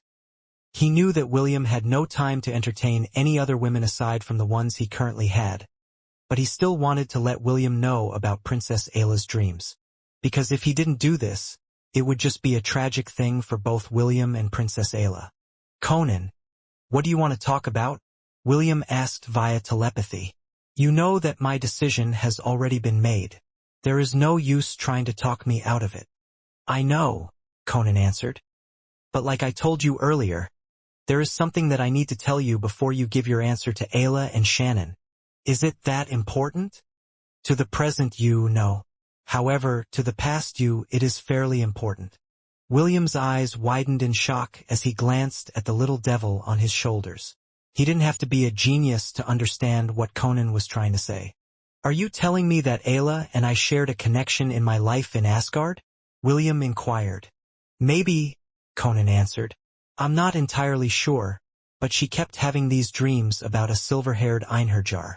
It will be best if you use your dreamwalker skill and see for yourself whether you really have a connection with her or not. But I don't have any memories of her? You also didn't know of Acedia's existence until you entered Ash's dreams for the first time, right? Why don't you give it a try first? This will also bring closure to a part of our past. William remained silent for a full minute before reluctantly nodding his head. Conan managed to convince him, and he was also very curious about the dreams that Princess Ayla had. Perhaps, by entering her dream, some unanswered questions that he had of the past would finally open up to him. On the rooftop of their temporary residence. So, how did it go? He ignored me. Elliot chuckled as he gazed at the grumpy Chloe who was currently munching on pancakes. Of course it's not going to be easy, Elliot answered. If I was in his place, I would have said the same thing. But you told me that he loves me, Chloe stated while glaring at him. Was that a lie? Elliot sighed as he glanced at the north. It was the truth. However, just like you, William is burying that feeling in the corner of his heart. He understands that the two of you are not meant to be together because he is a half-elf and you are a familiar. Chloe snorted as she resumed her savage eating of her pancakes. She thought that by taking advantage of Shannon's confession, she would also be able to express her feelings as well, but it just backfired on her. William treated her words as a joke. Just as he had thought Shannon's words to be before the fox lady told him how serious she was. Then what should I do? Chloe asked. Is there really no other way? I'm not a love advisor. Why are you asking me? Elliot asked back. Chloe looked at the angelic familiar with a dumbfounded expression on her face before nodding her head. You're right. Sorry, I made a mistake, Chloe said. How can you be a love advisor after I rejected your confession? Ouch! Elliot pressed his hands over his chest as a pained expression appeared on his face. You don't hold back, do you? Chloe ignored him and returned to eating. Since the no-good Elliot was of no help to her, she decided that talking with him was just a waste of time. The angelic familiar sighed as he once again shifted his gaze to the north. In truth, he wanted to tell Chloe that she had a chance. But after seeing how that chance appeared, he would rather not say anything about it. Sometimes being able to see the future is a curse, Elliot thought. I've never felt so helpless in my life. Shannon visited Princess Ayla and apologized for the outburst she had made earlier. She said that she didn't mean to hurt the princess' feelings and only wanted to let her feelings known, so that she wouldn't have any regrets in life. Princess Ayla said that there was nothing to apologize for because Shannon and her were in the same boat. After talking for a while, the two girls decided to have a heart-to-heart talk about what they would do while they waited for William's answer. The half-elf had told them that there were many things that he needed to do in the demon continent, and he couldn't give them an answer right away. Princess Ayla and Shannon knew that they couldn't press William for an answer. When Shannon asked Princess Ayla how William and she met, the angelic princess didn't hold back and told her everything. Back then, when I was about to be married off in the Kirner Mountains, I thought that this was something that I should do as a princess of my dynasty, Princess Ayla said as the memories of the past flashed through her mind. However, just as I had resigned myself to my fate, he came along and pulled me out of that helpless situation. Shannon listened intently because this was something that she had not witnessed in the past.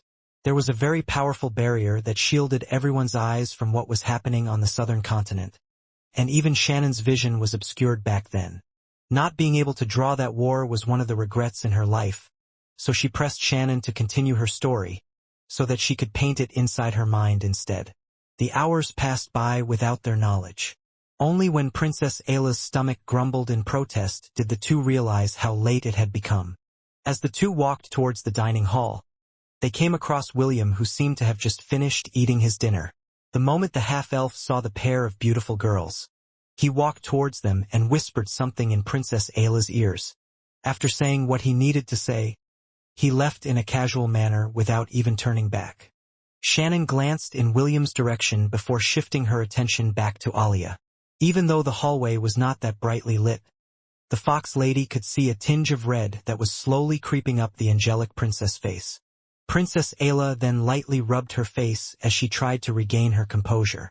She didn't know if she just misheard William or not, but the words that he had told her resonated inside her mind, over and over again. "I want to sleep with you tonight." Those were the words that made the angelic beauty's heart skip a beat. She didn't know why the half-elf she liked said those words to her, but one thing was certain. She wouldn't be sleeping alone in her bed tonight. Princess Ayla sighed as she cupped a handful of water in her bathtub. Floating over it were dozens of fragrant flowers that she had requested from the maidservant that was assigned to look after her for the duration of her stay in the territory of the Sand Clan.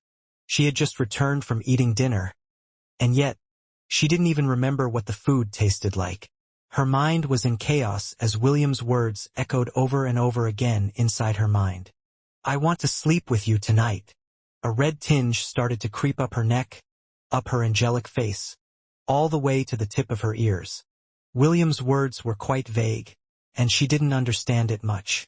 Even so, she decided to prepare herself just in case the half-elf wanted to embrace her. She could still remember how she was supposed to become the sacrificial bride many years ago in order to strengthen the alliance between the northern tribes and her kingdom.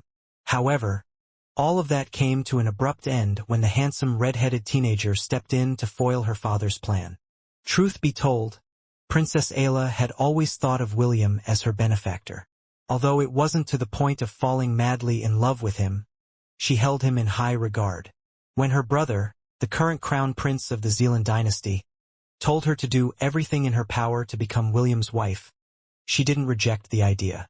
Princess Ayla knew that, if it was him, she wouldn't mind becoming his wife. Unfortunately, Ayla wasn't a very courageous person. Although she had become a bit more confident in interacting with the people in her class, she wasn't like Shannon, who could speak her mind without holding back. Also, she wasn't very good at seduction. The mere thought of trying to seduce William was enough to make her head spin and her cheeks burn in embarrassment. What the angelic beauty didn't know was that she didn't need to seduce anyone to have them attack her like wolves. Her beauty, and her innocence, was more than enough to make the boys in her class howl like wolves. Unfortunately, William wasn't someone who lacked beauties in his life. All of his wives and fiancées were beautiful in their own right, each having their own charm and strong points that made him immune to any kinds of seduction. Princess Ayla understood this, but still, her heart still skipped a beat at the thought of joining their ranks and standing by his side. "I hope he is gentle with me," Princess Ayla said as she looked at the flower petal that had remained in her hands. "This is, after all, my first time." The angelic beauty soaked her body for 2 more minutes, before leaving the bathtub to prepare for William's arrival. Whatever was going to happen on this peaceful night, she would face it with everything she had. William gazed at the 2 moons in the distance, while his 2 familiars, Conan and Elliot, sat on his left and right shoulders. The 3 of them talked about many things, and William explained to them his plans going forward. So you plan to go to the north where the Holy Land is located?" Conan rubbed his chin. "This will certainly be dangerous, but no worries. I am here, so all is well. Kakik, right?" William nodded. "As long as the 3 of us are together, we can overcome anything." "Oh!" Conan raised his right fist in agreement to William's words. Elliot, on the other hand, remained silent. He had his arms crossed over his chest with his eyes closed. "What's wrong, Elliot?" William asked. Something on your mind? Elliot nodded. I just want you to know that Chloe loves you as well. Really? MMM. William sighed as he shifted his attention to the stars in the sky. Back then, he only had enough love for one woman. But now, things were different. What do you want me to do, Elliot? William inquired. You already know about my promise to Belle. I know. Elliot nodded. I just told you this so that you don't treat her love to you as a joke. William closed his eyes. Did you confess to her? Yes, Elliot replied. I got the part of your soul that fell in love with her. So what can I do about it? Conan chuckled after hearing their exchange. Kakik, you got dumped. Right? Elliot sighed. Still, being able to confess takes a load off my chest. I have no regrets. William nodded his head. He could understand what Elliot meant about having no regrets. He had regretted many things in his past lives, and had broken several promises. If possible, he didn't want to repeat the same mistake he made back then. Well then, it's time for me to go, William said. I'll leave the rest to the two of you. You can count on us. MMM. 10 minutes later. Ayla had just finished wearing her night dress when she heard a knock on her door. Knowing that the time had come, she walked towards the door with her heart beating wildly inside her chest. Who is it? Princess Ayla asked. It's me, William. The angelic princess took a deep breath in order to compose herself before opening the door. Her knees almost turned to jelly when she saw the handsome half-elf in front of her. Although she had seen William many times in the past, this night was different and her nervousness was at an all-time high. Please, come in, Sir William. Princess Ayla stuttered as she made a gesture to invite the half-elf inside her room. William said his thanks and walked inside. After closing the door, an awkward silence fell between the two of them because the angelic princess didn't know how to proceed from there. Whenever the thought of inviting William to her bedroom crossed her mind, her words became stuck up in her throat. Also, she lacked the courage to take the initiative to invite a boy into her bed. Seeing her pitiful expression, the red-headed teenager lightly coughed as he looked at the blushing girl in front of him. Can you take me to your bedroom? William asked. Okay. Princess Ayla replied as she hastily moved toward her room without looking back. William could only smile at this cute behavior of hers as he followed behind her. Although he was still half in doubt, he needed to see the princess' dreams before he could make a decision. After entering the angelic beauty's room, William knew that he needed to take the initiative, or the two of them would once again return to that awkward state. The half-elf told the princess that he would be casting a sleeping spell on her, so that he could directly enter her dream without too much resistance. Princess Ayla agreed and lay on the bed to allow the half-elf to put her to sleep. A minute later, the angelic beauty was already fast asleep, allowing William to relax a little. He had already changed his job class to the incubus class and used his powers to enter Princess Ayla's dream. Time to see if she's telling the truth, William said softly as he pressed his forehead over Princess Ayla's. Synchronize. The first thing that William heard was the sound of a river flowing freely in the distance. Slowly but surely, the white world in front of him disappeared, and was replaced by beautiful scenery. These scenes were not new to him because he had seen similar things in Midgard, Asgard, and Alfheim. As he scanned his surroundings, he noticed a silver-haired teenager lying unconscious beside the river. A single glance was enough to tell him that it was the Einherjar William that he was seeing. So, it's true, William thought as he looked at the self who seemed to have received serious injuries from a battle. As one of the Einherjars, he would often be sent into the battlefield, alongside his comrades, to keep the forces of Jotunheim and Muspelheim at bay. William was no stranger to these battles, and he had almost died in several of them. Fortunately, he could be considered lucky as well as unlucky for being able to see the end of the world and be the last one standing, out of all those who stood up against the forces of destruction. As these memories played inside his head, he saw several giant, flying manta rays in the distance. The half-elf thought that they would just pass by his location, but one of the manta rays broke out from their formation and headed in his direction. It was then when he saw her, A young lady with long purple hair that fluttered in the breeze. Her eyes, that were of the same color as her hair, had a worried look in them as she urged her flying mount to descend from the sky.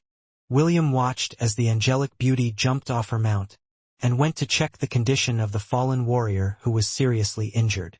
After checking his condition, she immediately cast a healing spell to heal his injuries. Only when the last wound on his body closed up did she breathe a sigh of relief. "Is that person still alive?" A seductive beauty with long blonde hair and purple eyes asked in a lazy manner. "It's probably one of those Einherjars fighting at the borders. He might have fallen in the river and drowned. What a pitiful way to die." "He's not dead," the angelic beauty replied. "You shouldn't talk like that about the warriors that are keeping our realm safe, Nas." The seductive beauty simply shrugged as she stared at the unconscious teenager in the purple-haired lady's arms. "So, what are you planning to do with him?" Nas asked. "Although you have healed his wounds, it is only on the surface. Judging from his life energy, he will probably be in a coma for a month or two. Why don't you just leave him here, Ayla? His body would allow the wild beasts to have their fill. Also, the Assers are a rowdy bunch. I'm sure they won't notice if one of their Einherjars is missing, right?" Ayla frowned as she made her decision. Using her wind magic, she lifted the silver-haired teenager towards her flying mount and laid him gently on top of it. "I'm taking him back," Ayla said with a determined expression on her face. "You take their sacrifice too lightly, Nas." Nas shrugged as if Ayla's words didn't mean anything to her. "Well, I guess he is good-looking enough. He would make a good pet. Just make sure that you don't let your parents know that you're keeping him. You know that they look down on the Asser's cannon fodder." William glanced at the seductive lady whose name was Nas. For some reason, he had the strong urge to spank her bum until she cried for her mama and papa. Suddenly, the world in front of William's eyes faded. He found himself standing on a small hill overlooking a field of flowers. At the center of it, two figures were laying on the ground with their hands intertwined with each other. "Are you really going back?" Ayla asked. "Can't you just stay here with me?" "I'm sorry, but I need to go soon. My men as well as my wife might become worried if I don't appear on the battlefield," William replied. "But I promise that I will come back after the fight at the borders ends. Do you think that Wendy will like me? I don't know, but I'm sure that she will not treat you harshly. After all, you were the one that saved my life." The angelic beauty sighed as she rolled towards William, until she was on top of him. "Don't go dying on me, okay?" Ayla said as she caressed William's face. "I won't," William replied. "If I died, you and Wendy would probably cry rivers for my sake. At least you know. MMM. The angelic beauty then lowered her head to peck on William's lips once before raising her head again. "I gave you my first kiss, so you better come back to me," Ayla said softly. "You call that a kiss?" William asked in a teasing tone. "It's not." "Well, technically it is, but I know a better one. Show me." "Okay." In that field of flowers, the silver-haired teenager taught the innocent young lady how to kiss. When their kiss ended, both of them were out of breath. After dinner, William started to pack his belongings as he prepared for his trip back to the border, where the war was still being fought.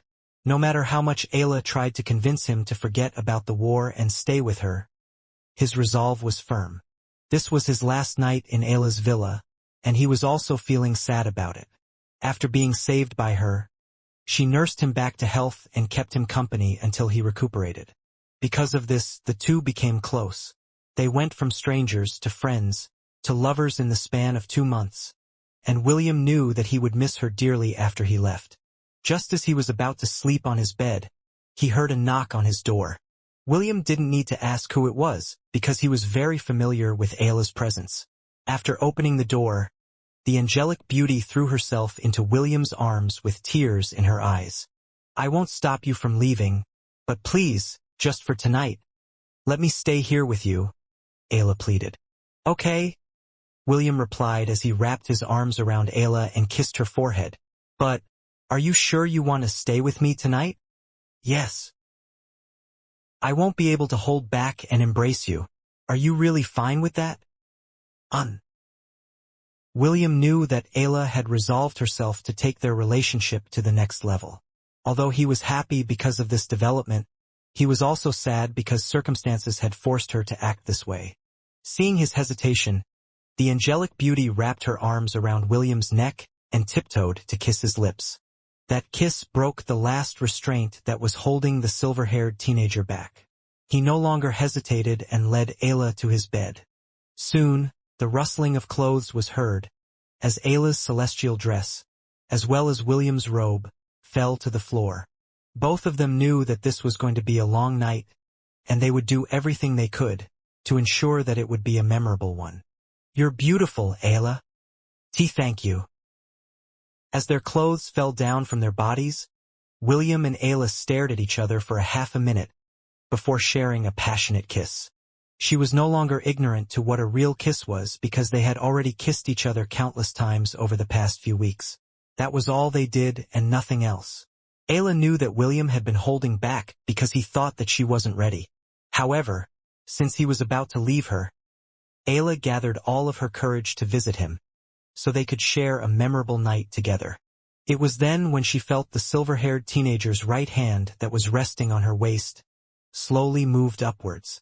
This sensual action sent shivers down her spine, fueling something inside her that she had never felt before.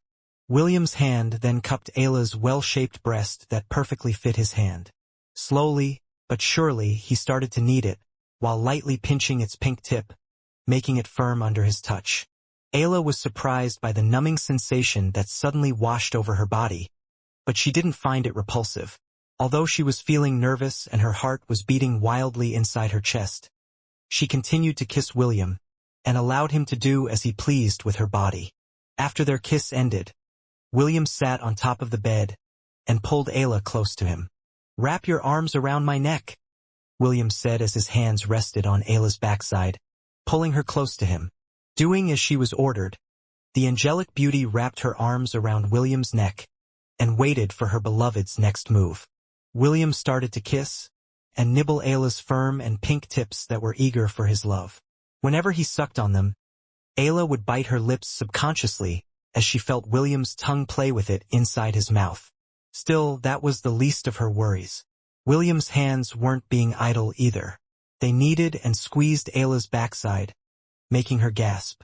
Soon, she was finding it difficult to maintain her leg's firm hold on his waist as William's two-pronged attack, from the front and behind, made her legs weaken. If not for the fact that she was leaning against his body for support, she might have long collapsed on the floor. Her body, that had not been touched by any man, was starting to feel sensations that she had never felt before. After several minutes passed, William finally stopped, allowing her some room to breathe. Soon, Ayla found herself lying on the bed and staring up into a pair of beautiful blue eyes that looked at her with love and affection. She knew what he wanted because it was also the thing that she wanted. "Please be gentle." "I will." William kissed her forehead before raining kisses on her body. The moment William's tongue tasted her forbidden fruit, Ayla's body uncontrollably shuddered. "You're quite sensitive, Ayla," William commented as he continued to prepare her for their long-awaited union.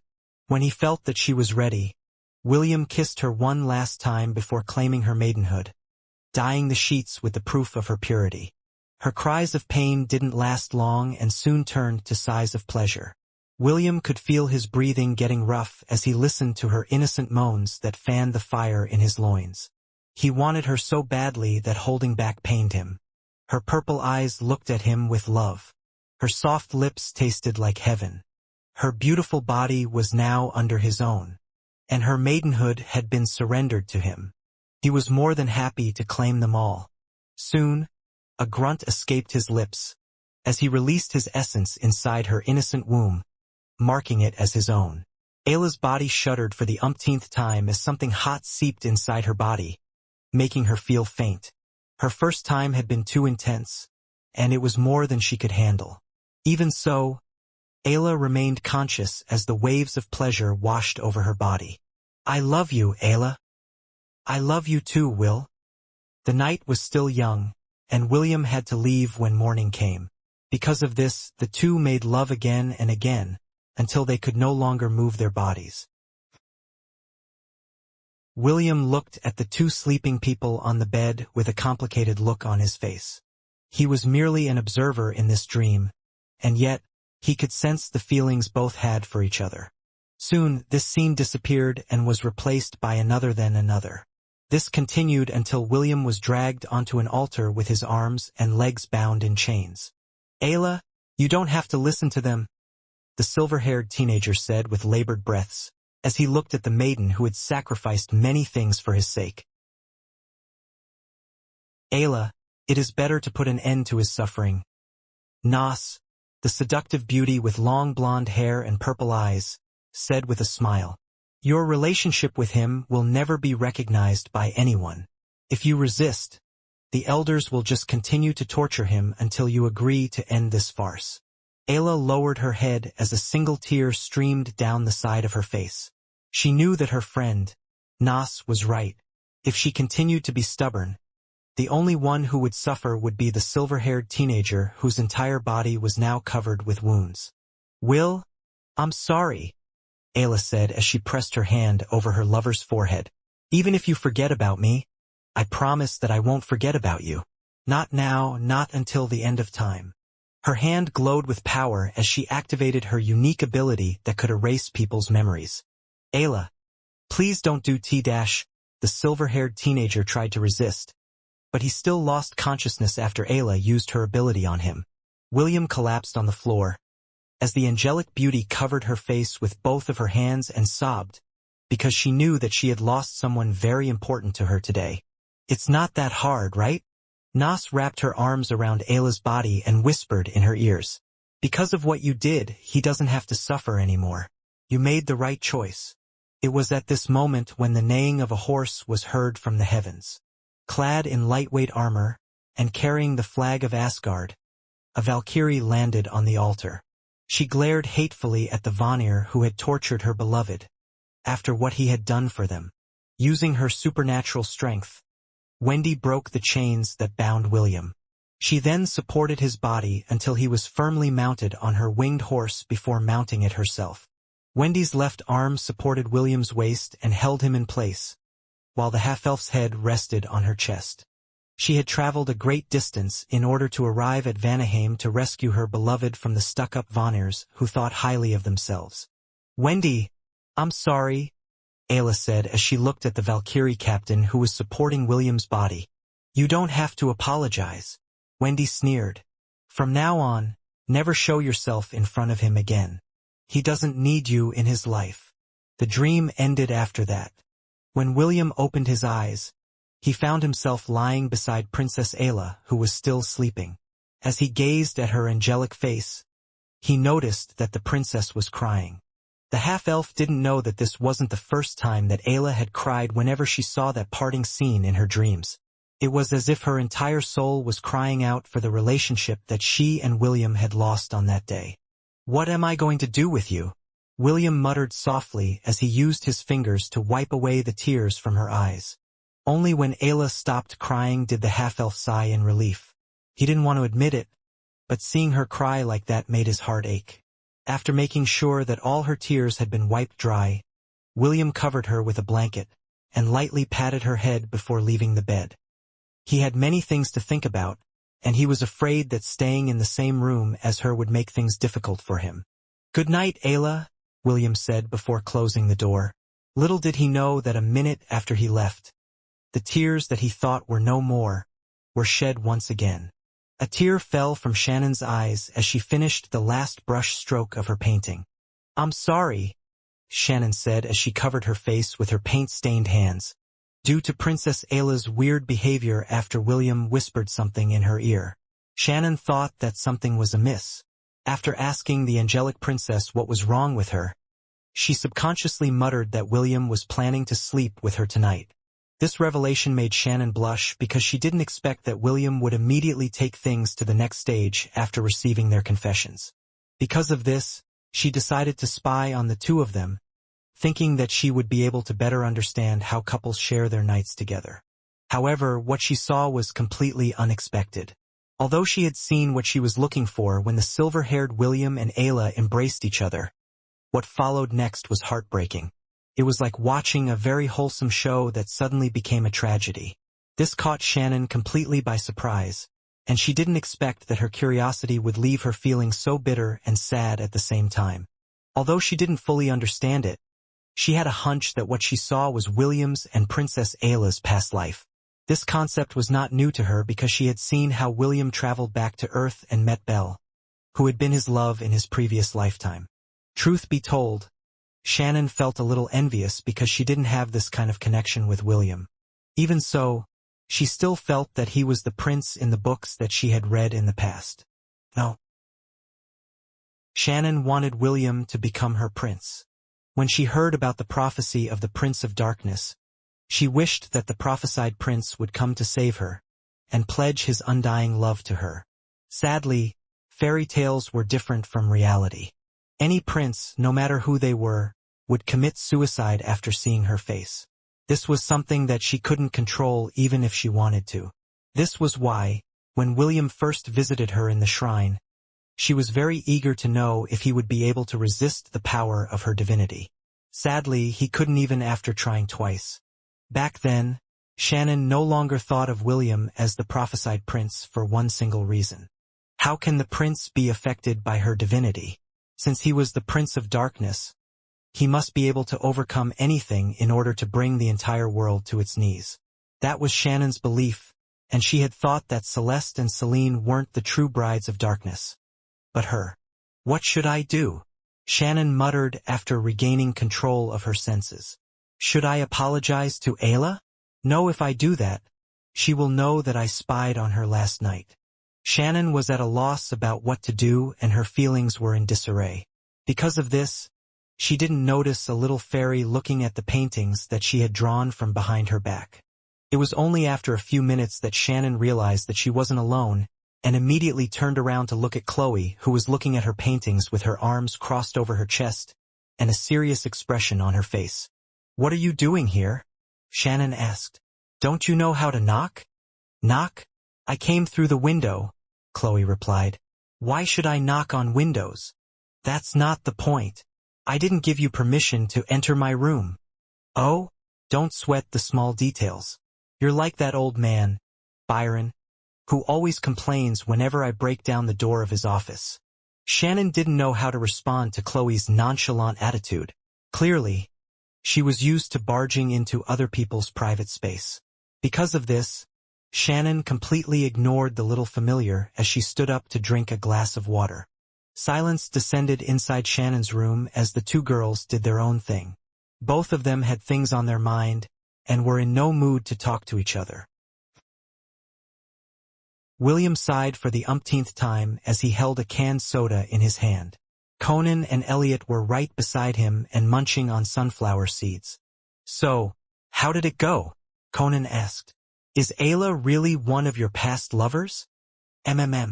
William nodded before emptying the can in his hand. Elliot peeled his sunflower seed in a leisure manner as he listened to the conversation. He already had a hunch that Princess Ayla was telling the truth, which was why he agreed to help her meet William in the Demon Continent. However, the biggest question was, what would William do about it? Seeing that William still couldn't decide on what to do, Elliot decided to give him a hand. How about you postpone your decision until you deal with the problem of the ancient ruins in the north? Elliot asked. I know that giving Princess Ayla and Shannon your answer is important, but that could wait until you come back from the north. This will also give them enough time to prepare their hearts for whatever answer you need to give them. Are you sure that is a good idea? William asked. Wouldn't it be better if I just get it over with now? Elliot shook his head. There are things that you cannot rush. Also, I had a premonition last night. You need to settle the issue with the ancient ruins first before tackling other matters. William arched an eyebrow as he looked at his angelic familiar that was busy peeling his sunflower seeds.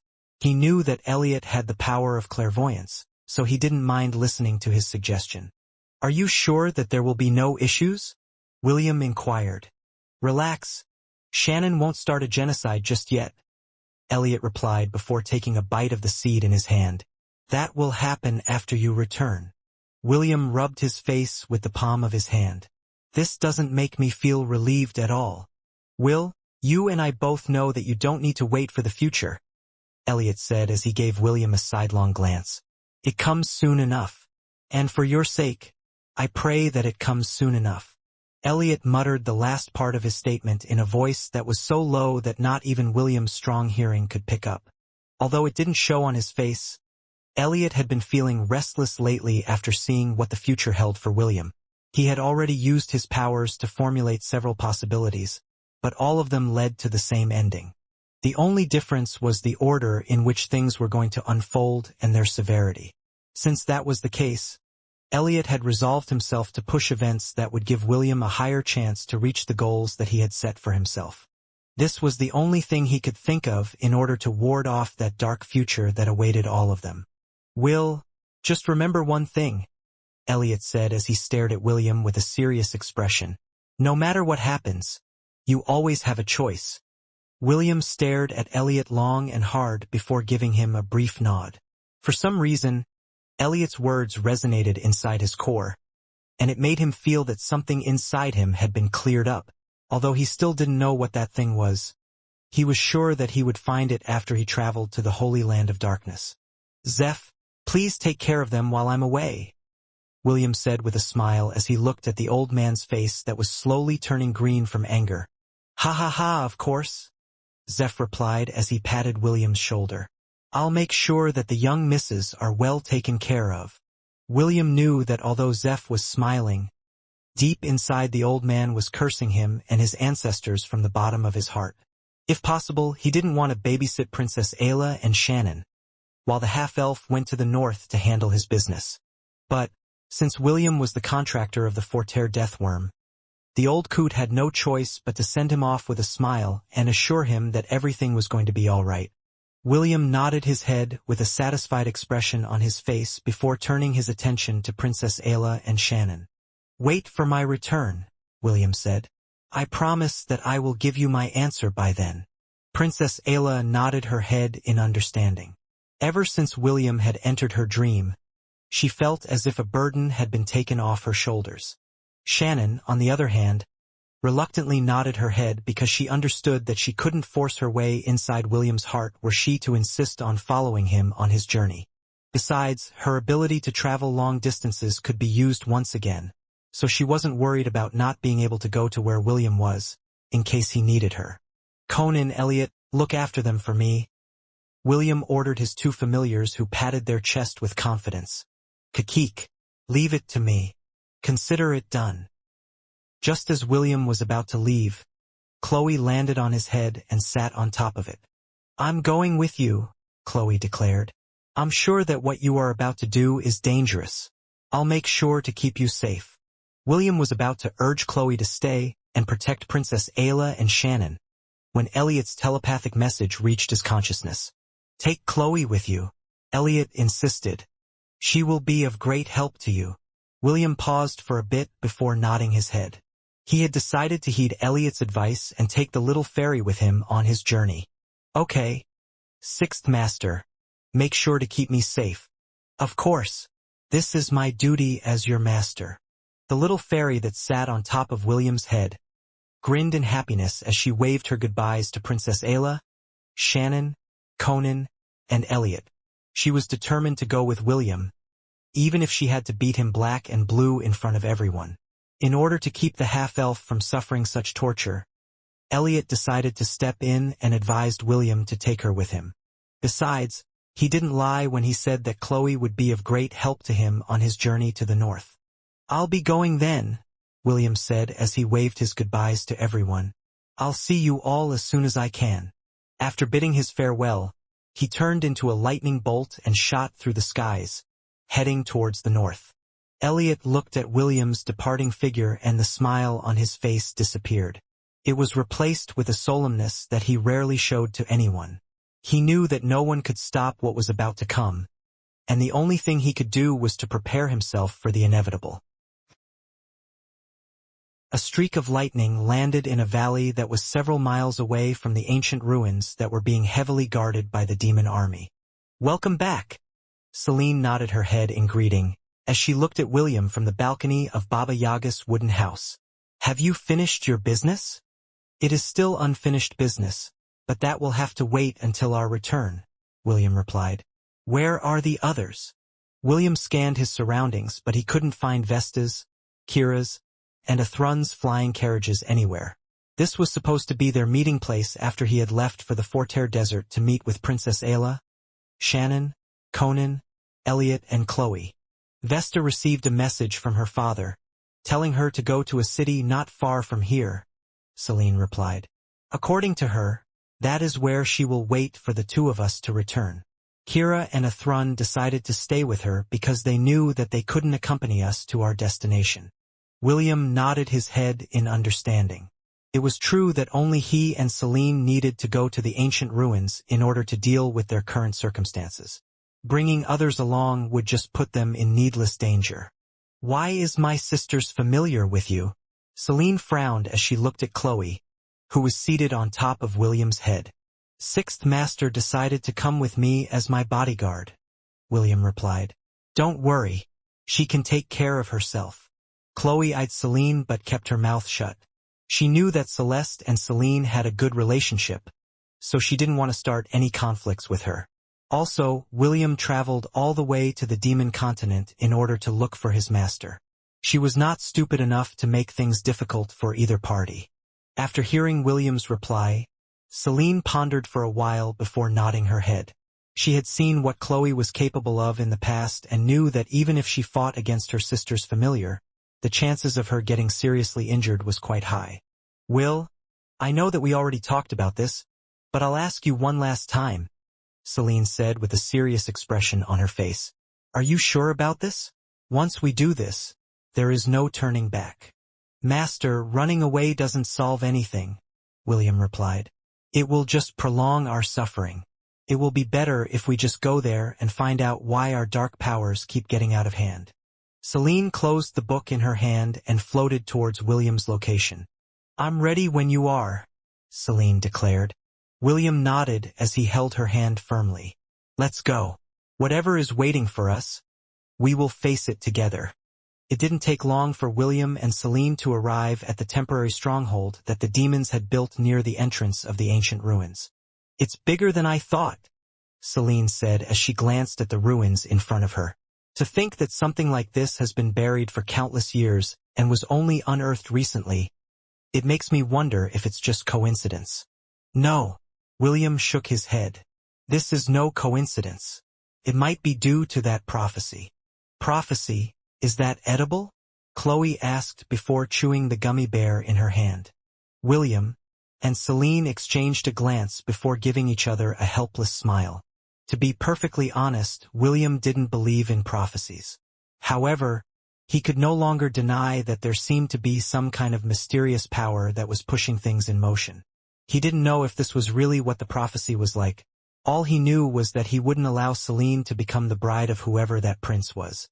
"Is there a way for us to sneak in?" William inquired as he gazed at the well-guarded entrance in the distance.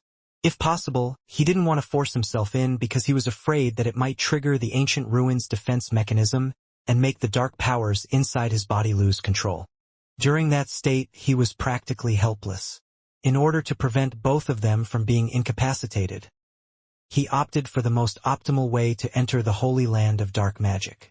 "I can feel some very faint signals coming from various locations around the ruins," Celine replied. "But I am not sure if they are the entrances that we are looking for."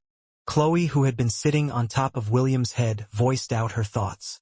"I still think that using brute force is the best way to handle this situation," Chloe stated. "How about I do it for you, Zeus, instead?" "No. Let's not do that. Tisk." While the three were pondering about what course of action they should take, something unexpected happened. At the center of the ruins, a dark orb slowly expanded and shot in the direction where Celine, William, and Chloe were hiding. William and Celine were planning to dodge this dark beam, but to their surprise, they were unable to move their bodies. They could only watch helplessly as the darkness engulfed both of them. Chloe, on the other hand, could move, but seeing that the half-elf and her master's twin sister couldn't move, she just held tightly on William's hair as she allowed herself to also be hit by the beam of darkness as well. It was at that moment when a hoarse laughter echoed within the ancient ruins that filled those who heard it with dread. "The time has come." The dark wraith appeared in the sky above the ruins and spread its arms wide. "Let this world descend into darkness." The dark orb once again expanded above the center of the ruins and shot a dark beam of light towards the sky. A moment later, the clear blue sky became darker than black. No stars, no moons, no light could pierce through the veil of darkness that extended for miles. Felix immediately stepped out of the stronghold to try to understand what was happening around him.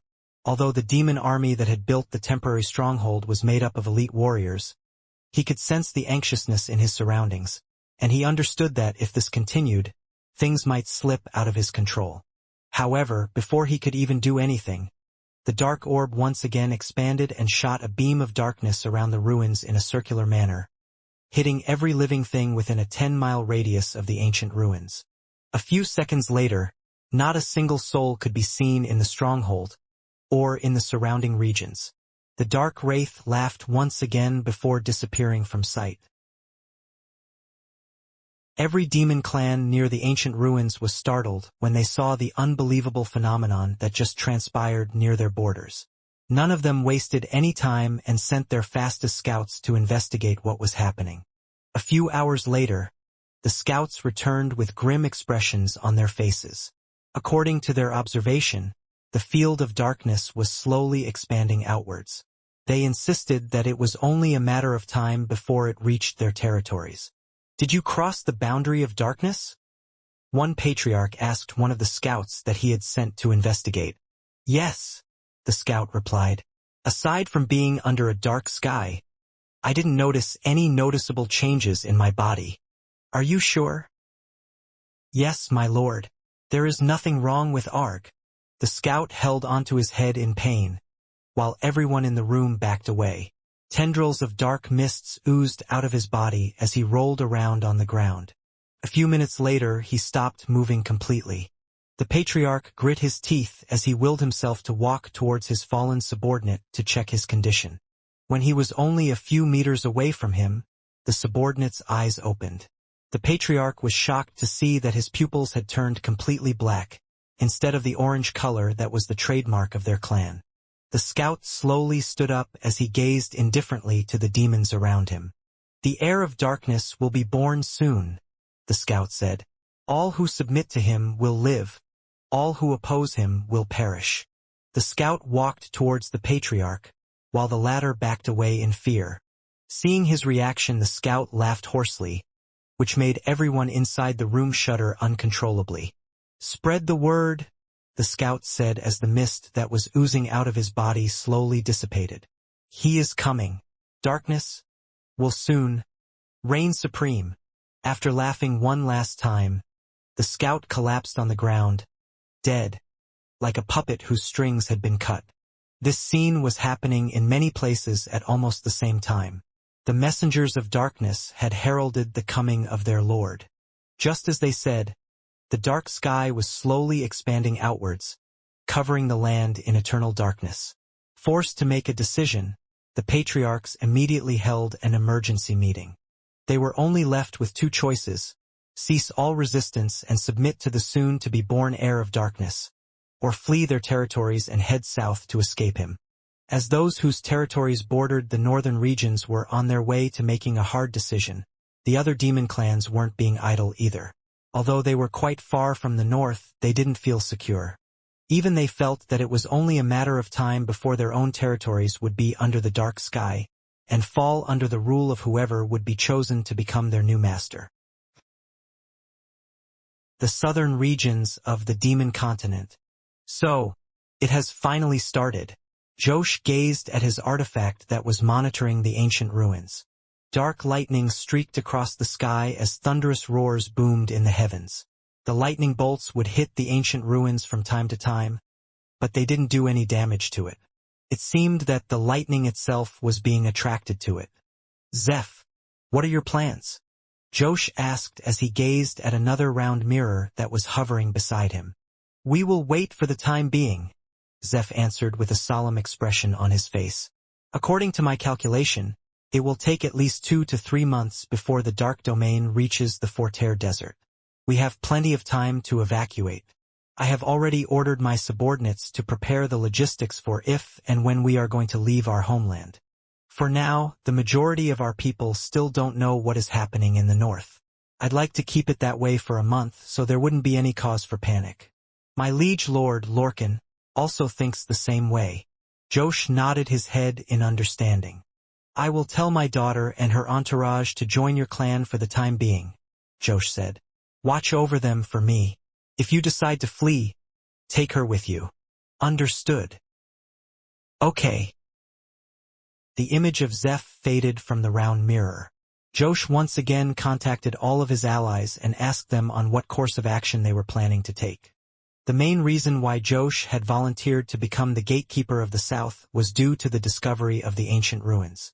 From the very start, he had a feeling that sometime in the future, a great calamity would happen in the Northern Territory. This was why he decided to create a stronghold in the South, in preparation for what was about to come. His fortress was not made to only keep the invaders of their land away from their domain. It could also be used as the last line of defense to contain whatever evil might be born from the ancient ruins that had made him feel inexplicable danger back then. "I just hope that Adam can become the chosen one," Josh muttered as he thought about his disciple. "But that half-elf is also a good second choice. Regardless of who remains in the end, I just hope that they will be on my side. If not..." The black dragon closed his eyes as he clenched his fist. He didn't dare voice out the rest of the words he wanted to say for fear that they would come true. Dark times were upon them, and soon they would be given a choice between what was easy and what was right. "Where are we?" William asked as he scanned his surroundings. "How should I know?" Chloe replied with a frown. "Wherever this is, I sense a dark presence in our surroundings." "We're probably inside the ancient ruins," Celine answered. "Do you feel something?" "No. How about you?" William answered. Celine pointed in the distance where a black pyramid-like structure could be seen. "I feel something calling out to me in that direction." William frowned as he gazed in the direction she was pointing in. Try as he might, he couldn't feel anything in his surroundings, or feel any particular attraction to the pyramid in the distance. "Optimus, can you scan that pyramid for me?" William asked. The half-elf waited for the system's answer, but no answer came to him. This was not the first time that this had happened to William, so he understood that he was in a place where Optimus was blocked by some kind of powerful law, just like had happened in the Deadlands. "What kind of feeling do you get from that pyramid?" William inquired of the beautiful elf that was standing beside him. Celine narrowed her eyes as she tried to understand the faint feeling that was calling out to her. "It's not hostile or threatening," Celine answered after a while. I feel that if I go there, I will be playing an important role. A role that was given to me by birth." The frown on William's face deepened. Alarm bells were ringing inside his head, telling him that going in that direction was a very, very, very bad idea. Making up his mind, he held Celine's firmly and looked her in the eye. "Let's not," William said as he shook his head. "Don't go there, Celine." Celine immediately understood what William was trying to say. She glanced at the pyramid in the distance one last time before shifting her gaze towards the red-headed teenager who was looking at her with a worried expression on his face. "Okay, I won't go there," Celine replied.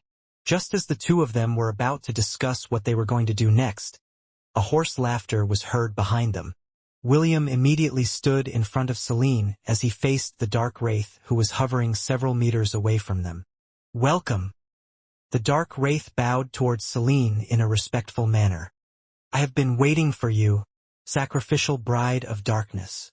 After gazing at Celine for a few seconds, it then shifted its attention to the black-haired teenager who was now holding a golden staff in his hand. "Tell me, boy," the dark wraith said in a teasing voice, "do you believe in dark magic?" Chloe flew in front of William and transformed into a 14-year-old girl. She no longer had a playful expression on her face, as she took a guarded stance against the creature that was in front of them. "Yes," William replied. He had a feeling that if he said no, something terrible would happen to him. Beads of sweat had formed in his forehead as he gazed at the apparition in front of him. Although he didn't have the system to help him gauge the level of the dark wraith whose golden eyes were looking straight at him, he knew with utmost certainty that he was looking at a pseudo-god, an existence that was just as strong as Apophis. Chloe also understood this. Although she was violent and stubborn by nature, she knew when to speak up and when to shut up. William had a feeling that if the dark wraith were to really attack them, even his heroic avatar would not stand a chance against it. The only thing he could do was summon Sun Wukong, so the Monkey King could fight in his place. Right now, Enuma Elish, the 7 tablets of creation, was only charged halfway. Its divinity was not enough to deal with the being in front of him, so he had no choice but to call upon his trump card if things went south.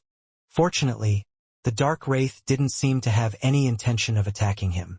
It just laughed hoarsely as a devilish grin appeared on its horrific face. "We will know, soon enough, if you truly believe," the dark wraith stated. "You may do as you please, but know this. The chosen one will have his bride. Since you are also a candidate, it will not be fun if you don't participate in the selection." The dark wraith snapped his fingers, and William disappeared from where he stood. Celine glared at the dark wraith as she channeled the dark powers in her body. "Where did you take them?" Celine asked with a trace of killing intent. "To a game," the dark wraith replied. "A wonderful game of life and death. The winner takes all, and the losers lose everything. Worry not, Destiny's bride.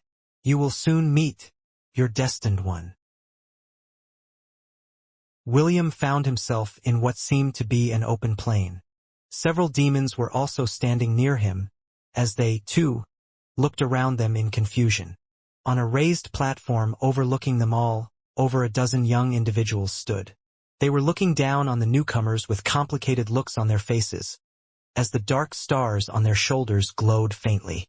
Recognizing one of the people on the platform, Felix stepped forward and voiced his question.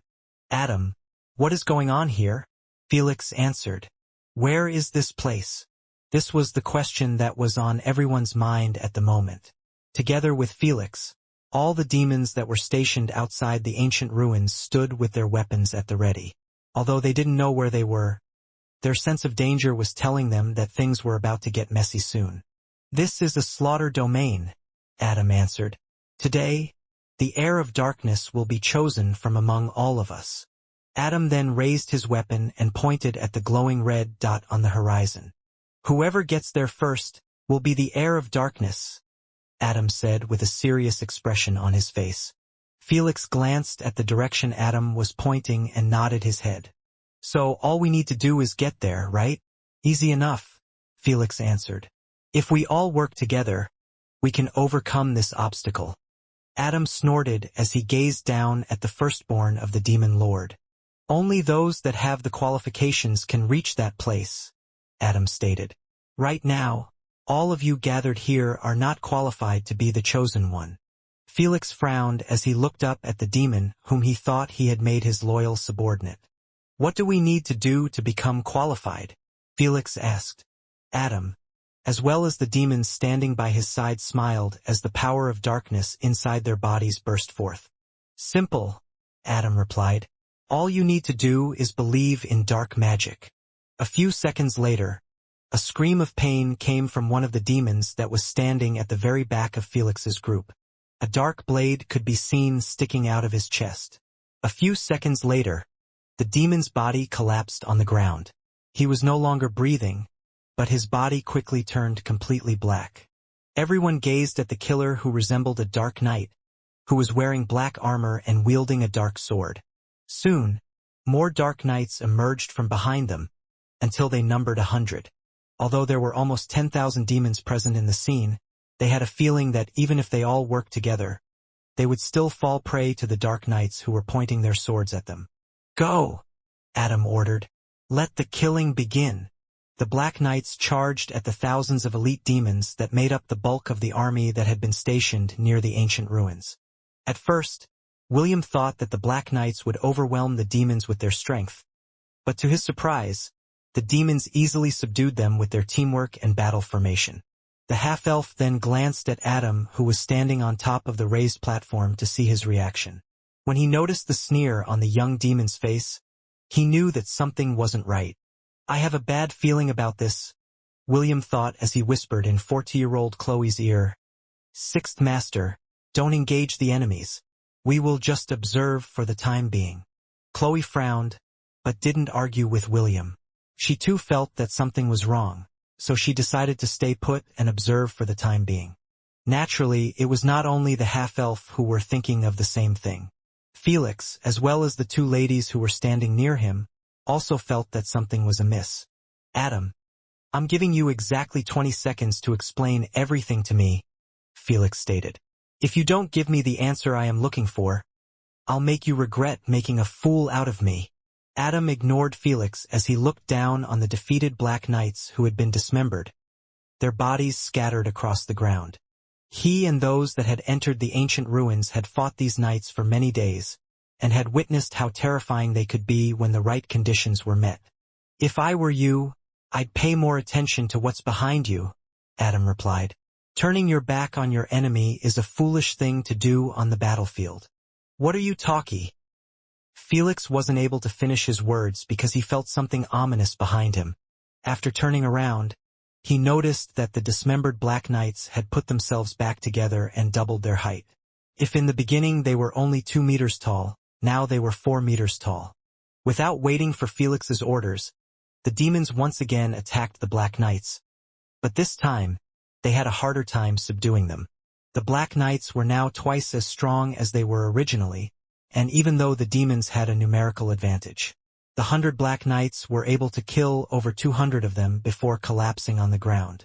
However, before the demons could even take a breather, the Black Knights once again reformed themselves. This time, their bodies were oozing a black mist. "Damn you!" One of the demons, alongside his squad, attacked one of the Black Knights. However, something unexpected happened. With just a single slash of the Black Knight's dark sword, the members of the 6-man team were cut in half, as if they were nothing more than bamboo trees that were standing idly in the forest. The demons who died turned into black mists that were absorbed by the Black Knight that killed them. "Do not falter," the vice-commander of the stronghold shouted. "Magicians, bombard them with magic spells." The demons that specialized in magic unleashed their most powerful spell with the hope that they could decimate the Black Knights that numbered in the 100. Powerful explosions made the ground tremble, as the destruction created dust clouds in front of them. "Fools!" Adam mocked the army that didn't have any idea what they were facing. "No matter what you do, it's all futile." Just as soon as his words left his lips, clanging sounds that resembled the movement of armored warriors reverberated in the surroundings. Several Black Knights emerged from the dust clouds. Thick, dark mists covered their bodies. "Didn't I tell you earlier?" Adam said in a teasing voice. "All you need to do is believe in dark magic." Felix frowned as he looked up at the demon who had an amused expression on his face. "What do you mean?" "Felix, are you really stupid or pretending to be stupid?" Adam answered in a teasing tone. "Must I repeat myself? All you need to do is believe in dark magic." "You mean these creatures can only die from dark magic attacks?" "Exactly." "But none of us have dark magic," Felix stated. However, right after he said his words, a realization hit him. "No, don't tell me." Adam smirked. "I guess you're not stupid after all." "Shit!" Felix cursed out loud as he gave out an order to his men. "Only dark magic can kill them. Do any of you know how to wield it?" Truth be told, Felix already knew the answer. Everyone who practiced the dark arts had already been sent to the ancient ruins. The army he had with him was composed of the elite army of the demon race. None of them practiced dark magic, so the outcome of this battle had been set in stone before the fight had even started. "As the firstborn of the demon lord, I order you, Adam, as well as your compatriots, to deal with the Black Knights, Felix ordered. I promise on my name that all of you will be rewarded handsomely for your services. If you choose to reject this order, you will be punished with the crime of treason, and my army will stop at nothing to kill all of you.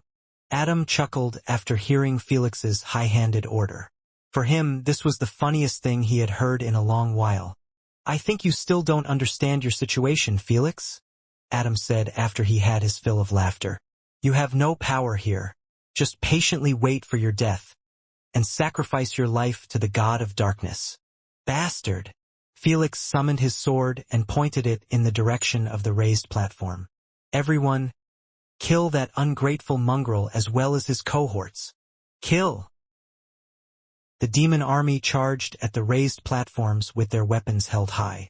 Their bloodshot eyes locked on the smug expressions of the candidates who were looking down on them as if they were bugs that they could stomp on any time.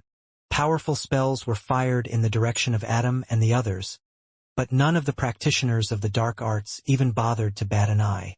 It was as if they couldn't even be bothered to raise a hand to defend themselves from the barrage of spells that was about to rain on them. As if passing through an invisible veil, the spells that targeted them disappeared without a trace. The demons who had charged towards the raised platform found themselves colliding with an invisible barrier that prevented them from moving forward. Didn't I say it earlier? It's not good to turn your back on your enemies, Adam said with a smile. But since all of you are going to die anyway, I guess my remainder is unnecessary. Curse you! Felix shouted as he gazed at the Black Knights that had now started to charge in their direction. Form your ranks. We have the advantage in numbers. Destroy them! The demons shouted their battle cries as they heeded their commander's orders. As soon as the two forces collided, several demons were instantly dismembered by the Black Knights, whose strength was growing with each minute that passed.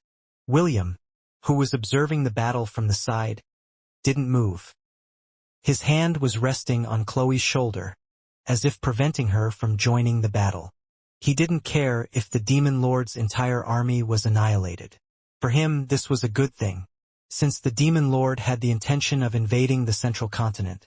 Reducing the strength of their army was something that he had already planned to do in the beginning. After observing the brutal battle that was unfolding in front of him, the half-elf shifted his attention towards the teenager named Adam, who was standing at the raised platform. Surprisingly, Adam was also looking at him. As their gazes met, a smirk of ridicule appeared on the young demon's face.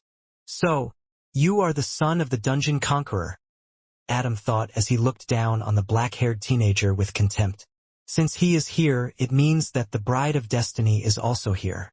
Finally, all the chess pieces are in place. Lord Josh, I will prove to you that I am superior to him.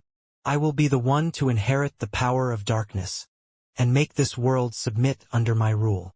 Shouts of anger and despair reverberated in the surroundings as a one-sided slaughter ensued. The Black Knights had all stepped into the ranks of peak millennial beasts, making them a menace to anyone that faced them. What made things worse was that they were immune to any kind of magic.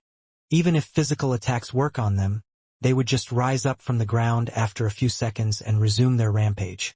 It was truly a helpless scene, and Felix gritted his teeth in anger as he watched his army slowly, but surely, get pushed back and massacred helplessly. Adam, stop this! Felix shouted after he could no longer take the helpless situation. We are on the same side. You don't need to do this. We can talk things out. Adam arched an eyebrow after hearing Felix's words. He rubbed his chin as he pondered whether he should listen to the Demon Lord's crown prince or not. Very well, Adam raised his hand and the Black Knights immediately stopped their assault and stood where they were. Since you want to negotiate, I'll give you a chance to do it. However, before we have our discussion, I have a condition first. State your condition, Felix replied. He knew that he was the one at a disadvantage, but he really couldn't do anything except accept whatever condition Adam was planning to ask of him. Do you see those two people over there? Adam asked as he pointed at William and Chloe, who had separated themselves from the demon army. Felix glanced in their direction and frowned.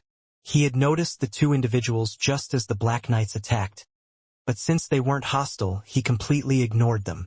"What about them?" Felix asked back. "I want you to kill them. If you succeed, I promise that I will leave you guys alone. Do we have a deal? That's it? If I kill them, will you spare all of us?" Adam nodded. "Of course. You have my word." Felix wasn't a fool. He knew that the two individuals that Adam wanted to kill were not pushovers. However, if he were to choose between the Black Knights or the two people in the distance, he would definitely choose the latter because he believed that he had a higher chance of killing them. The demon army felt the same, so they shifted their gaze towards William and Chloe as if they were their last lifeline to leave this place alive. "Oh, they want to kill us?" Chloe smiled sweetly. "This will be fun." "Sixth Master, they are looking down on the two of us," William said softly. "I think it's about time we make them realize who really is the hunter and who is the hunted." "Sounds like a plan. Shall we?" "Sure.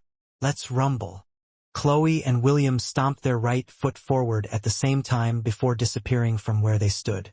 A second later, both of them reappeared in front of Adam, who was still looking in the direction that they had been a mere moment earlier. Chloe gave a powerful shout as she smashed her fist towards the young man's face. However, a barrier appeared to block her punch.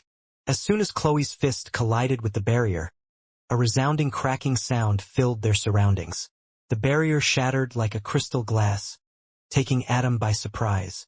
Just as he was about to use his dark magic to protect himself, William's foot stomped on his face, sending his whole body flying off the raised platform.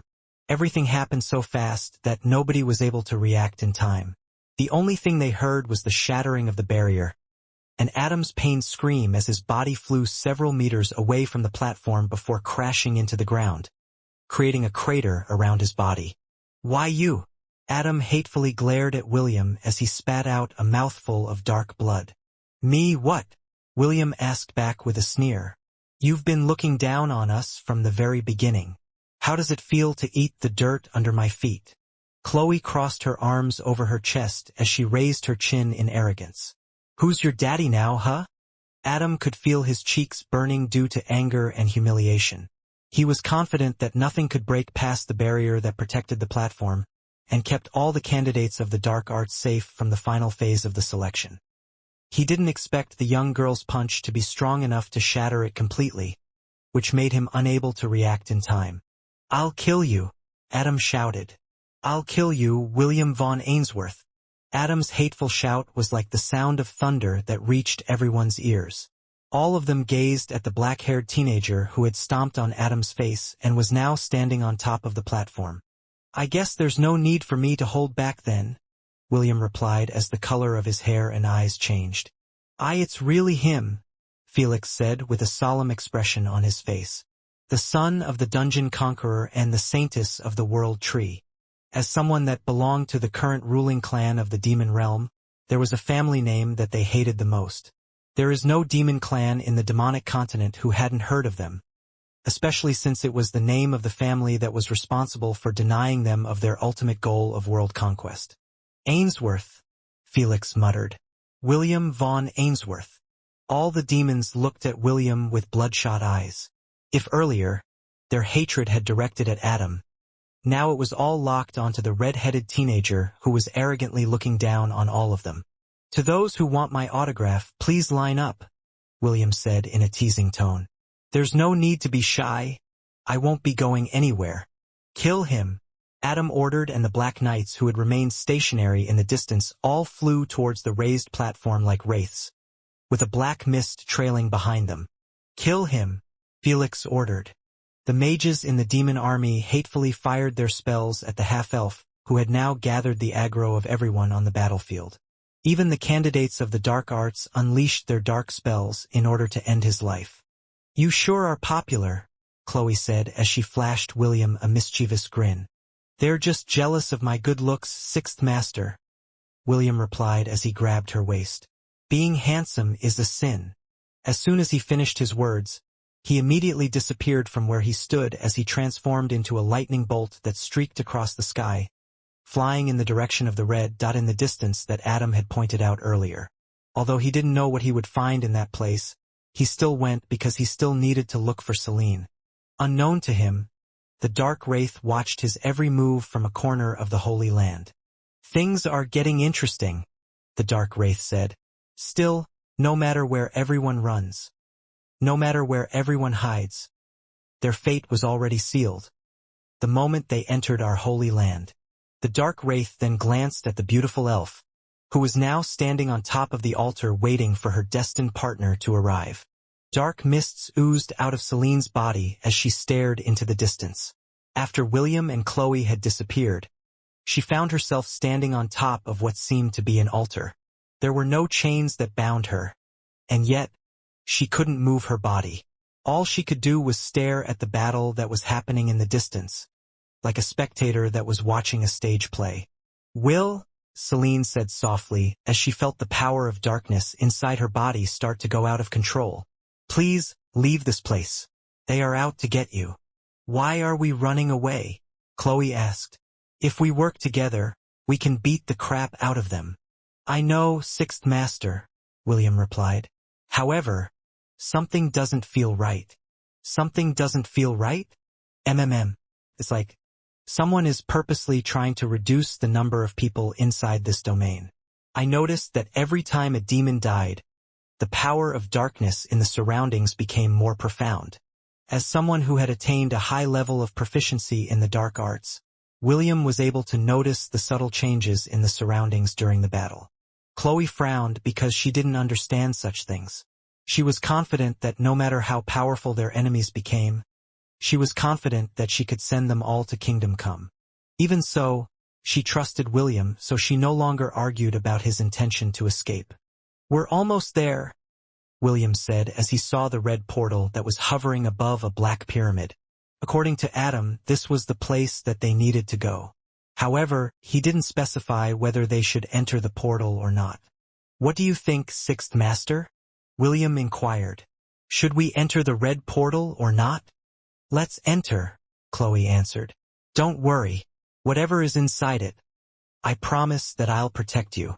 William smiled. Chloe's words were quite reassuring, so he no longer hesitated and flew into the red portal. Adam clenched his fist as he tried to rein in his anger. After overcoming so many trials inside the Holy Land, the Dark Wraith had finally recognized the 18 survivors and deemed them worthy of challenging the final trial. However, for the final trial to open, they needed to sacrifice as many lives as possible as a tribute to the God of Darkness. The souls of the previous candidates, who had died during the trials, had all been absorbed by the artifact that was inside the red portal. But it was still not enough for it to awaken the power inside it. More lives needed to be sacrificed in order to activate its powers. Because of this, the Dark Wraith had activated the seal of the Holy Land and allowed the power of darkness to manifest in the outside world. "Damn it!"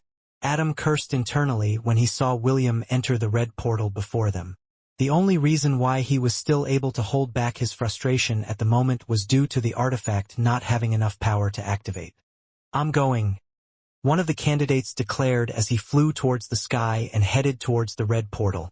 Although the remaining candidates understood that entering the portal right now would not yield the desired results, the mere thought of someone getting ahead of them made them anxious. One by one, the candidates flew towards the portal, leaving Adam behind. The young demon looked at them with a calm expression on his face, as he quickly thought of a way to take advantage of the situation he was in right now. After staying inside the Holy Land of Darkness for a long time, all the candidates' hair had turned completely black. They also grew 2 short crimson horns on their heads. These changes had made them more powerful, and their dark arts more pure. Even so, they still underestimated the half-elf, as well as the young lady that was accompanying him. They thought that as long as they stayed on the platform, they would not be harmed in any way. But their belief was shattered when William stomped his foot on Adam's face, trampling on his pride and dignity. "Felix, do you want to live?" Adam asked as he stared at the firstborn of the Demon Lord. "Yes," Felix replied. Adam nodded very well. "Your goal will remain the same. Kill that half-elf, and I will allow you and your army to leave this place alive." Felix knew that he had no choice in the matter, so he simply nodded his head. However, deep inside, he was already thinking of ways to make Adam pay for treating him in this manner after he had given him his trust. "What in the world?" William muttered as he gazed at a gigantic black throne that was right in front of him. Seated on it was a giant demon with long black hair, and two crimson horns protruding on the top of its head. On its back was a pair of red wings that were lightly spread out, showing his magnificence. The giant demon had his eyes closed, but even then, the overwhelming power that was radiating on his body was enough for William to understand that he was in the presence of a very powerful god. Is that thing alive or not?" Chloe asked as he stared at the giant demon in front of her with a guarded expression. As someone that pursued strength, she had fought many adversaries, as well as helped William fight against Apophis in the void. However, compared to the giant serpent who had regressed its rank to a pseudo-god, the being in front of them was a bona fide god. Apophis was nothing more than a little worm, compared to the being in front of them. "I don't know," William said in a volume that was only loud enough for Chloe to hear. It was as if he was afraid that his voice would awaken the god in front of them and make it pinch them to oblivion. "Don't worry. He is currently in a very deep sleep. He won't wake up no matter what you do to him." A voice spoke behind William, which almost made the half-elf as well as Chloe jump up in fright. They hastily looked behind them only to see two beautiful ladies, who were looking at the giant demon in front of them with reverence. "Who are the two of you?" William asked. For some reason, he could sense a similar power coming from the two ladies that resembled the divinity of his wives. "It's an honor to meet you, son of the dungeon conqueror and saintess of the world tree." One of the ladies with long dark green hair and eyes replied, "I've heard that my sisters have become your wives. Before I forget, you may refer to me as Invidia for now." The young beauty with dark green hair appraised William from head to foot as a mischievous smile appeared on her face. "Well, I can tell why they are smitten with you," Invidia said with a smile. "Your face is not half bad." Suddenly, Invidia spun around. When she once again met William's gaze, the half-elf was surprised because Invidia had taken on his appearance. "I wonder if my sisters will be able to tell the difference when I stand next to you." Invidia chuckled using William's voice, which made Chloe frown. "Oi, ugly. It will be best if you return to your original appearance before I smack your face," Chloe declared as she raised her fist. "How barbaric!" Invidia shook her head. However, she still spun around and returned to her original appearance. After doing so, she winked at William, which made the half-elf arch his eyebrows. William then shifted his attention to the other beauty that was standing next to Invidia, who was standing as straight as a sword. She had long purple hair, which was similar to Princess Ayla. However, her eyes were golden in color, which made anyone that looked at her feel her overpowering presence. "You must be Superbia," William commented after taking a good look at the purple-haired beauty, whose prideful demeanor didn't escape his eyes. The purple-haired beauty didn't affirm or deny William's words. She continued to stare at the giant demon, who seemed to be fast asleep. A minute later, she opened her lips and a confident voice who seemed to ridicule the entire world reached William's ears. "His name is Ahriman," Superbia stated.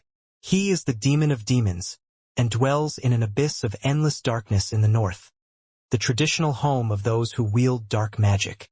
Ignorance, harmfulness, and disorder are the characteristics of Ahriman. He can change his outward form and appear as a lizard, a snake, or a youth. His aim has always been to cover the world in darkness, and make all of creation submit to his will. Ahriman creates death. For health, he produces disease. For beauty, ugliness. All man's ills are due entirely to Ahriman. He is also the reason why the era of darkness began, as the gods fought against each other in order to decide which race would sit on the top of this world and rule everyone." Superbia then pointed at Ahriman's right hand that was resting on his lap. Hovering above the palm of his hand was a crimson crown. William felt the dark magic inside his body fluctuate the moment his eyes laid on the divine artifact that belonged to one of the strongest gods in creation. According to the prophecy of the demon race, he who wears the crown of darkness will become Ahriman's heir. NVIDIA commented. Go on. Take it. If you wear that on your head, you will gain his power. Isn't that why you came to this place? No, William replied as he shook his head. I have no intention of putting that crown on my head. Is that so? NVIDIA smirked. Well, if you don't wear it, then I guess that you will just have to die. William frowned as he turned his head to look at the green-haired lady, who was looking at him with a teasing smile. What do you mean by that? William inquired. Do you really don't know? Or are you pretending not to know? NVIDIA answered with a gaze of ridicule. Since you don't want to wear it, then one of the demons here will do. When that happens, they would definitely kill you. Did you forget? All demons hate your father. Well, I suppose not all demons. I for one don't hate your father. How about you, Superbia? Superbia gave William a sidelong glance before turning her attention back to the giant demon in front of her. Although demons hate his father, it will not change the fact that they also respect and fear him, Superbia replied. As a race that worships the strong, I have no ill will towards the person that defeated the demon lord. Also, I was not even born back then. I am not concerned about what happened in the past. All I care about is the present. NVIDIA nodded her head. Well then, we're just here to watch the show. Whether you wear that crown or not, I'm sure that we will see something interesting once everyone gets here.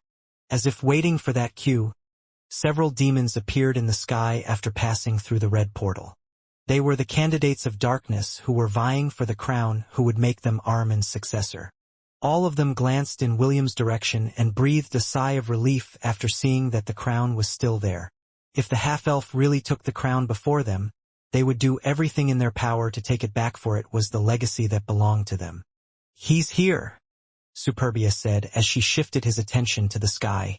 The one that has the highest chance of becoming Ahriman's successor. Adam appeared in the Crimson World with the demon army behind him. His gaze locked on William's body as he gritted his teeth in hatred. I swear that you will not leave this place alive, William von Ainsworth, Adam declared. I will make you regret that you were ever born in this world. William shook his head after hearing Adam's word as he shifted his gaze back at Superbia. Is there really no other way aside from taking that crown? William asked. Does the prophecy mention anything else? No, Superbia replied. You should decide while you still can. Once the conditions are met, it will be too late for regrets. William glanced at the floating crown in the distance. He could feel a subtle attraction coming from it, and the dark powers in his body were urging him to wear it. Although he was left with a difficult choice, the half-elf had no intention of wearing the crown of darkness. Something was telling him that the moment he wore that crown, he would lose something very important to him. Shit, William muttered. In front of him, a god which held the crown that could potentially bring the entire world to its knees slumbered. Behind him, the disciples of the dark arts, as well as the demon army, stood at the ready. William had faced many dangerous situations before, but right now he had to admit he was in a pinch. Sixth Master, no matter what happens, don't leave my side, William said as he gazed at the giant demon in front of him. Chloe nodded, but she had already raised up her guard, ready to react to whatever was going to happen next. Celeste's familiar also understood that they were in a very tricky situation.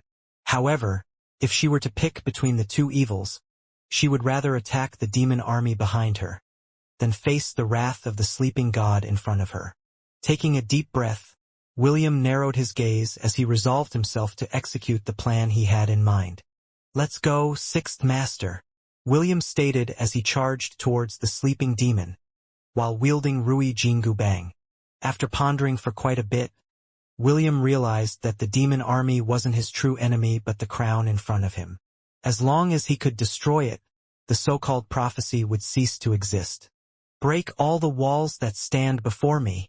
William gritted his teeth as he swung the staff in his hand with the intention to obliterate the Crimson Crown, who was the source of everyone's struggle. Rui Jingu Bang.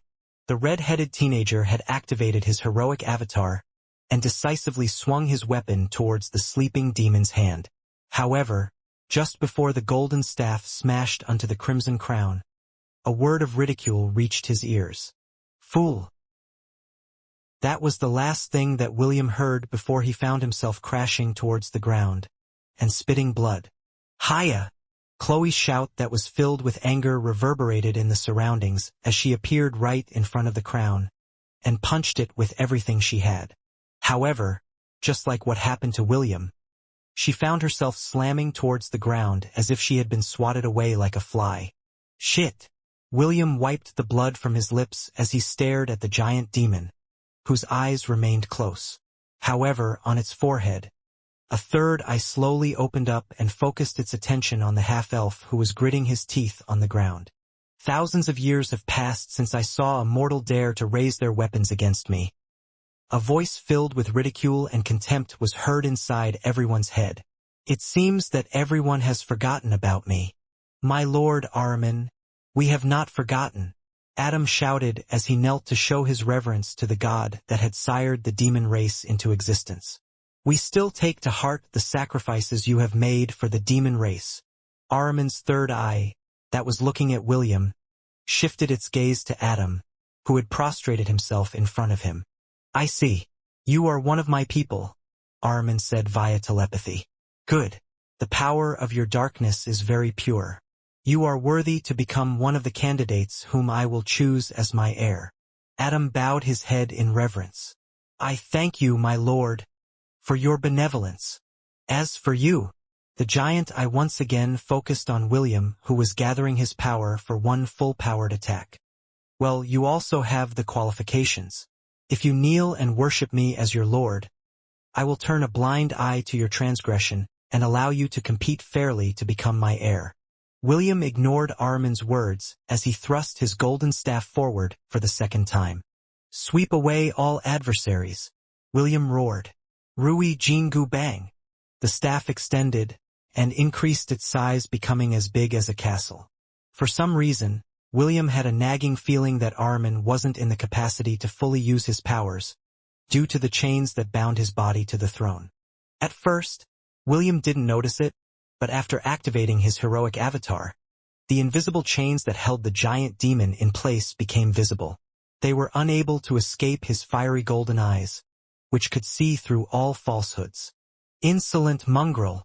Ahriman's disdainful voice was like a thunderclap that descended on everyone's head. Know your place.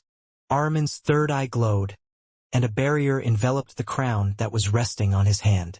He had waited thousands of years for this fated day, and he would not allow anyone to disrupt his plans no matter what. A metallic ring spread across the domain as Rui Jingu Bang collided with the barrier that Ahriman had summoned to protect the crown in his hand. A few seconds later, cracks started to appear on the barrier as William willed his staff to shatter the barrier. Just as William was about to succeed, he felt something dangerous coming from behind him. At first, he thought of stopping his attack to dodge, but decided against it. He had complete faith in his partner, so he continued to push the golden staff forward to destroy the crown and end all the madness. A powerful shockwave erupted behind him, as Chloe clashed against the dark wraith who had tried to sneak attack William from behind. Both held their ground as the barrier shattered into 100 pieces. Break! William shouted as his weapon headed towards the crimson crown that was on Ahriman's upturned palm. Just as the red-headed teenager was about to succeed, the crimson crown glowed and disappeared from the giant demon's hand. A few seconds later, it reappeared in front of Adam, who stared at it in shock and disbelief. The half-elf knew that things had gone south, so the next thing he did was turn around in order to help Chloe deal with the dark wraith that she was facing. However, just as he was about to do that, he felt the fairy's body slam against his back, sending both of them flying several meters away from where they originally stood. Ha! Chloe propped herself after rolling on the ground for a few seconds and stared hatefully at the dark wraith that had overpowered her in their clash. A pseudo-god, Chloe thought as she fully realized that she and William were in a hopeless situation. Celeste, I might not see you again after this. Chloe knew that if she really wanted to escape this place with William, she had no choice but to use 100% of her powers. However, if she did that, she would only be able to live for a day, before her body crumbled into pieces. "Will, I have a plan," Chloe said as she clenched her fist tighter. "But I don't know if it will work." "No." William shook his head as he rested her hand on Chloe's shoulder. "I know what you're thinking, Sixth Master. However, even if you unseal your powers, it will be useless if we don't find the method of leaving this place. Also, don't worry. We're not out of options just yet. We can still overcome this obstacle as long as we work together." Chloe didn't agree or disagree with William's words. Deep inside, she understood that as long as they didn't find the exit of this domain, everything they tried to do would be for naught. Fighting against a demon army, a pseudo-god as well as a chained god, was too much for the two of them to handle. "What do you suggest that we do?" Chloe asked. "Our objective still hadn't changed," William replied. "No matter what, we need to destroy that crown." William's gaze was locked on the crown that was currently in Adam's hands. The young demon sneered at the half-elf whose dire circumstances almost made him laugh out loud. "Felix, order your army to kill him," Adam ordered. "That is the only way for you to survive this place alive." Felix nodded as he raised his hand to command the demon army. "Everyone, it is time for us to end the grievances that we've felt all these years," Felix shouted as he pointed at William. "Kill him, so that we can display his corpse for all of demonkind to see. Kill the son of the man that denied us victory. Kill!" The demon army charged en masse towards the half-elf who was doing his best to think of his next move. The dark wraith chuckled before reappearing beside Adam, who was currently holding the crown of darkness. It was born to protect the crown and help arm and filter through which candidates would be worthy to wear it upon their heads. Since the crown was now safe, it no longer needed to attack the half-elf and the young lady beside him. Although things might have not gone according to plan, the fact still remained that the trial was still ongoing. Amongst the thousands of demons within this domain, one of them would be wearing the crown of darkness before the day was over. "Sixth Master, please, conserve your strength as much as possible," William said as he twirled the staff in his hand. "This battle might take a while." Chloe nodded. She could feel a powerful suppression descending upon her and William that was coming from the giant demon whose eyes were locked onto their bodies. "I will handle them for now," William stated. "When the duration of my heroic avatar is over, it's all on you, Sixth Master." "Understood," Chloe replied. "Be careful." William briefly nodded his head before stomping his feet on the ground.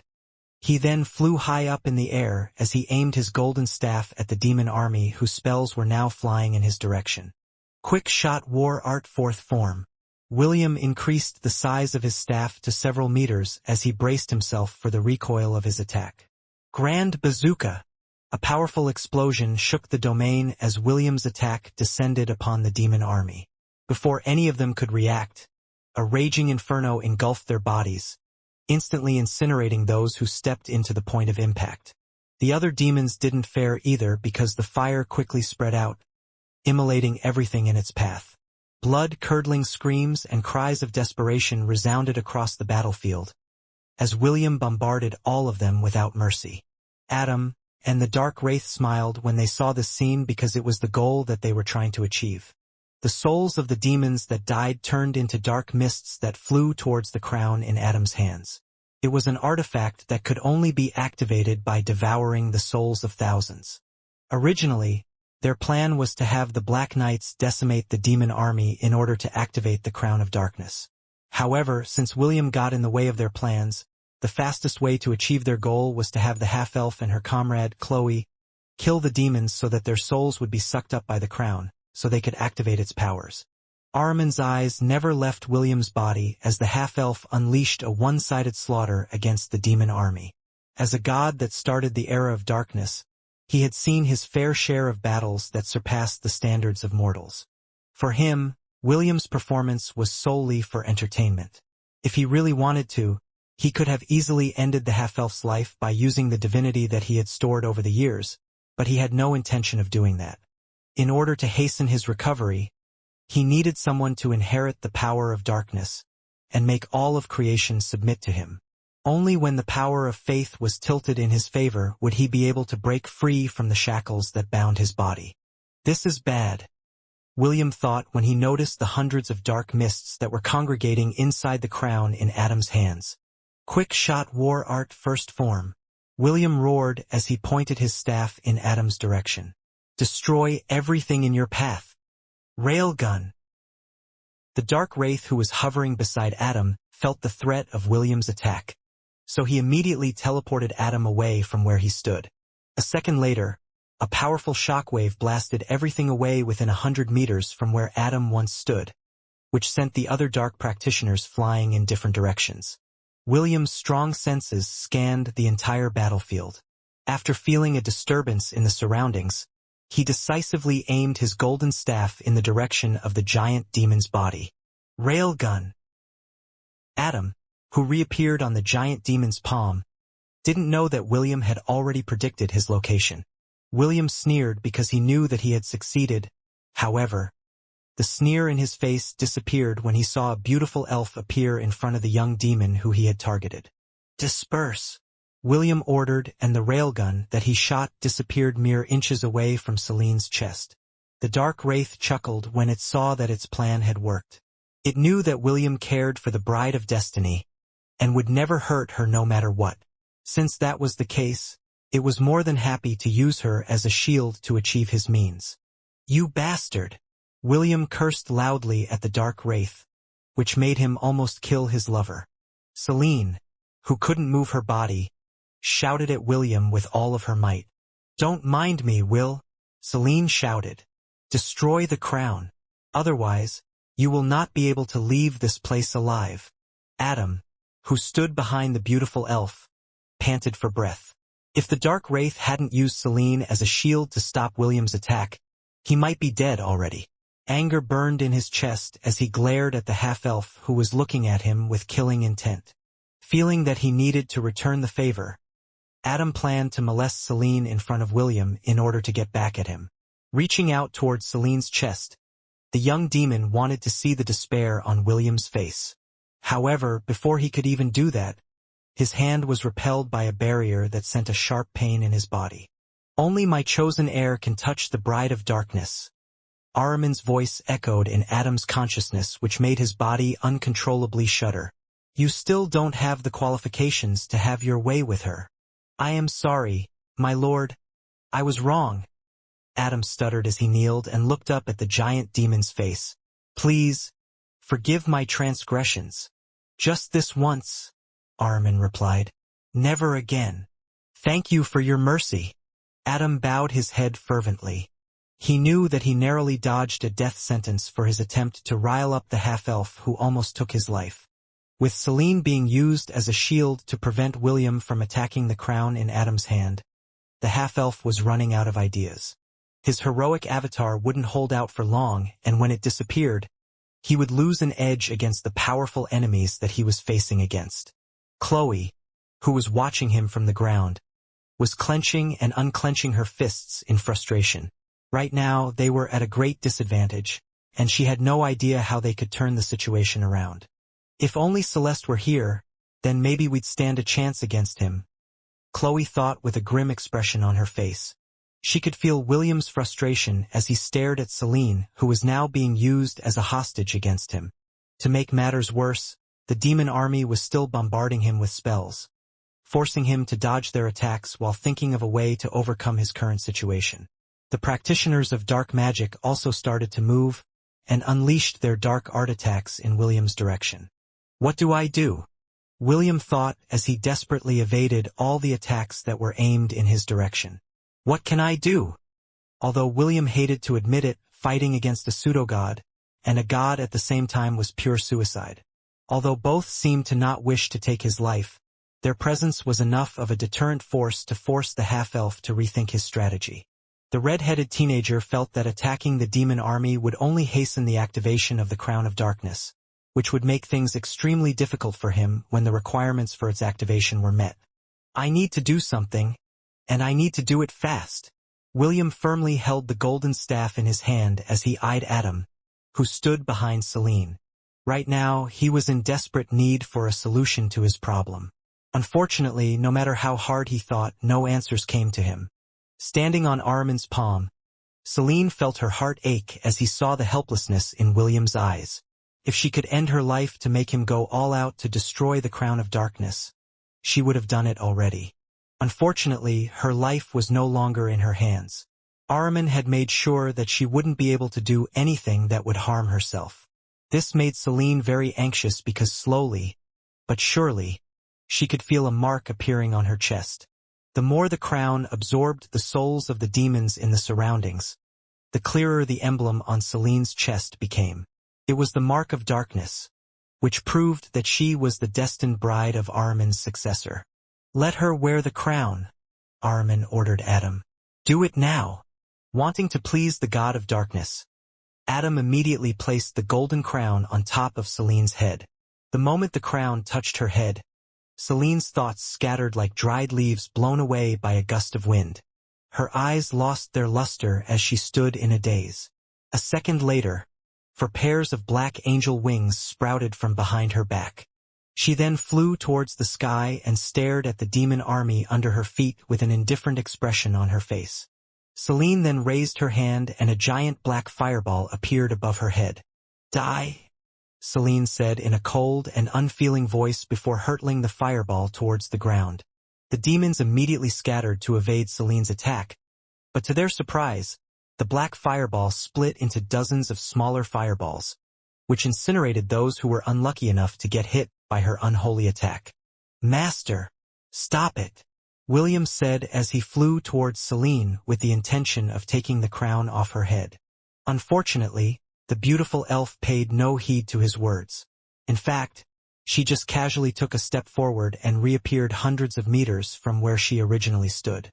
"Die," Celine stated as she unleashed several devastating dark art attacks that killed the demons in the dozens. Dark mists flew towards the crown on her head, which made one of the 3 jewels embedded on it glow crimson red. "The first seal has been unlocked." The dark wraith nodded its head in satisfaction after seeing the gem on the crown light up. 2 more to go. Fading away from its location, the dark wraith reappeared in front of William and used its death scythe to stop the half-elf from interfering with Celine's one-sided massacre. "You are one of the candidates? Why are you getting in our way?" the dark wraith asked as it blocked William's desperate attempts to stop Celine's onslaught. "Damn you! What did you do to my master?" William shouted in anger as he smashed Rui Jingu bang on the dark wraith's head. But the latter easily parried it with the weapon on its hand. "She is merely fulfilling her role," the dark wraith answered. "If you become the chosen one, she will belong to you." "She already belongs to me. Ha ha ha. In your dreams." William and the dark wraith zigzagged across the sky as they fought for what they believed in. Suddenly, a scream of pain reached William's ears, and his blood turned cold when he realized who the owner of the voice was. In order to sneak up behind Celine, Chloe reverted to her small fairy form and flew high in the sky. Due to the chaos that was happening around them, everyone had completely forgotten about her, so she was free to do what she wanted. Her plan worked perfectly. No one was able to see her descend from the sky and grab hold of the crown on Celine's head. However, something unexpected happened after the little fairy took the crown off Celeste's head. The crown of darkness disappeared from Chloe's grip and reappeared on top of her head. Celine's body fell from the sky, but the dark wraith waved its hand and made her reappear on Ahriman's palm. "Sixth Master," William cried out in alarm after seeing the little fairy squirm in the sky. A few seconds later, Chloe floated completely still. Her body then glowed briefly before transforming into her 14-year-old form. "Die," Chloe said indifferently as she descended towards the demon army like a meteor. Fountains of blood rose up in the air as she cut through the demon army like a railgun, annihilating everyone in her path. William stared in horror when he saw his happy-go-lucky master kill the demons in front of her with a coldness that didn't match her usual personality. "Damn it!"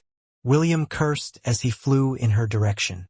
The dark wraith didn't bother to stop him because it was also interested in how things would turn out. Although this was something unexpected, It didn't care as long as the end result remained the same. Hestia Academy. Celeste clutched her chest, as a pained expression appeared on her face. It was a pain that came through her very soul, and it made her nearly faint due to how intense it was. "What's wrong?" Claire asked as she looked at her master with concern.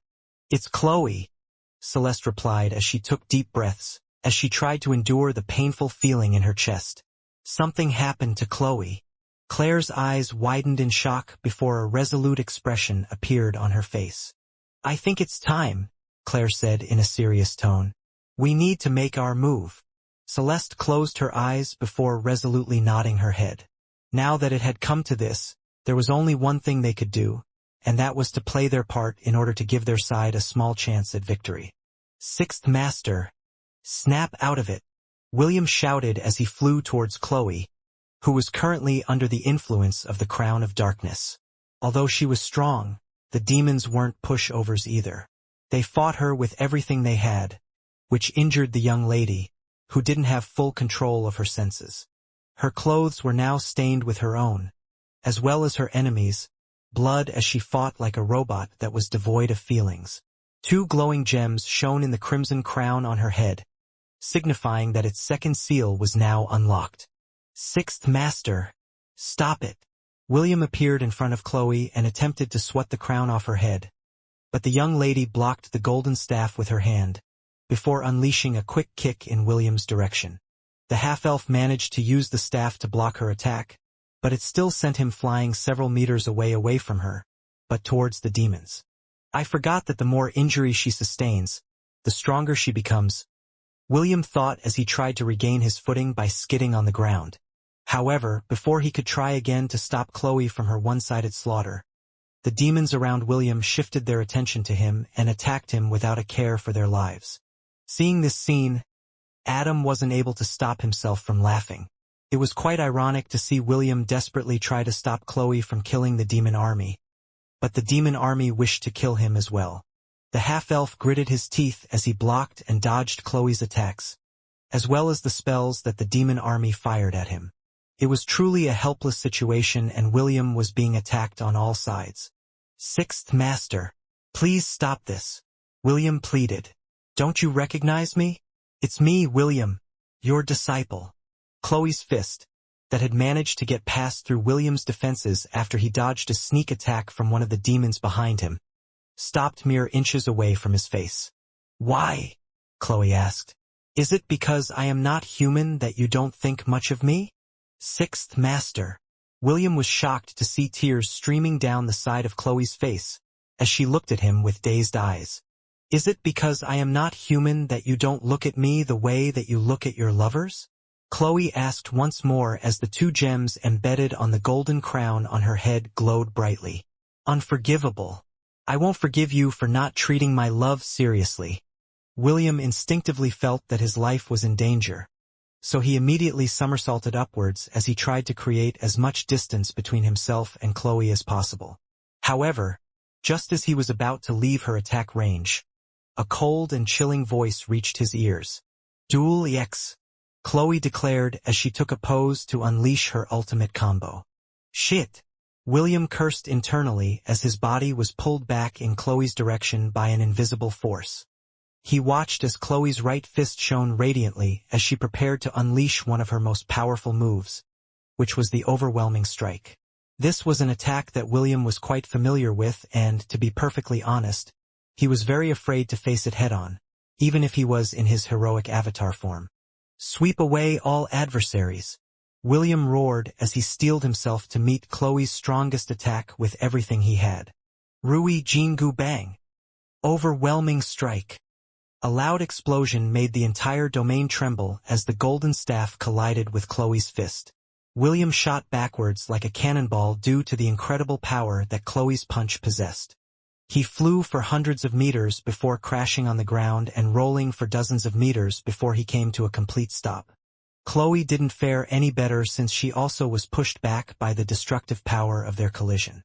The young lady's arm was bent in a weird angle as she rolled on the ground for dozens of meters.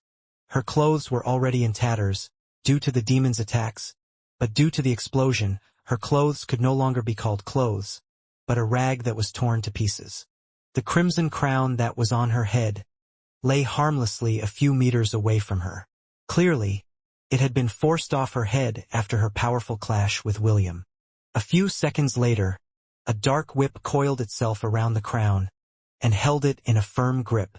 One of the candidates to become the heir of darkness took this opportunity to steal the crown, to the surprise of everyone. "I will be the Lord Ahriman's heir," the candidate who was in his mid-20s shouted as he flew towards the sky holding the golden crown in his hand. "All of you will submit to me." As everyone's gazes locked onto his body, the candidate placed the crown on his head without batting an eye. Although he had seen how the golden crown had controlled Celine and Chloe earlier, he thought that since he was once of the chosen ones, he wouldn't be affected by the corruption of darkness. A minute passed then too, but the candidate wearing the crown didn't lose his senses. "I did it!" the candidate shouted. "I am the chosen one." Adam clenched his fist in frustration as he gazed up at one of his acquaintances whom he didn't think of much in the past. "Impossible!" Adam couldn't believe what he was seeing. "This is impossible." The candidate gazed down on Adam, who was currently standing on the palm of Ahriman's hand with a sneer. Truth be told, he had long wanted to put Adam in his place because he acted as their leader, even though all of them were candidates to become Ahriman's heir. "Impossible?" the candidate said with disdain. "The only thing that is impossible is your delusion. Did you really think that you alone can become the heir of darkness? I'm sure that you already thought that you got this in the bag. But joke's on you. Time for you to die." The candidate decisively flew towards Adam with the intention of taking his life. The dark wraith chuckled as he watched this scene with great interest. Anyone with the power of darkness inside their body could wear the golden crown without being corrupted. This meant that everyone had a fair chance to become Ahriman's heir, as long as the right conditions were met. While all of this was happening, William had forced himself to go to Chloe's location. Although he wasn't seriously injured, he did receive significant damage from the little fairy's lawbreaker ability, which passed through his defenses. "Sixth Master," William said as he gazed at Chloe's disheveled form. He immediately took out several advanced potions from his storage ring and poured it over her body. For some reason, he couldn't use his job class, Life Wizard, to help cure her injuries. As the potions started to take effect, Chloe slowly opened her eyes and looked at William in a daze.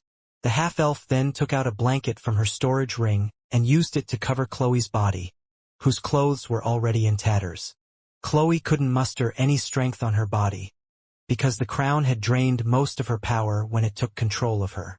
Even so, she still gazed at William as she felt her cheeks burn due to shame and embarrassment. "About what I said earlier," Chloe said softly. "You can for." William pressed his finger over Chloe's lips before shaking his head. "Let's talk about that later, Sixth Master," William replied. "For the time being, wear these clothes first and drink these rejuvenation potions. Our situation is not too optimistic at the moment." Chloe knew that William didn't want to talk about her earlier outburst, so she decided to drop the topic for the time being. After drinking the potions that the half-elf had given her, she then wore the tight training clothes that William had bought from the god shop a long time ago. They were the clothes he wore whenever he sparred with Celine, and since they had the auto-fit function, Chloe was able to wear them without any problems. "I'm sorry," Chloe stated. "Even though I drank the potions, I can feel that it will take some time before my strength returns. I'm sorry for being a useless master." "You're not useless, Sixth Master," William replied as he gazed at the battle that was currently happening around him. "My heroic avatar is also about to end. For the time being, let us leave this place until you fully recover your strength. Since they are hell-bent on killing each other, let them kill each other as much as they want." William carried Chloe like a princess and flew in the opposite direction of the battle. Right now, he still wasn't sure about what action he should take. All he knew was that whoever wore the crown in the end would definitely massacre everyone else inside the domain. "Celine, wait for me." William gritted his teeth as he glanced at the direction of his lover. "I will come back for you." Now that the Dark Wraith had confirmed that Selene was indeed the Bride of Darkness, William would do everything in his power to take her away from this place. What William didn't know was that there were 4 individuals that were paying extra close attention to his actions. Invidia, Superbia, the Dark Wraith, as well as Armin were paying attention to every action he made. Although none of them made any move when William escaped carrying Chloe in his arms, all 4 of them knew that he wasn't the type to leave someone important to him behind. "Do you think he will return?" Invidia asked Superbia through telepathy. "I don't know," Superbia answered. "In front of overwhelming odds, my pride won't allow me to back down and lower my head. Such is the sin I carry. How about you?" "Me? The moment things don't go in my favor, I will immediately leave. What's the point in dying a martyr's death when you can live to fight another day? At least, I am not delusional enough to think that I can win against a god." Superbia lightly nodded her head in acknowledgement of Invidia's words. She could understand that if anyone were in William's position, they would have done the same thing he did. After all, how could they possibly fight against a god, a pseudo-god, and an army of demons all alone? "Still, if he really doesn't save Selene, I will look down on him for the rest of my life," Superbia declared. "I will never acknowledge such a man." I guess you have a point. I also feel the same." The 2 beautiful ladies who bore 2 of the 7 deadly sins of the world shifted their gaze to the demon candidate who was currently fighting against Adam with everything he had. The 2 of them were merely spectators in this battle that would decide the fate of the world. They just wanted to see who among the younger generation would become the heir of darkness and make their wishes a reality. When William felt that they were no longer in danger, he landed on the ground while carrying Chloe in her arms. "Sixth Master, can you stand?" But I still need to lean on you for the time being." "Okay." Chloe sighed as she weakly rested her head on William's chest, while the latter held her waist to help support her body, so that she could lean on him properly. Both of them stared in the distance where Armin's giant body was located. Although they were quite far away, they could still feel the fluctuations of magical energy as the battle between the candidates intensified. "I hope that they kill each other," Chloe said as she narrowed her eyes. "Wouldn't that be wonderful if it really happened?" "Well, we can dream," William replied with a wry smile on his face. He knew that even if Adam and the crown-bearer were both to die in battle, there were many other possible candidates that could take their place. Right now, the battle had become a free-for-all with the demon army, as well as the demon candidates fighting each other for the possession of the crown. The demon army wasn't stupid. They knew that they were being used as living sacrifices in order to unlock the seals that were placed on the crown of darkness. Since that was the case, they would join the battle for the possession of the crown and kill everyone that stopped them from doing so. A 3-way battle for the crown of darkness started. One faction supported the crown-bearer, while the second supported Adam. The last one was the demon army being commanded by Felix. All of them knew that if a good opportunity presented itself, they would not hesitate to grab the crown that would decide their destiny with their own 2 hands. From a good distance away, the half-elf and the fairy who was weakly leaning on his body looked at the battle with solemn expressions on their faces. "Is there really nothing that I can do?" William sighed internally as the power of the heroic avatar slowly left his body. Right now, his strength was at the peak of the myriad rank with his vampire progenitor job class. However, having that kind of strength was not enough to win the battle that was right in front of him. "Should I use my last resort?" William frowned as he weighed the pros and cons of what he was about to do. In the end, he knew that this was the only way in order to turn the tide of battle in his favor. However, for that to happen, he would need to wait for the right opportunity to strike. "I only have one shot at this, I better make it count," William thought as he clenched his right fist tightly. Since Selene was part of his familia, he could tell that she was currently safe. He already tried to recall her using the power of their bond, but something was preventing her from appearing by his side. It must be some kind of law, similar to the chains that bind Armin to this place. William's frown deepened as he once again activated his familia fusion with Selene, who was currently on the palm of the giant demon's hand. It was at this moment when he remembered the conversation he had with Baba Yaga several days ago. "Master is my woman," William replied. "I will take full responsibility and ensure that I make her happy." Bold words, but can you really do it? "I will." Baba Yaga's witchy chuckle reached William's ears as she stared down at him. "I will doesn't mean that you can back it up," Baba Yaga stated. "Words are merely words, after all. When the sky truly falls, and this world is shrouded in darkness, the words 'I will' may not be enough to ensure her safety." William faced Baba Yaga's stare head-on. "I will do everything in my power to keep her away from harm. I have the ability to do that." "Do you?" A contemptuous chuckle escaped Baba Yaga's lips. "Believe me, boy, fighting against a demigod will be the least of your worries. You will be fighting against a prophecy that is already set in stone. Even with all of your trump cards combined, I'm afraid that it won't be enough once the heir of darkness is born." The half-elf bit his lip in frustration. Back then, he was confident that he could overcome whatever obstacles came his way. He didn't fear the demon lord or his army. He believed that even if two demigods of the demon realm banded together, he would still be able to do something about it. Unfortunately, he wasn't facing demigods but a pseudo-god, as well as a bona fide god of darkness who had created the demon race. The more he thought about it, the more Baba Yaga's words hit him, and the more he understood that he really was being delusional when he thought that he could single-handedly protect the person that was important to him. Even if this prophecy is already set in stone, what of it? As long as I draw breath, I will protect the people that are important to me, even if... William felt his cheeks burn as he remembered the words that he said in order to reassure Celine's master that he will be able to protect her. The reply that the old witch gave him then resonated inside his head. "How noble of you! But what if it's still not enough?" Baba Yaga asked. "What if after you have sacrificed everything, your memories, your love, and those who loved you, what if after sacrificing them all, you still fail to protect those that are important to you? What then? If after sacrificing everything, and I still fail to protect those that are important to me, then I will struggle until the bitter end," William said with his eyes closed. That was the promise he had made back then, and it was now time to prove that he wasn't all talk. "Yes, I will struggle until the end."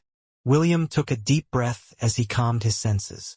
"There's no use worrying about these things. I can only do what I need to do, and that is to save Master and escape this place." William then gazed down on Chloe, who to his surprise was also gazing up at him.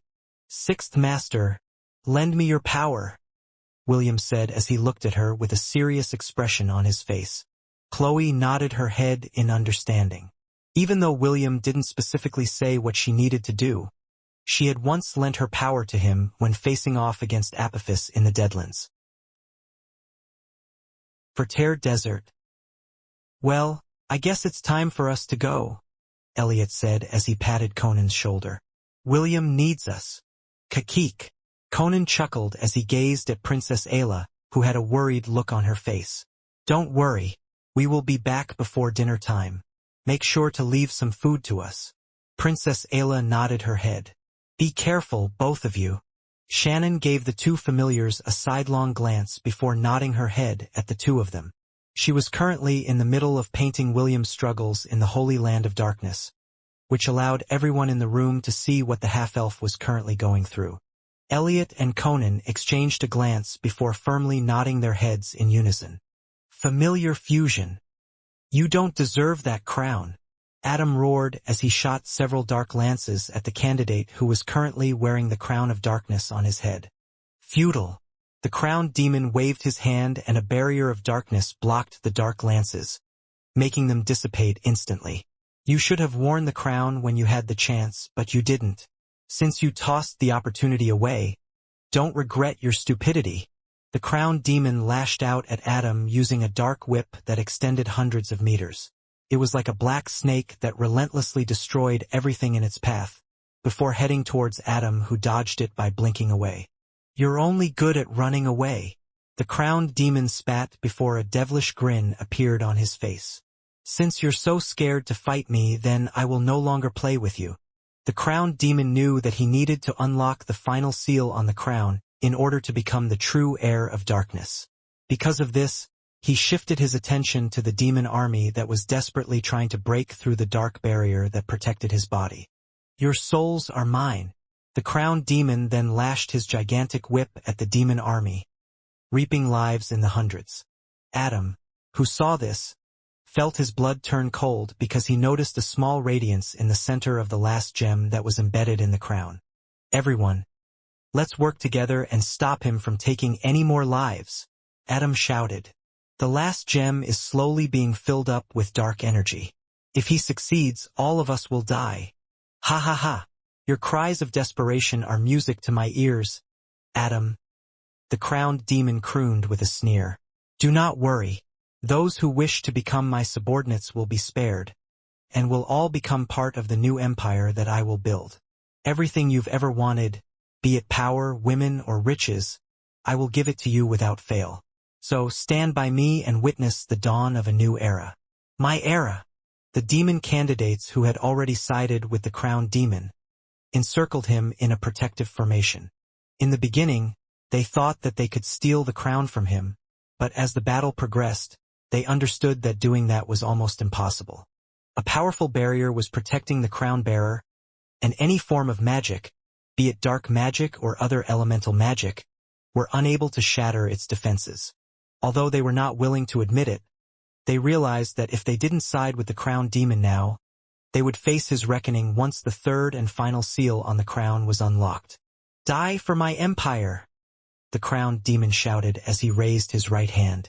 A giant ball of darkness slowly expanded over his right hand, which made everyone who saw it feel the hairs on the back of their necks stand on end. Judgment of darkness. The crowned demon hurled the giant ball of darkness towards the ground with a look of contempt on his face. Ever since the second seal had been unlocked, he could feel a limitless amount of dark magic in his body. The crown also directly implanted information about all the powerful spells that it was capable of doing inside the demon's head, allowing him to wield them as he pleased. Invidia and Superbia immediately turned into green and purple beams of light as they shot towards the sky to evade the incoming attack.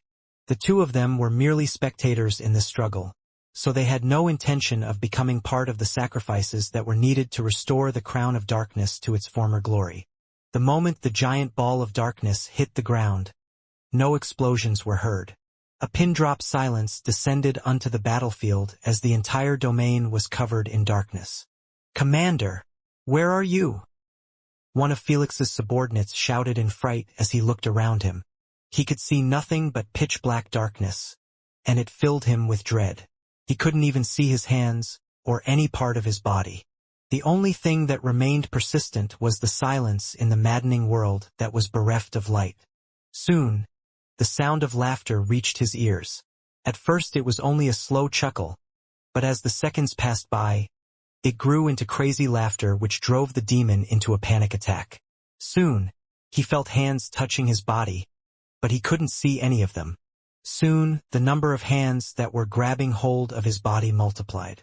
No matter what he did, he couldn't budge from their grip, and the maddening laughter that was getting stronger and stronger broke whatever resolve he had left. "Nu, don't kill me," the demon shouted. "I don't want to die. Save me, Commander. Save me." The crazy laughter that was laughing at his suffering once again intensified, which made him feel as if his head was going to burst from its intensity.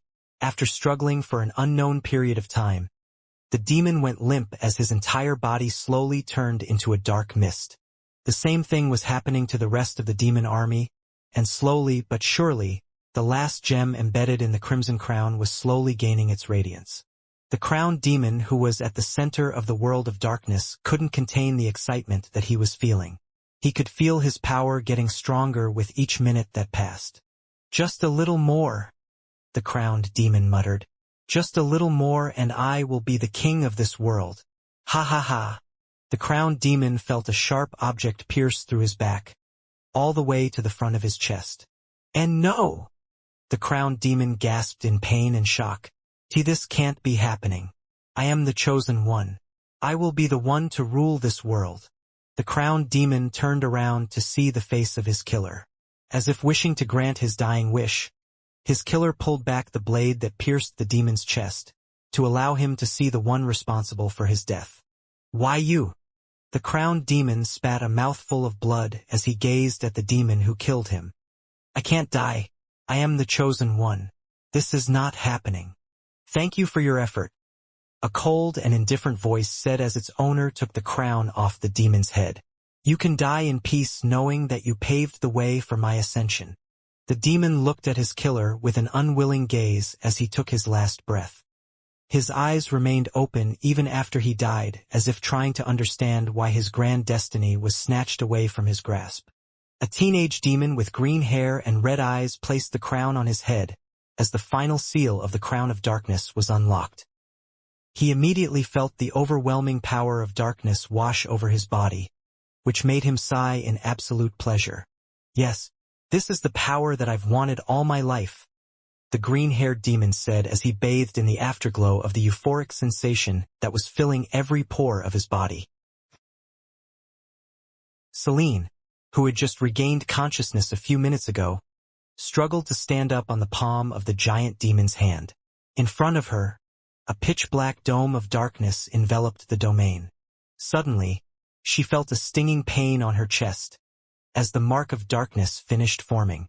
It was also at that moment when she felt a very strong connection from somewhere inside the dome of darkness. No, Celine muttered as her hand subconsciously pressed over the mark on her right breast.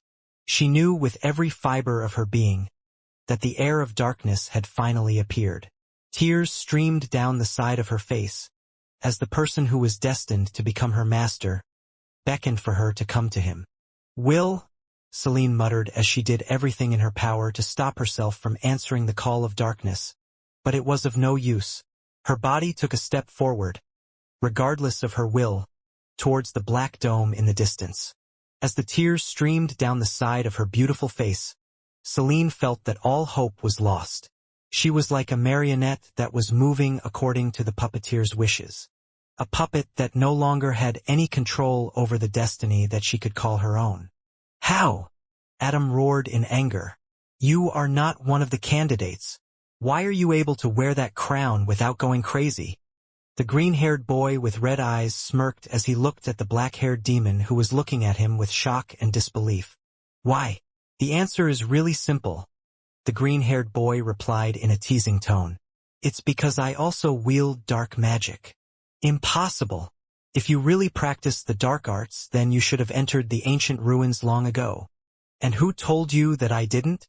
The green-haired boy wagged his finger at Adam, who was looking at him with bloodshot eyes. Did you forget? The ones that first managed the ruins when it was discovered was me, the green-haired boy stated.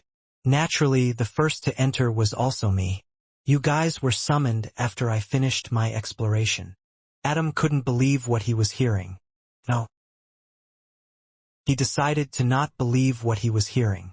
After all, if that was really the case, then all of them were fooled from the very beginning. Are you saying that everything that happened was according to your plan? Adam clenched his fist as he glared at the person in front of him. Did you orchestrate everything from the very beginning? You think too highly of me, the green-haired boy replied. When I first entered the ruins, I barely escaped with my life. Because of that, I used an artifact to seal the dark magic inside my body, so I wouldn't be affected by the call of the ruins. It just so happened that an opportunity was presented to me to seize the crown. Everything else was just a series of coincidences. No, there's no coincidence. This was the act of destiny. Felix, the crown prince of the demon race, sneered at Adam. The crimson crown was firmly planted on his head, and the power of darkness radiated from his body. Clearly, he wasn't lying when he said that he also wielded dark magic, for only those who had it could wear the crown without losing their sense of reason. What a shame, Adam, Felix said as he lightly rubbed his chin. I was serious when I asked you to become my subordinate. Unfortunately, your ego was too big and you thought that you were the one and only one who was destined to wear this crown on your head. Felix's words that were filled with ridicule made Adam wince. He couldn't refute that he had thought of it that way. For him, he was the one and sole heir of darkness, and everyone else was just a stepping stone that would take him to greatness. "I'll give you one last opportunity, Adam," Felix stated as he gazed at the demon that had betrayed him. "Submit to me, and I will turn a blind eye to your transgressions." "Never." "Fine. Don't regret it." Felix raised his hand as a devilish smile appeared on his face. A moment later, Adam's body trembled uncontrollably as black mists oozed out of his body. What are you doing?" Adam asked as he endured the excruciating pain inside his body. "What are you doing to me?" Felix sneered as he looked at Adam with contempt. "I am just taking your power away. Since you wish to defy me, then I will take your dark arts and make it mine. Don't worry, I will not take your life. I want you to see and regret the choices you made as I conquer this world and build my empire." Adam cried out in pain because he felt as if his very soul was being stripped from his body. A few minutes later, he collapsed on the ground, panting for breath as blood flowed out of every orifices of his body. Felix chuckled as he gazed at his surroundings. The other candidates were also looking at him from inside the pitch-black world. Only those who wielded the power of darkness could navigate in this world bereft of light. They had all witnessed what had transpired between the two, and the aftermath made them shudder internally. "So what will it be?" Felix asked as he arched an eyebrow. "Are all of you with me, or against me? Make your choice now." The candidates exchanged a glance at each other, before kneeling one by one in front of Felix. "I hereby pledge my undying loyalty to you, Your Highness. Command me as you will, my prince. My allegiance is yours, Your Highness." One by one, the candidates pledged their undying loyalty to Felix, which made the latter nod his head in satisfaction. After receiving everyone's pledge, he then shifted his attention to look at the beautiful elf, who was slowly, but surely, making her way towards him. "You're finally here, my bride," Felix said as he gazed at Celine with the eyes of a conqueror. His gaze landed on her beautiful face, her womanly curves, as well as the black mark that was shining over her right breast, proving that she belonged only to him. Immediately, he could feel his body heat up, as he lustily looked at her body. "As expected of my destined woman," Felix muttered. "You're perfect." Felix really felt that Celine was perfect. He had already seen many beauties in the demon continent, but the elf's beauty, which had been baptized with the power of darkness, had become more profound, surpassing all the ladies that he had seen and bedded in the past. "You will be my queen, and I will be your king," Felix declared as he walked towards the beautiful elf, whom he would force to bear his children. Celine bit her lips as she fought the command that was given to her. However, just like her earlier attempt, it was futile. Slowly but surely, she knelt down on the ground to obey her new master. However, before her knees could even touch the ground, a pair of strong arms wrapped itself around her body and pulled her up, preventing her from kneeling. "My woman will not kneel to anyone," William said with a cold expression on his face as he glared at Felix, who had stopped his advance. "She is my queen," William declared. "Always will be. Isn't that right, Celine?" "Yes," Celine replied, as she endured the stinging pain on her chest. "I am yours, Will."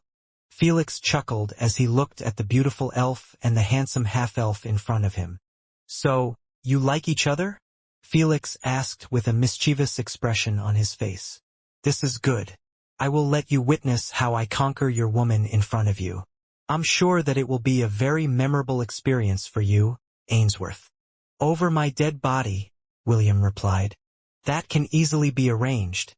But where is the fun in that?" Felix shook his head. "I will make you feel despair and helplessness for being weak and powerless. Consider this my family's revenge for what your father did to our entire race.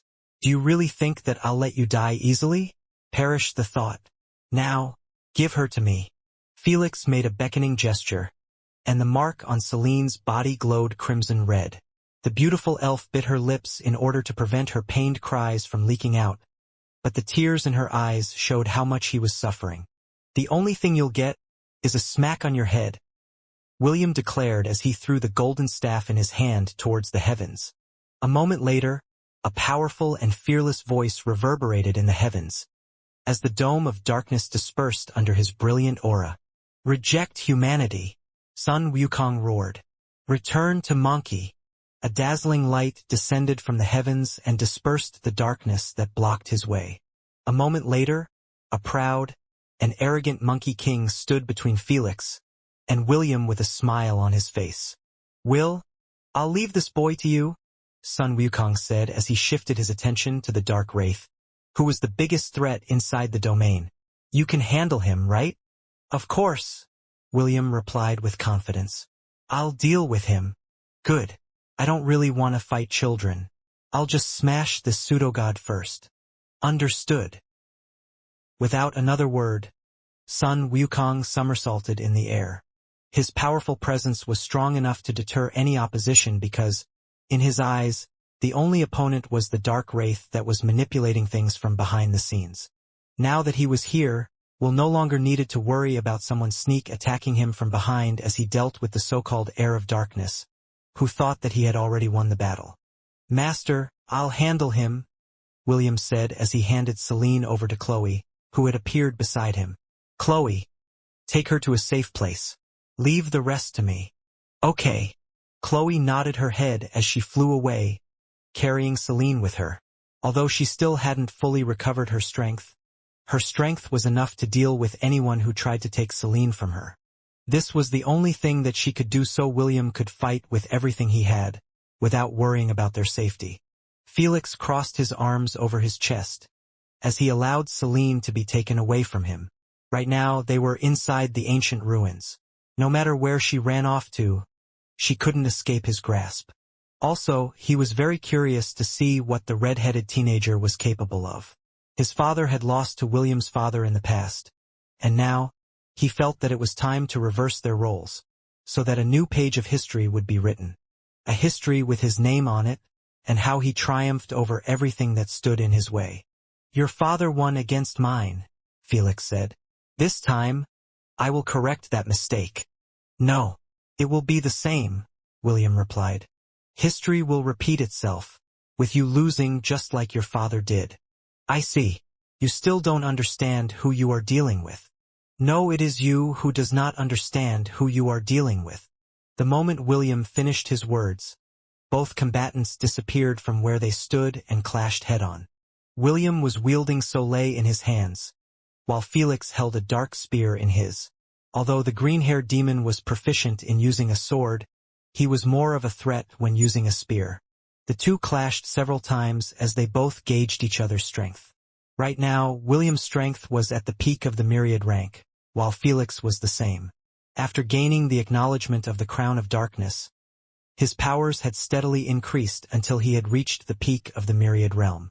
The only difference was that Felix's strength was still growing. Once the Crown of Darkness bestowed all of its power to its current owner, Felix's strength would reach the peak of the demigod realm. This process would take a few days at the very least, but for now, letting its owner have the strength of someone at the peak of the mortal realm was enough.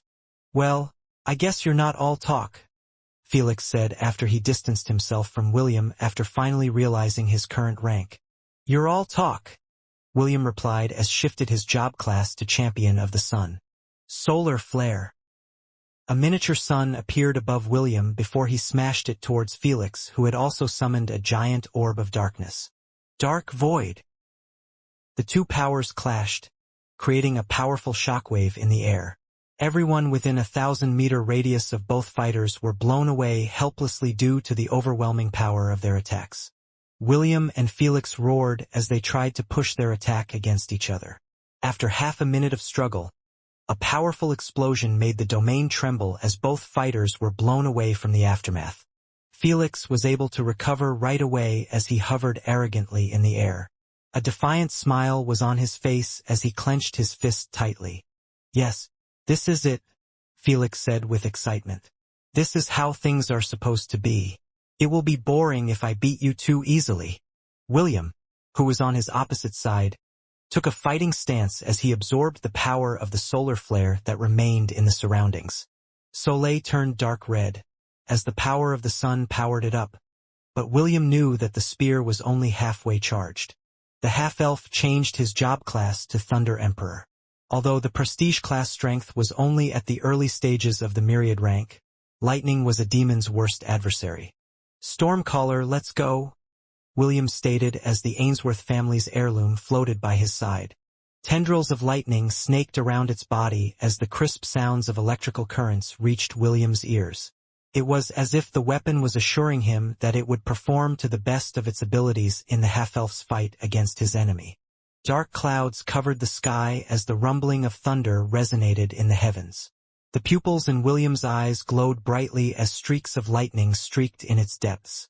Felix frowned because he didn't expect William to be able to wield the power of lightning.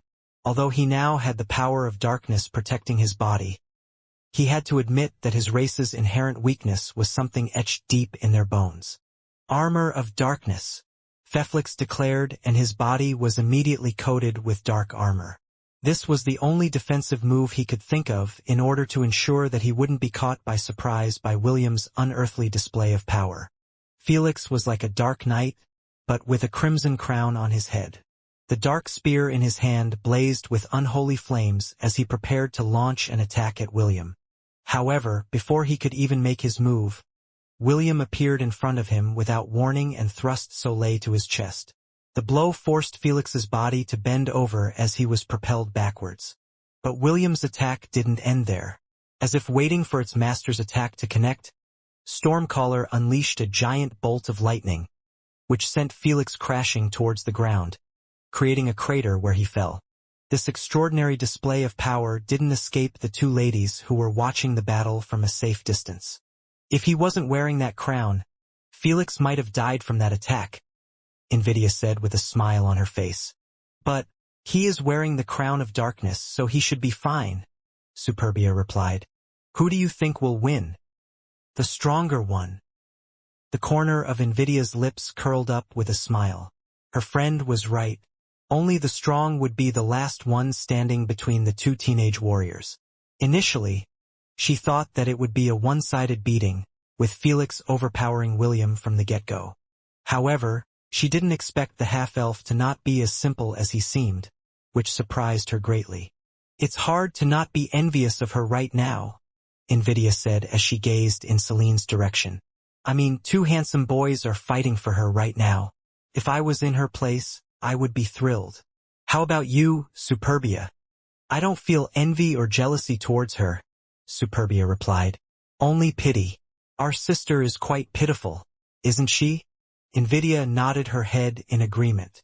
Yes, but she's still our sister. I'm sure that when she is pushed into a corner, she will throw all caution to the wind and fight back. Superbia smiled. Unlike her sisters, she prided herself for being one of the chosen ladies that bore a sin in her body. She believed that no matter what circumstances they found themselves in, they would always fight tooth and nail against the fate that was presented to them. For that was also the sin that they carried. The sins that were always present in everyone's heart. As an existence that had guarded the holy grounds for thousands of years, the Dark Wraith had never felt a single threat to its existence. That was until today. For the first time in its long and decrepit life, the Dark Wraith found itself hard-pressed against the intruder that had suddenly descended into the dark domain that it guarded. Is that all you've got? Sun Wukong asked as he lightly slapped the face of the Dark Wraith that was lying on the ground. I guess you can only bully little children. What a weakling. Coo, arrogant ape. The Dark Wraith replied as it unleashed the power of darkness in its body. I'll kill you. Yeah, maybe after 100,000 years. Sun Wukong smirked as he swatted the Dark Wraith with a powerful slap, uncaring about the dark energy that assaulted his body. You see, parlor tricks like this don't work on me. As soon as he finished his declaration, the miasma that the Dark Wraith had unleashed at point-blank range disappeared completely. Why are you interfering in this matter? Ahriman asked through telepathy. Are you that bored? Yes, Sun Wukong replied. You see, my boy, William, over there is fighting you guys even though the odds are stacked up against him. I just figured that I'd join in the fun and balance things out a bit. Ahriman snorted in contempt. Balance things out? Very funny. Do you really think that your appearance will change anything? You only hastened the inevitable. Oh! Sun Wukong cleaned his ears as he stepped on the Dark Wraith's head and pushed it towards the ground. The Monkey King had coated the Dark Wraith with his divinity, and prevented it from morphing away like that ghost-like entity it was. I'd like to see what you're talking about, Sun Wukong stated in a casual manner. Ahriman chuckled. Very well. It's time for you to know your place, monkey. Sun Wukong was about to yawn, but he stopped midway after he felt 13 powerful presences that were coming from the heavens. 6 of them were almost as strong as him, which made the Monkey King frown. The rest were beings who were at the initial stages of the demigod rank, which made the frown on his face deepen. Although the other 7 demigods weren't a threat to him, they were a big threat to William, who was fighting all alone. It looks like you are having fun, Wukong? A bull demon laughed as he looked at his mortal enemy with a gloating expression on his face.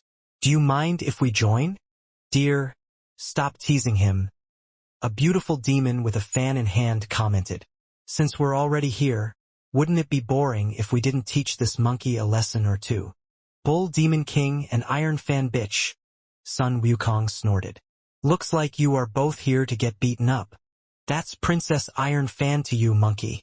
Princess Iron Fan shouted as she pointed her fan at the Monkey King. Today will be the day we finally settle the score. Prepare yourself. Shut up, bitch, Sun Wukong replied. You and that bull is a match made in heaven.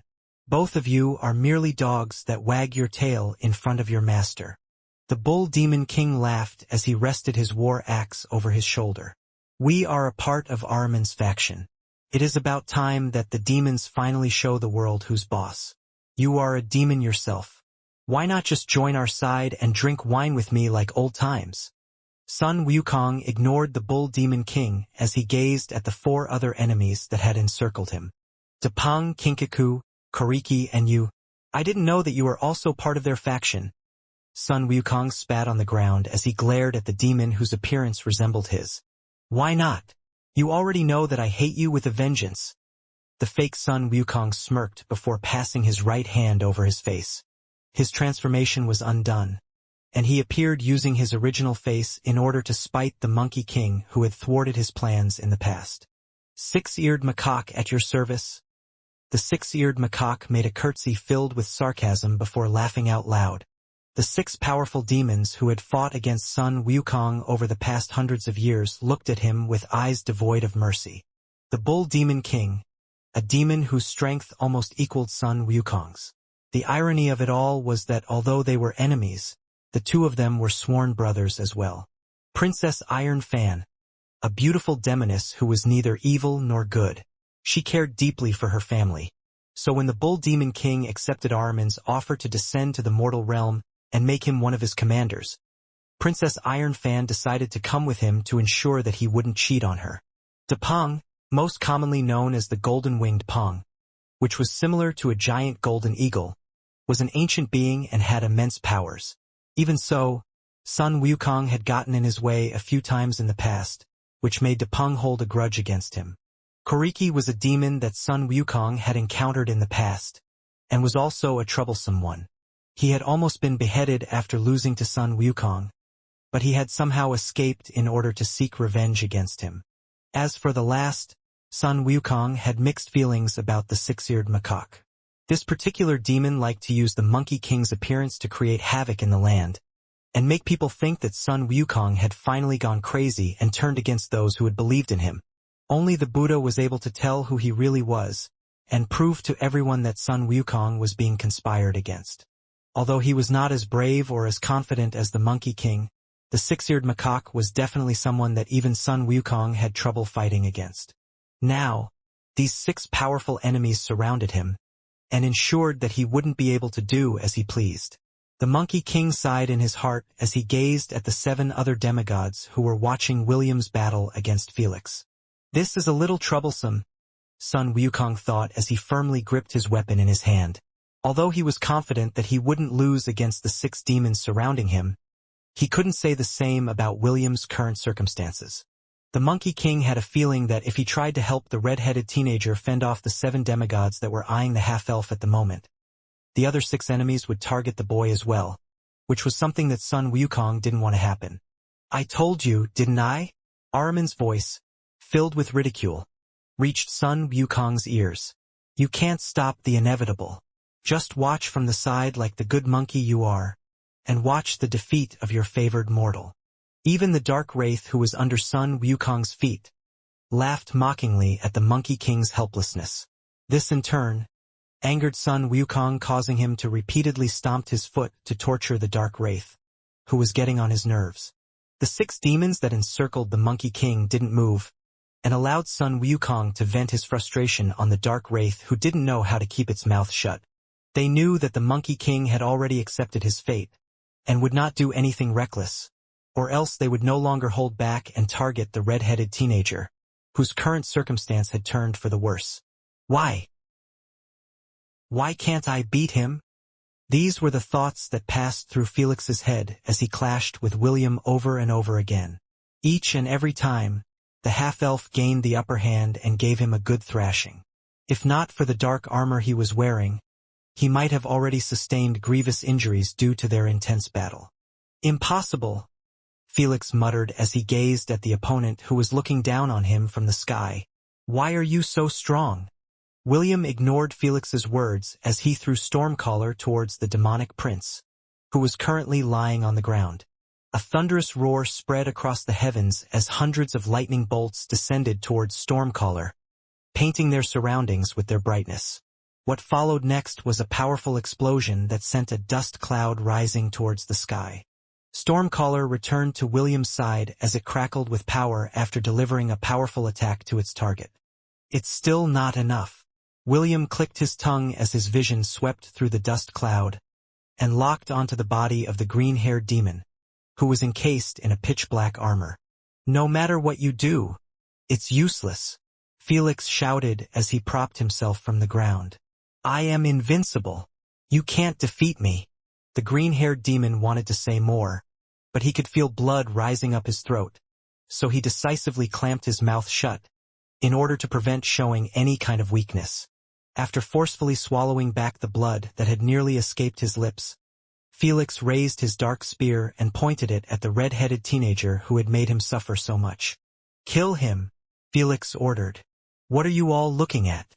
Kill him." The demon prince couldn't accept that he was at a great disadvantage against the son of the dungeon conqueror that defeated his father. He thought that since he was already the chosen prince, he would be able to trample anyone who stood in his way. However, his current situation made him realize that he still didn't have enough power to overcome the person whom he had deemed as his rival. Felix was considered to be a prodigy of the demon race. He had fought inside dangerous dungeons in order to gain battle experience. However, he had never experienced a fight where his life was on the line. Even when he was challenging dungeons, there would always be elite demons to guard him. These demons would always step in when Felix was in a pinch, so he had never really suffered any hardships. He was very different from William, who had risked his life several times in the past by fighting against strong opponents. What Felix lacked was true battle experience. He wasn't like William, who had fought wars, demigods and pseudogods and lived to tell the tale. What a disappointment! Invidia shook her head when she heard Felix's shout. Superbia also nodded her head in agreement. Although she didn't say anything, the coldness in her gaze was enough to tell how disappointed she was due to Felix's incompetence. The 2 beautiful girls watched as 2 of the demigods that had encircled William made their move to attack the half-elf. Aside from the 2 demigods, tens of thousands of shadowy figures materialized on the ground. They were the demons that had been corrupted by the power of darkness since time immemorial, who had become shadow demons that answered the call of the heir of darkness.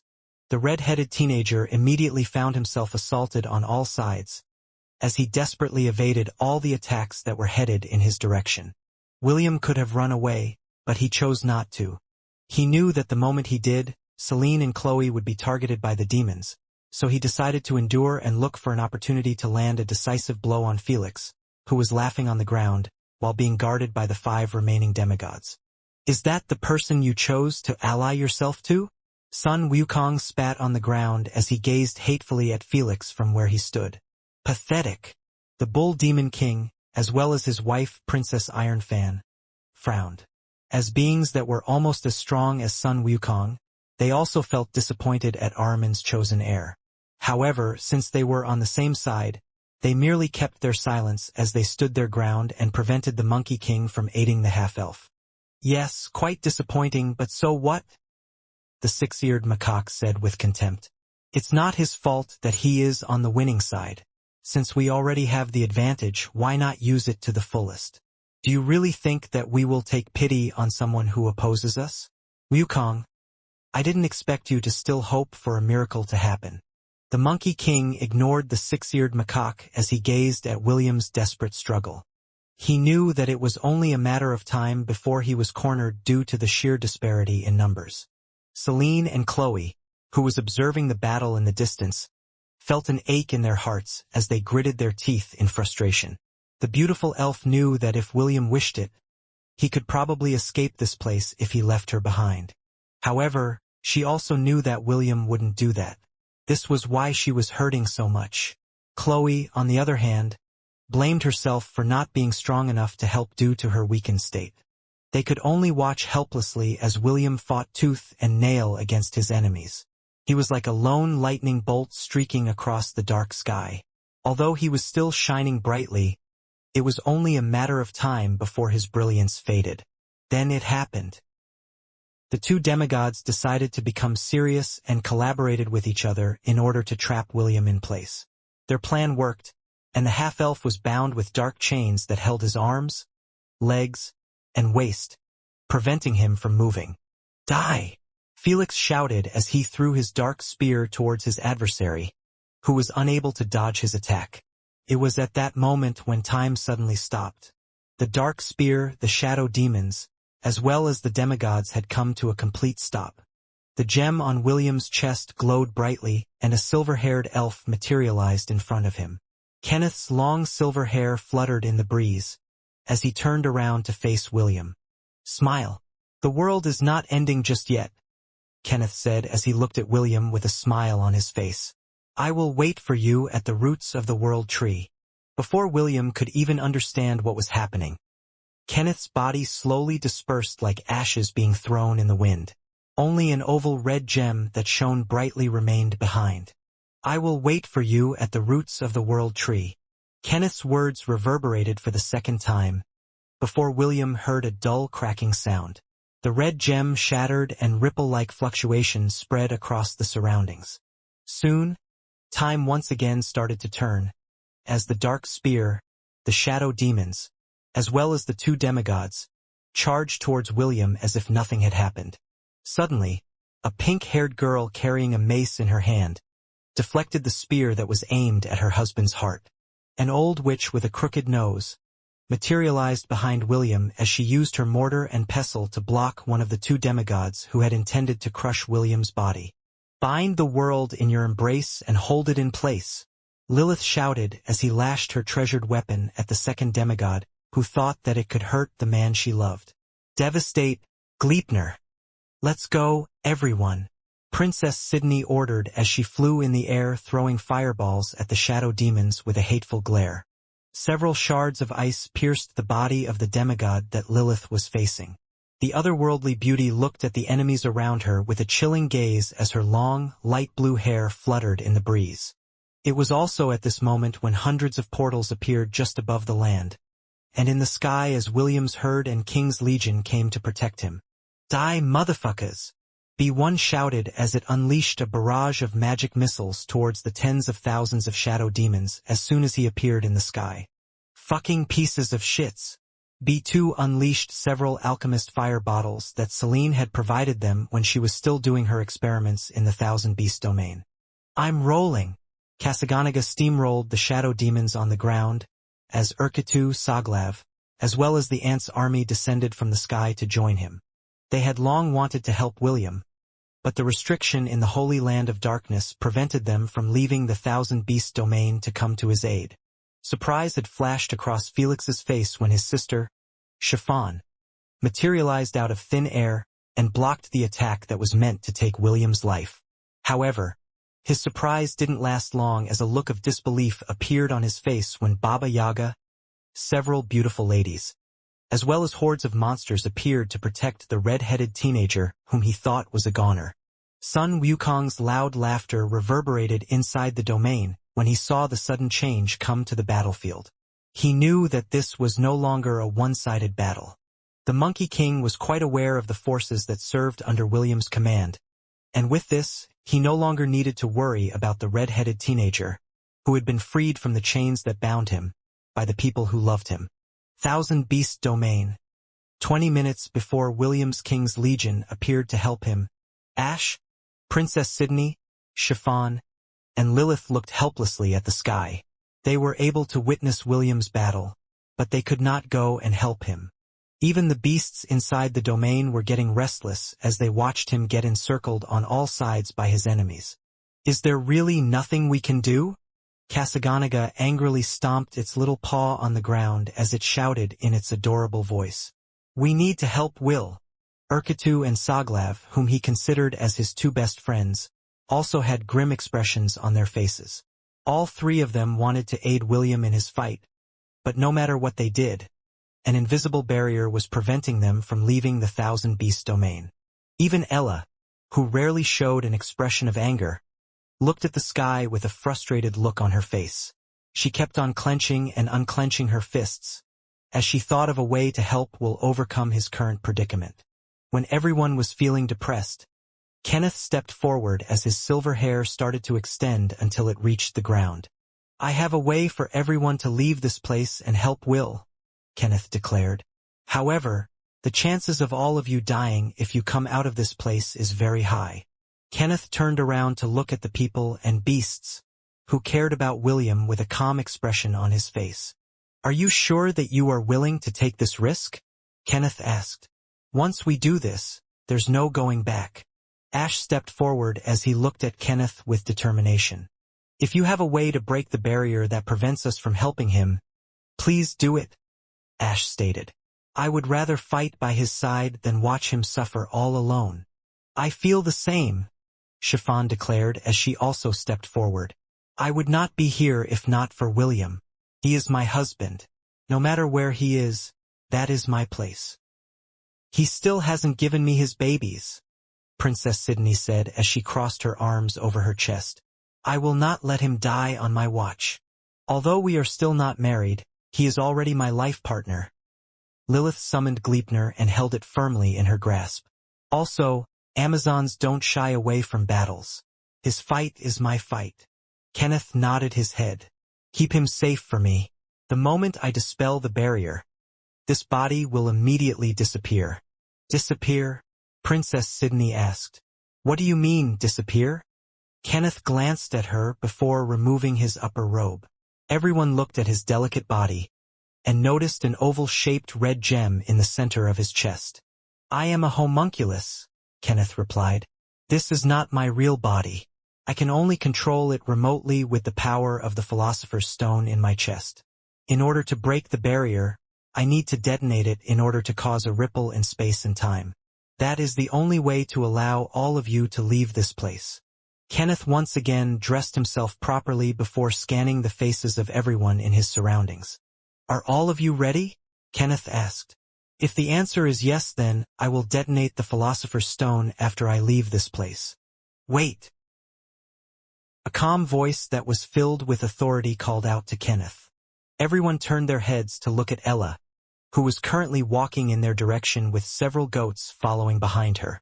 You said that you are a homunculus, Ella said. Since that is the case, this also means that Kenneth is not your real name. As William's adoptive mother, I would like to know the name of the person who plans to sacrifice the precious Philosopher's Stone to allow us to come to his aid. Tell me, what is your name? Kenneth looked at the otherworldly beauty in front of him. To this day, he never expected that the goat whom William had called Mama was actually someone whose powers even Kenneth could not fathom. Aestia, Kenneth said with pride. Please remember my name. My name is Aestia. Please, save Will in my place. Silver Moon Continent. Arwen sensed a fluctuation from the spring of life that was hidden within the roots of the world tree. William's mother hurriedly made her way towards the spring's location with a frown on her face. There was only one person that had made that place her home, and she was supposed to be in the central continent with William.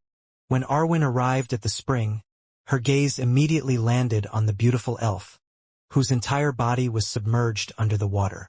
Her long blonde hair, that was as long as the roots of the world tree, glowed faintly from under the water. She had been sleeping peacefully in the spring of life for many years, and it was very rare for Arwen to see her awake. Suddenly, the young lady's naked body slowly rose to the surface of the spring. Arwen didn't hesitate as she waded into the waist-deep waters, in order to go to her disciple's side. The young lady's eyelids fluttered, before they slowly opened.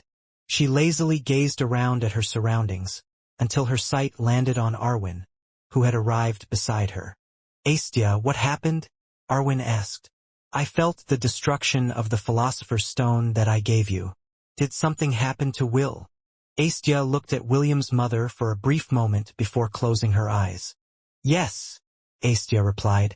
"Tell the council that he has been born. William, his wives, as well as his king's legion are now fighting against the forces of darkness. The prophecy has come to pass." Arwen's lips trembled when she heard Asedia's report. She knew that her disciple would only use the Philosopher's Stone as a last resort to help William. Since Astia had done it, Arwen knew that her son's condition was very dire, but there was nothing she could do about it. "Please, save him," Astia said in a drowsy voice. "I can't stay awake any longer." As soon as her words left her lips, Asedia's body became completely still before it was once again submerged in the spring of life. Arwen looked at her disciple one last time before hurrying towards the Elven Council to tell them the news. Deep inside, she was very worried about her son, but since she was thousands of miles away from him, the only thing she could do was pray. Pray to the gods that her beloved son would be able to survive the calamity that he found himself in. "My dear sister, fancy meeting you here," Felix said as he looked at the pink-haired girl whom he had bullied for years. "What are you doing here? Have you come here to become my obedient doll, who will follow my every wish?" Chiffon looked at her older brother while holding Scherer firmly in her grip. If she said that she hadn't received any trauma during her childhood, she would be lying. Even so, she was surprised to find herself not shaking in fear when facing the brother that had made her life difficult when she was still in the demon continent. "No," Chiffon replied. "I came here to pay you back for the suffering that I experienced during my childhood." "Chiffon, my sweet little sister, don't be too attached to the past. Your big brother is now a changed man," Felix stated with a smile. "I will no longer mistreat you. In fact, I am willing to make up for the years of suffering that you experienced. If you want to blame someone, you should blame our father instead. You already know that I also suffered in his hands, no?" Chiffon looked at Felix with a calm expression on her face. She was no longer the gullible little girl that would do everything for pieces of scraps that she could eat when her hunger reached its peak. "Just like you, I'm also a changed person," Chiffon replied. "I am no longer that little girl you bullied long ago. I will no longer listen to your lies." Felix arched an eyebrow as she gazed at his little sister, who was now looking back at him with a defiant gaze. The old Chiffon would always cower whenever their eyes met. However, the pink-haired girl who was staring at him right now didn't have any fear in her eyes. Instead, what he saw in her eyes was a defiance that she had never shown to him in the past. "What is he to you?" Felix asked as he pointed at William. "He's the reason you're no longer listening to me, right? He is my husband." "Husband? Him? Are you joking?" Felix laughed as he looked at Chiffon and William with contempt. However, after seeing that the half-elf didn't deny his sister's words, the crowned prince stopped laughing. "I guess half-breeds tend to like each other." Felix rubbed his chin with interest. "How about this, Chiffon? You come to my side, and I'll let your husband live after I strip him of his powers. As long as you obey my every word, I will ensure that the two of you can be together." How about it? Chiffon pointed Scherer towards Felix as her expression became cold. I don't need your permission to be with him, Chiffon replied. The two of us will always be together, whether you like it or not. Ha! We'll see about that, Felix sneered. I no longer need your protection. Bring that rebellious sister of mine to her knees. Make sure not to kill her. I will re-educate her that going against me is a bad idea. 3 of the demigods nodded their heads as they flew towards the sky. 2 demigods remained by Felix's side because Ahriman ordered them to do so. The battle was getting intense as Baba Yaga and Lilith fought against the first 2 demigods, while Ella shifted her attention to the 2 demigods that were approaching their location. I unlock your seals, Ella declared. Deal with the other demigod. I will handle this one. Aslan, Kronos, and the rest of the goats transformed into their demi-human forms. Although they were weaker than the demigods, the 12 of them had a unique synchronized ability that allowed them to fight against one, as long as all of them were together. It didn't take long for Felix to realize that even with 4 demigods on his side, the battle was still at a stalemate. William's King's Legion fought against the shadow demons using battle formations that they had used from their previous battles. Although the shadow demons were strong, they were just fighting as individuals, so they were nothing compared to William's organized army that was outclassing them, even though they were fewer in numbers. None of the demon clans that had joined William's ranks were present in the battle because Princess Sydney had forbidden them from joining. She knew how dangerous the upcoming battle was going to be, so she ordered them to stay put and wait for their return. While the others fought against the demigods, Ash, Princess Sydney, Chiffon, Charmaine, and the rest of the elves joined the fight against the shadow demons. At the present moment, no one had a clear advantage over the others. William's forces had quality, but Felix's forces had quantity. The shadow demons were no ordinary creatures. They were the souls that had been trapped inside the ancient ruins, and had been soaked in the power of darkness for hundreds of years. They were not cannon fodders that could easily be defeated. William's forces had already suffered hundreds of casualties in the first few minutes of the battle, due to how strong they were. Seeing that time was not on their side, William once again locked his attention on Felix, who was standing between the 2 demigods that guarded him. The red-headed teenager knew that, in order for them to win, they must defeat Felix first no matter what. Lightning Strider. William charged towards the crowned demon like a lightning bolt. The 2 demigods guarding Felix immediately went to defend him, but just before the 2 of them could block William's path, both of them were blown away by an attack that they didn't see coming. A beautiful elf, wearing a white celestial armor, threw a green fireball at the head of one of the demigods, forcing it to evade to the side. A teenage boy with short black hair that had golden stripes in it that resembled lightning bolts smashed Mjolnir at the chest of one of the demigods, sending it flying in the opposite direction. Have no fear, Elliot and Conan are here, the teenage boy, who looked like William, declared as lightning crackled across the hammer in his hand. The 2 of them had merged and used William as a medium to teleport to his location. The beautiful elf, who was wearing white celestial clothes, glanced at her twin sister, who was currently being guarded by Chloe, with a relieved expression on her face. Looks like we made it in time, Celeste said as she gazed at the green-haired demon who was now being pushed back by William's relentless attack. She then threw a jewel on the ground, where a golden portal appeared. Byron walked out of it, as well as thousands of elite warriors that had been raised by Hestia Academy in secret. They had been trained for this very day, and now they would fulfill their role to the best of their abilities. Push them back, Byron ordered. Show them the might of Hestia Academy. Yes. The warriors of the Academy shouted a deafening roar as they joined the ranks of William's King's Legion to fight against the shadow demons that numbered in the tens of thousands. Ahriman's third eye narrowed its gaze as it looked at those who had invaded his domain.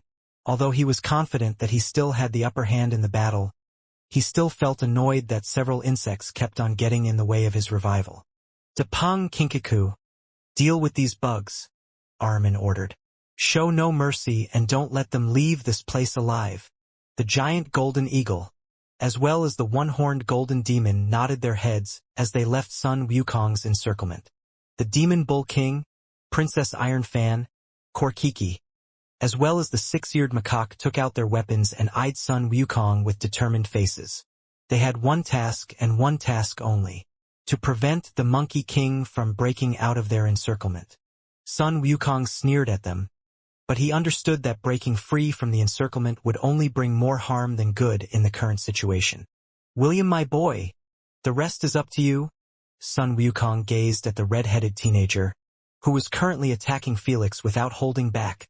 The half-elf was like a mad bull on steroids, and his roar reverberated in the surroundings, as he tried to break the armor of darkness that protected Felix from his deadly blows that were meant to take the arrogant demon's life. Due to Acedia's sacrifice, the laws that protected Ahriman's domain from outside interference were broken.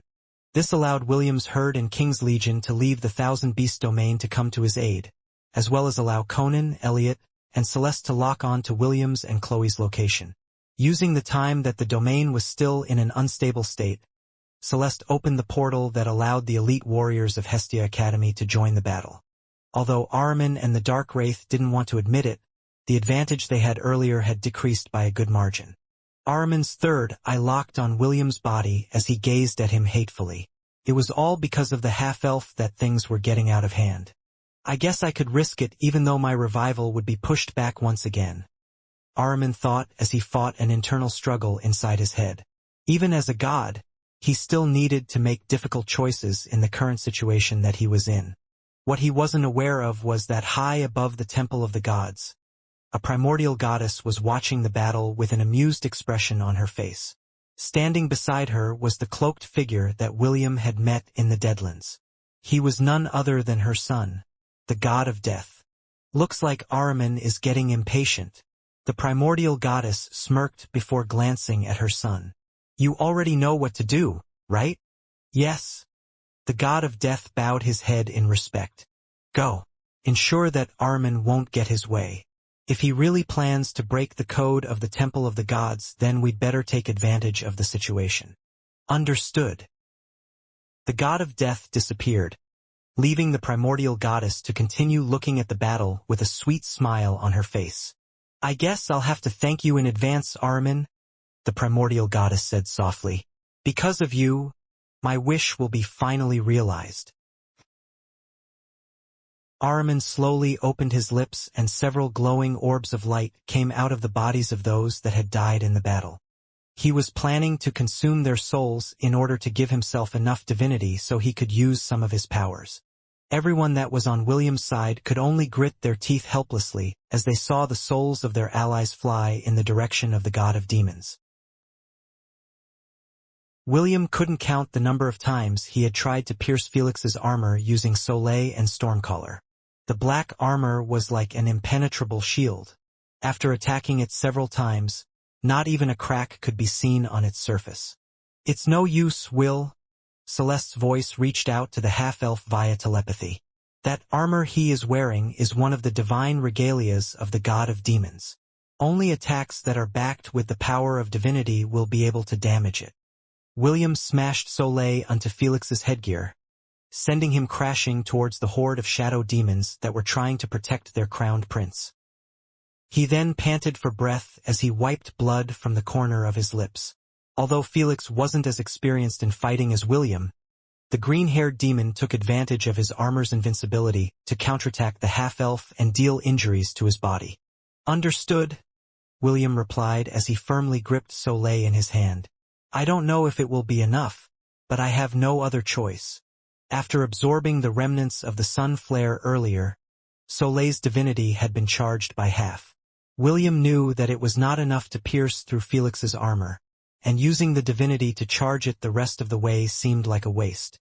However, in the end, he decided to take a gamble and use the last trump card he could use in order to channel divinity into the spear of the sun god. When the heavens above did not exist, and earth beneath had not come into being, there was Apsu, the first in order, their begetter, and Demiurge Tiamat, who gave birth to them all. Several stone tablets flew out of the gem on William's chest and hovered around him, forming a circle. "Celestial God, ruler of the skies that has long been forgotten, may you hear my desperate prayer," William chanted. "Grant me your strength, so I may slay the enemies that bring chaos upon the world. Support me with your heavenly blessing, and grant me your sacred favor." The tablets shone brightly, imitating the rays of the sun with William at its center. The half-elf then charged towards the horde of shadow demons, who were instantly obliterated by the radiance that was being emitted by the tablets around William's body. "Let your eternal light pierce through the darkness, and burn my foes in glorious flames," William roared. "Obliterate all who stand before me." Felix's face immediately became pale when he sensed the divine powers that were being channeled through William's spear, which was now burning brightly. "Spear of Lazarus," Feflix shouted as he summoned the second divine regalia of Ahriman, which the Crimson Crown had bestowed upon him. The spear in his hand blazed with hellfire as he charged forward and thrust his sword towards his enemy. When the two teenagers were only dozens of meters away from each other, their powerful shouts resonated within the minds of those who heard them. Bloom in the battlefield. William pulled back his spear as he prepared to unleash the attack to kill the demon that threatened those who were important to him. Fleur du Soleil. The green-haired demon knew that if he didn't stop William's attack, his life was going to end, even though he was wearing the armor of darkness. Because of this, he also activated the strongest skill of the Spear of Lazarus and clashed with William's attack head-on. "Ravager of the King," Felix roared as he thrusted the spear on William's chest. "Bring an end to the living, Lazarus." Suddenly, several dark chains appeared out of nowhere and grabbed hold of William's left arm that was holding Soleil, preventing him from thrusting it towards his opponent. Blood flew in the air as the Spear of Lazarus pierced through William's chest, surprising everyone who was paying close attention to the duel of the two teenagers. "Nu!" Ash shouted as she ran towards William. The moment the spear hit William's chest, she clearly felt that her other half was slowly losing its vitality, which meant that her beloved was slowly dying. A hate-filled cry spread across the surroundings as Chiffon suddenly turned into a giant and smashed Scherer on Felix's body with all of her might, sending her brother flying in the opposite direction. Princess Sydney and Lilith also ignored their opponents and went to their beloved's side, hoping to save him. It was then when it happened. Time to end this farce. Ahriman's chilling voice echoed across his domain. The first one to fall was Ash, who was just a meter away from William's body when a spear pierced through her chest, pinning her to the ground. "Will," Ash said as she tried to reach out to the red-headed teenager whom she had loved for a very long time. Soon, her hand fell down on the ground, as her blood pooled under her body. The next one to fall was Princess Sydney, who was pierced by two spears while flying towards William's direction. She fell from the sky and landed dozens of meters away from William. Her body lay motionless for everyone to see. "Damn you!" Chiffon shouted as she tried to block the rain of spears that was flying towards the three people that were important to her. She was too preoccupied with protecting everyone from the spears that she didn't notice the one-horned golden demon that had snuck up behind her. "I do not like this, but it has to be done." Kinkaku thrusted his golden sword forward behind Chiffon's back, piercing through her chest. "Forgive me, little one."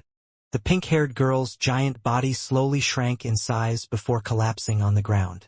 A bloody hole could be seen in her chest, where her heart used to be. A single tear fell from the corner of her eyes, before they completely lost their luster, as they stared blankly at the dark sky above her head. Lilith cried out in sadness as she deflected the dark spears that had tried to take her life as well.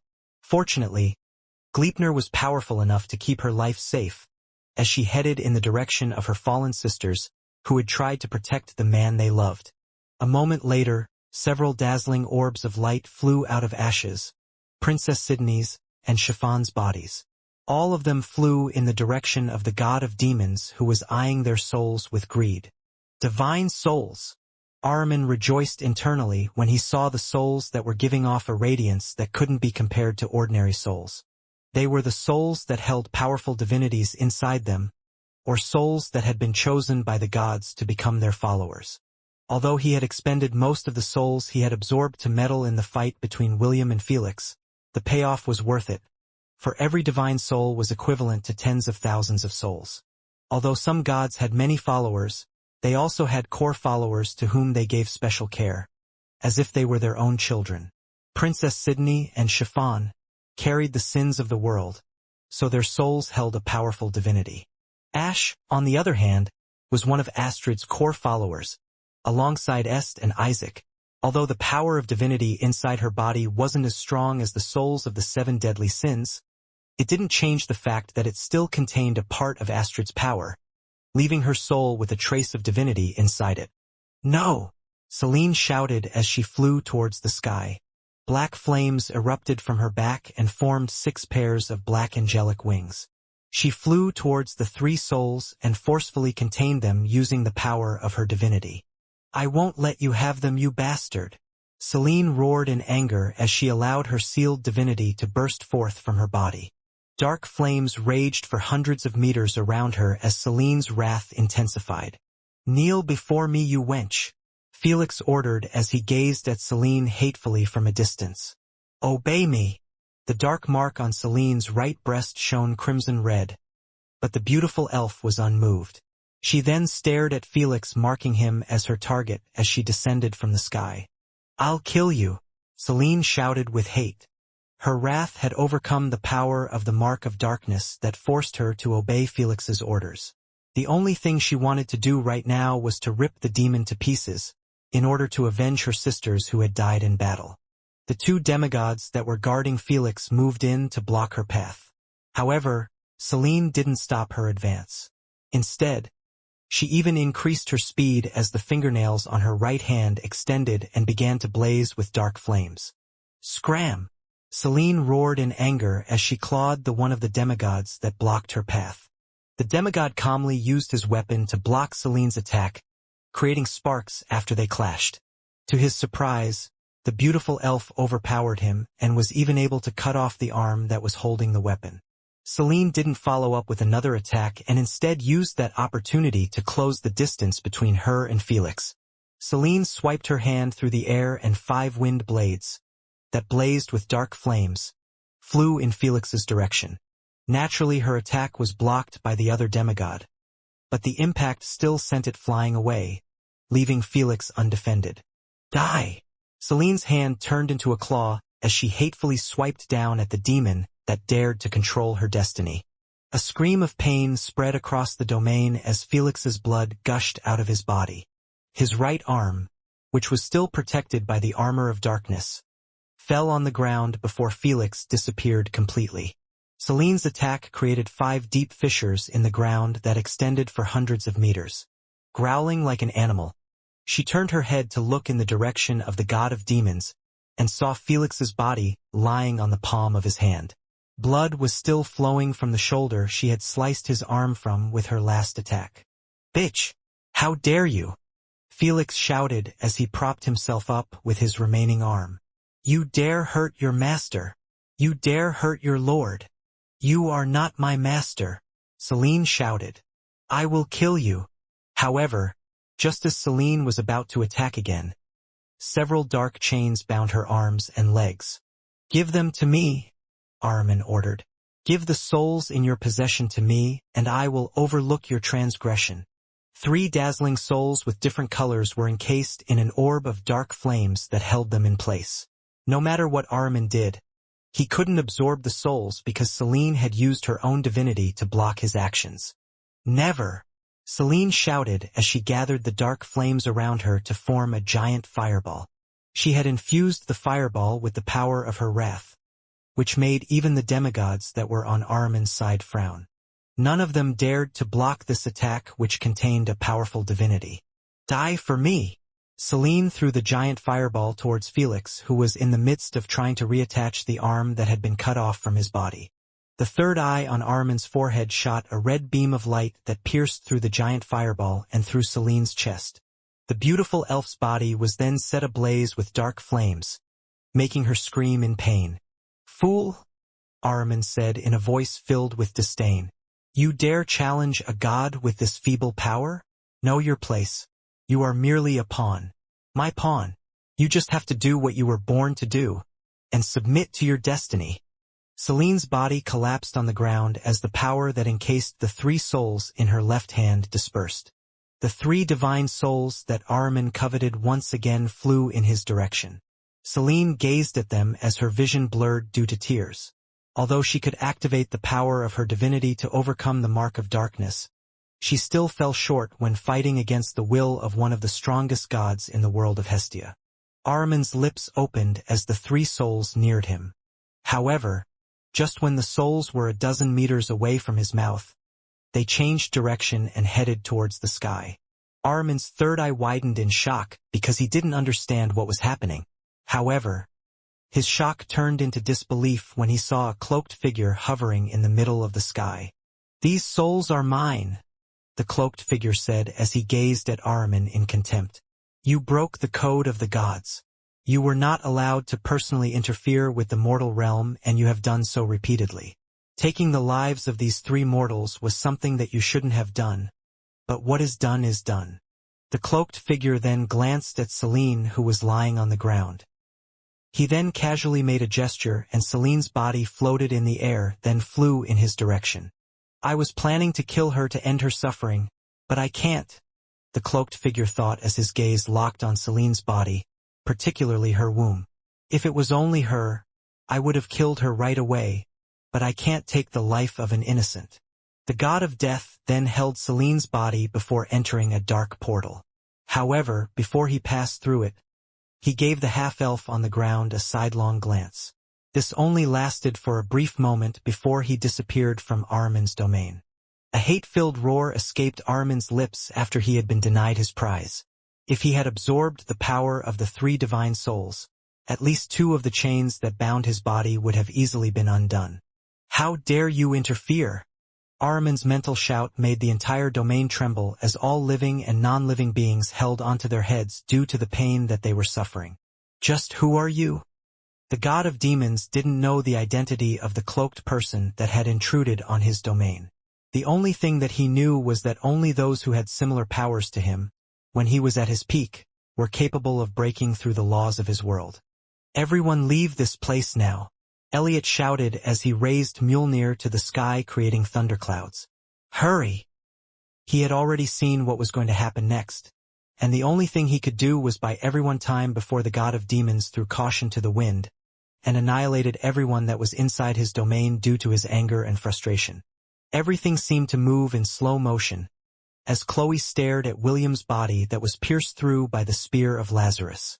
As someone who was experienced in battle, she knew that there was no way William was going to lose in that clash, but at the last moment, several dark chains grabbed hold of his arm, preventing him from unleashing his attack. The little fairy knew that the one that summoned the chains wasn't Felix. The crowned demon didn't have the leisure to do something like that in the midst of battle. It was then that Chloe glanced at the giant demon god that was seated on the throne. Even though she was quite far from him, she clearly saw that the corner of the demon's lips was slightly raised. "You!" Chloe shouted as time reverted to its normal speed. The first thing that she thought to do in that moment was to use 100% of her true power and smash the giant god's head in with her full-powered punch. However, that thought didn't last long before she once again shifted her attention to William in the distance. "I need to save him." Chloe tried to gather what little strength remained inside her body in order to fly in William's direction. However, just as she was about to run forward, her legs gave out, and she found herself crashing towards the ground, face first. Just as soon as she raised her head, what she saw next made her heart tremble. William's wives died in front of her, while attempting to go to his side. This scene made her heart turn cold, as she was momentarily frozen in disbelief that what she was seeing was real. Beside her, Selene released a blood-curdling scream before unleashing the power of her divinity. The beautiful elf's divinity was wrath, one of the most powerful sins in existence because everything that blocked its way would be burned to ashes. Chloe's heart beat faster inside her chest when she saw that Selene seemed to be winning against Felix. The moment when the green-haired demon's arm was cut off, she thought that the next blow would definitely take Felix's life. Unfortunately, the god of demons didn't allow that to happen, and immediately saved Felix from the brink of death by teleporting him to his side. "Damn it!" Chloe gritted her teeth as she forcefully propped herself to the ground. Although she was still feeling weak, the fire burning inside her chest was forcing her to move her body. When the souls of William's wives, as well as Celine, were taken by the cloaked figure, the world suddenly trembled. It was as if an earthquake was taking place, which forced Chloe to change back into her fairy form. She then flew towards William with the intention to keep him safe. Chloe knew that, at this point in time, the red-headed teenager's life was hanging on by a thread. No, I won't let that happen. Chloe desperately flew towards William with tears blurring her vision. I won't let that happen. Everyone leave this place now, Elliot shouted as he raised Mjolnir to the sky, creating thunderclouds. Hurry! Conan, who had separated from Elliot, immediately flew towards the ground in order to take William away and flee. Kill everyone! Ahriman shouted as his bloodshot third eye locked on William's body on the ground. Bring him to me. I will personally torture his soul for eternity. The 7 demigods, as well as the 2 other celestial spirits, Depong and Kinkaku, all nodded their heads simultaneously and headed towards William's location. The shadow demons also stopped attacking their opponents and charged towards the fallen half-elf like a black tide that was planning to drown him completely. Scram, you bastards! A mighty roar filled with anger reverberated in the battlefield. Suddenly, a giant golden cudgel swept all the demigods and sent them flying in the distance. Sun Wukong's entire body had turned golden, while blood seeped from the corner of his lips. His eyes burned with fury after witnessing everything that had transpired. Ahriman, you fucking bastard! Sun Wukong shouted hatefully as he swatted Depong and Kinkaku like little flies. Careful! He is burning his life force to boost his strength. Bull Demon King warned his comrades as he prevented his wife, Princess Iron Fan, from joining the battle. He has gone crazy! The 6-eared macaque exclaimed. This might get a little bit dangerous. Rui Jingubang was set ablaze as Sun Wukong smashed one of the demigods with his gigantic golden cudgel, turning it into meat paste. The Monkey King's anger had gone off the roof that he no longer cared if he would suffer greatly once the effect of his blood sacrifice ended. All he wanted to do was to kill as many enemies as he could in order to avenge William's wives, as well as vent the hatred in his heart. Die! Sun Wukong swept countless shadow demons away, making them explode into a shower of sparks before they disappeared completely. Depong and Kinkaku wisely backed off because they knew that if they tried to fight Sun Wukong while he was in this state, their chances of dying were very high. Ku! Sun Wukong was doing his best to hold back when it came to smashing Ahriman's face with his weapon. Since Rui Jingubang was a weapon that held divine power, it had the ability to injure and even potentially kill gods. However, since Ahriman was an ancient god, the Monkey King knew that he couldn't take any chances. Although he didn't want to admit it, he was afraid that his attack on the god of demons would break the chains that bound his body, freeing him from the seal that held him in place. Shit! Sun Wukong shouted as he transferred his hatred to another demigod and pierced its chest with his weapon, killing another one of Ahriman's minions. Because of this, all the demigods, as well as the shadow demons, retreated in haste. The Monkey King wasn't moving from his place, and his intent to defend William could be seen in his face. If Sun Wukong wanted, he could probably kill a few more demigods, as well as his hateful enemies if he tried. However, he didn't do that. He was afraid that if he left William's side, the god of demons would try to sneak attack the fallen boy again and end his life once and for all. Ahriman grunted as he gave a new order to his forces. This time, the ones they attacked were William's King's Legion as well as the elite warriors of Hestia Academy. Celeste and Byron faced the incoming threat together with William's King's Legion, but they were no match for the quantity and quality of Ahriman's forces. Celeste, we need to retreat, Byron shouted. If we stay, our forces will be annihilated. Celeste nodded before glancing in William's direction. She could see Chloe desperately flying towards him, which made her hesitate. Headmaster, retreat with our forces, Celeste said. I will rescue William first. Byron glanced in William's direction and nodded his head. You still have the group teleport scroll that I gave you, right? Byron asked. Yes, Celeste nodded. I know what to do, Headmaster. The two once again nodded at each other before flying in opposite directions. Retreat, everyone, Byron ordered as he threw 5 crystal beads on the ground. Return to Hestia Academy. The warriors of the academy immediately entered the portals, while some of their comrades guarded the rear. Ella pushed the demigods back, alongside Baba Yaga and William's King's Legion.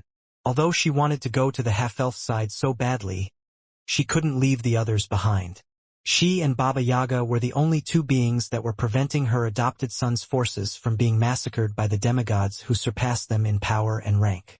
Ella had already sent Kronos, Aslan, and the rest of William's herd to rush to his side and protect him. In truth, she couldn't fight in her current vessel for long because it was not capable of handing her divinity. With every passing second, she knew that she was a second closer to her body disintegrating. You can hear me, right? Ella asked as he summoned several giant ice spears to repel the demigods that had advanced in their direction. Yes, the primordial goddess seated on the throne replied. That being that took the souls of William's wives, as well as Celine, he works for you, right? You could say that. Can you promise me one thing? Ella frowned as her left arm hung limply at her side. She could no longer move it because it had already reached its limit. What promise do you want me to make? The primordial goddess replied. Although she was Ella's rival, she knew that both of them only wanted what was best for him. Don't let him die, Ella replied as she summoned a dome of ice to allow the warriors of Hestia Academy to retreat safely. So, it's my win, right? Yes. Very well. Die in peace. Ella smiled bitterly as she ordered William's legion to head in his direction. The warriors of Hestia had now safely returned to their academy. The goddess of the world, Hestia, asked her to help them in return for a favor. Ella readily agreed to her request. Even though the goddess Hestia wasn't as powerful as she was in the past, a promise made by her would be fulfilled without fail. After the warriors from the academy had safely retreated, the attention of Ahriman's forces was now focused on William's army. Kasaganaga, lead them to William, Ella ordered as she activated the power of her divinity. She then pulled the bell that hung from her neck and threw it in William's direction. The bell left a trail of silver light behind it as it flew towards William. Soon, it landed on the gem embedded in William's chest, which had turned completely black. I'm sorry, Ella said softly. This is the only thing I can do for you. The silver bell merged with the gem in William's chest, creating a faint ripple within its darkness. A moment later, a small glow started to pulsate at the center of the black gem. She also waved her hand and encased the bodies of Ash, Princess Sydney, and Chiffon in a thick layer of ice, stopping the deterioration and corruption of their bodies.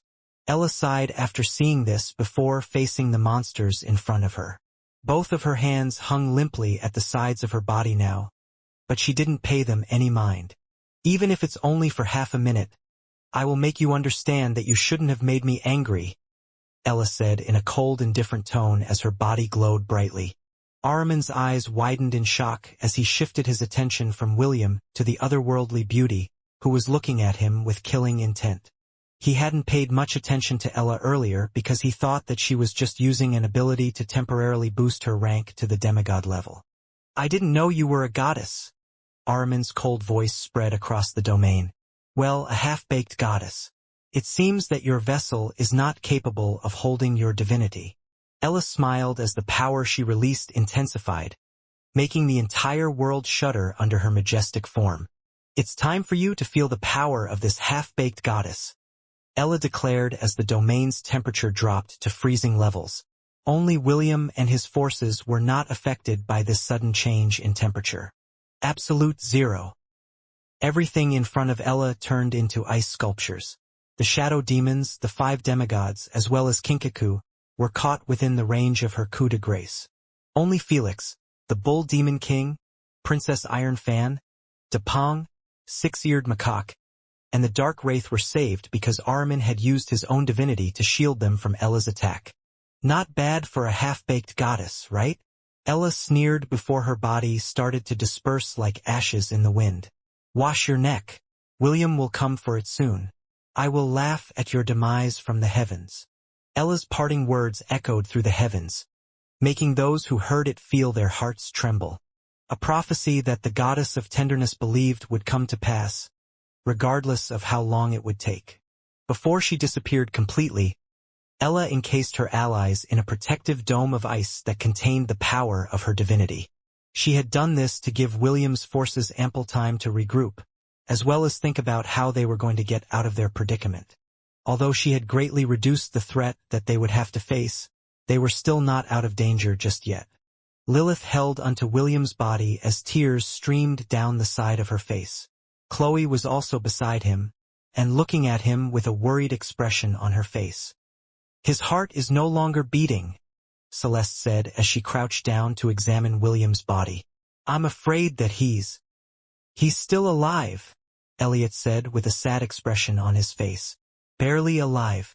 Ash transferred what little bit of life force remained in her to him just before she died. Ella also transferred her remaining lifespan and divinity to him, to ensure that he would live for one more day. Only a day? Chloe asked. What good will a day do? Elliot shook his head. Not much, but it's better than nothing. Kronos and the others had solemn expressions on their faces as they looked at their master, whose pale expression looked paler than when he equipped his vampire progenitor class. Ella had tasked them to protect him at all cost, and that was what they were planning to do. Don't worry. I have a teleport scroll in my possession. It can teleport 100 people back to Hestia Academy. Celeste wasn't able to finish her words because she had completely forgotten that William's forces numbered in the thousands. She bit her lip and didn't utter another word as she looked at the pale-faced half-elf who was still unconscious. It's fine, Elliot said. I will take everyone back to the Thousand Beast domain. He then turned to look at his twin Conan and patted his shoulder. I'll leave the rest to you, Elliot said in a serious manner. Understood, Conan replied as he lowered his head. I'll do my best. Elliot nodded. I know you will. Elliot then pressed his forehead on William's own and uttered a single word. Synchronize. Where? William muttered as he gazed at his surroundings. He felt so light, as if he was floating. He felt sluggish and drowsy, and all he wanted was to close his eyes and return to sleep. However, just before he did that, a small glowing ball of light suddenly appeared in front of him.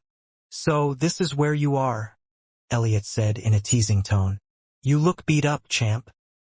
Elliot, William asked as he looked at the angelic familiar in front of him with eyes half open. The feeling of drowsiness was too strong, that he felt himself being held in a soothing embrace. All he needed to do was close his eyes and allow the comfortable feeling to wash over his body. Oi! Don't sleep, Elliot shouted as he slapped William's cheeks repeatedly. That hurts. Good. It means that you're still alive. The angelic familiar sighed as he pressed his hand over his forehead. Listen, Will. I don't have much time left, Elliot said. There are many things that I want to say, but it is better that I just show it to you instead. Elliot waved his hand and a projection appeared in front of William, who was doing his best to keep his eyes open. He saw how Felix managed to pierce his chest with the spear of Lazarus, but he remained unmoved by it. Only when he saw how his wives died while trying to reach out to him did the drowsiness disappear from his body. A rage that he had never felt before started to overcome him. However, the scenes didn't end there. He shouted in anger when he saw that the souls of his wives fly towards Ahriman. He had seen how the demonic god absorbed the souls of those that had died on the battlefield. The scene of the souls of his wives about to be absorbed by the hateful god made the half-elf cry out loud. Then, the image of Selene forcefully saving their souls followed. William felt his heart tightening when he saw how his master had activated her divinity and went all out to kill Felix using the power of wrath. Unfortunately, Felix didn't die. Ahriman saved the bastard and tortured Selene using the flames of darkness. The half-elf felt helpless when he saw her fate, as well as the fate of the souls of his wives who once again flew in Armin's direction. "I'll kill you!" William clenched his fist as he looked at the demonic god with hatred. "I swear I will kill you." However, just as before the souls were about to be eaten, they flew towards the sky. William's gaze locked on the cloaked figure in the sky because he had recognized him. "The god of death," William said in a chilling tone that made Elliot flinch. He then saw how the cloaked figure kidnapped Celine while Armin could only watch helplessly from where he sat. However, just before the god of death entered the portal behind his back, he gazed in his direction.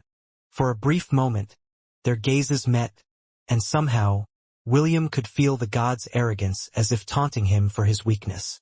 William thought that everything was over, but when he saw Ella's death, something inside of him broke. He stared at the image in a daze as tears streamed down the side of his face. Elliot sighed as he patted William's head.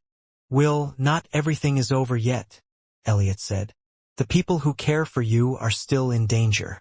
Conan, Chloe, Kasaganaga, Urkitu, Saglav, Kronos, Aslan, and the rest. They are still outside and are just a few minutes away from dying." William bit his lip as he forced himself to stand. Earlier, he felt as if he was floating. Now, he felt as if he was carrying an entire mountain on his back. "Just tell me what I have to do, Elliot," William said as he gazed at his angelic familiar. Elliot gave him a sad smile as he pressed his hand over his forehead. "Do your best to live. As long as you are alive, there is hope." Elliot's body turned golden and slowly turned into particles of light. He had expanded most of his power to look for William within the boundaries of life and death. This was the only way he knew of to be able to bring him back to the land of the living. "Will, I will not lie to you.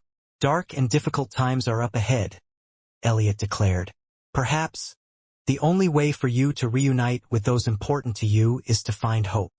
William's gaze blurred as he stared at the angelic familiar that was slowly disappearing in front of him. Elliot was part of his soul, so he understood what he was trying to do. In exchange for his life, his familiar was burning his own soul to bring William back to the lands of the living. "Well, you might experience extreme pain when you wake up," Elliot chuckled. "After all, losing a quarter of your soul will definitely result in a backlash. Still, pain is a good thing.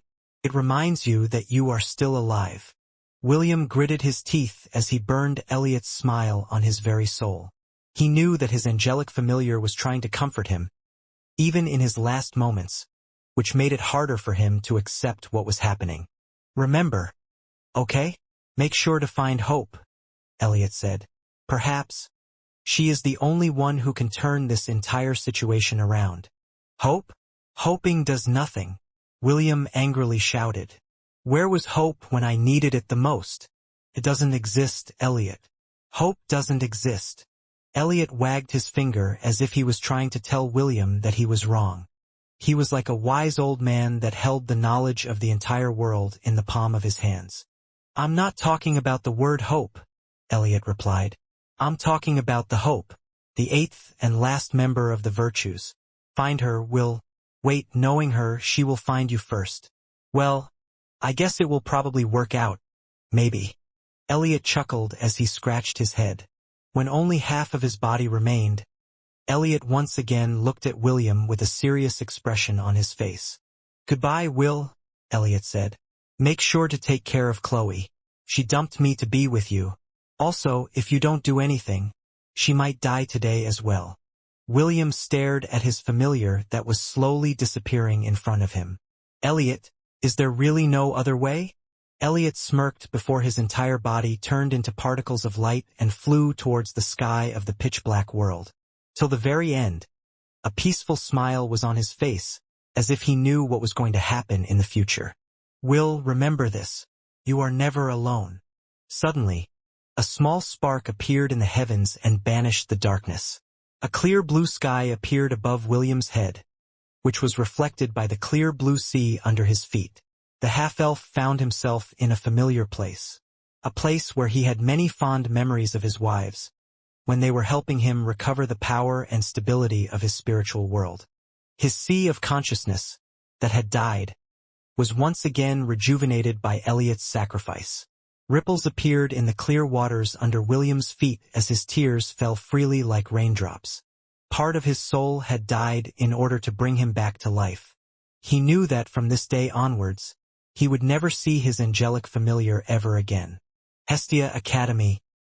Thorfinn was busy training the technique that Elliot had taught him when he suddenly felt a very bad foreboding that came out of nowhere. He couldn't explain what was happening. All he knew was that he was feeling an ache in his chest that he couldn't describe. Did something bad perhaps happen to Master? Thorfinn muttered before shaking his head. Impossible. How can Master possibly get into trouble? I might just be feeling tired. Yes, I'm just feeling tired. Thorfinn tried to shake off the feeling of anxiousness that was starting to rise in his heart. However, no matter what he did, he felt as if someone very important to him had disappeared from his life. William slowly opened his eyes and found himself wrapped up in a tight embrace by the Amazon princess whose tears were trickling down his face. Just before William could say anything to comfort Lilith, a stinging pain erupted inside his head. It was as if someone was pushing a knife to his skull and peeling back the pieces of his scalp as slowly and as painfully as possible. KHHHH. William hissed in pain as he endured the painful sensation that he had never experienced in his life before. The soul-stirring pain made him unable to speak, as well as unable to breathe properly, making him shudder uncontrollably. Will, what's going on? Lilith held William tighter in an effort to stop his body from shaking. Conan pressed a palm over his chest because he was also feeling great pain, but his pain was nothing compared to what the red-headed teenager was experiencing at the moment. He is suffering from a soul backlash, Conan said through gritted teeth. Just give him a bit of time.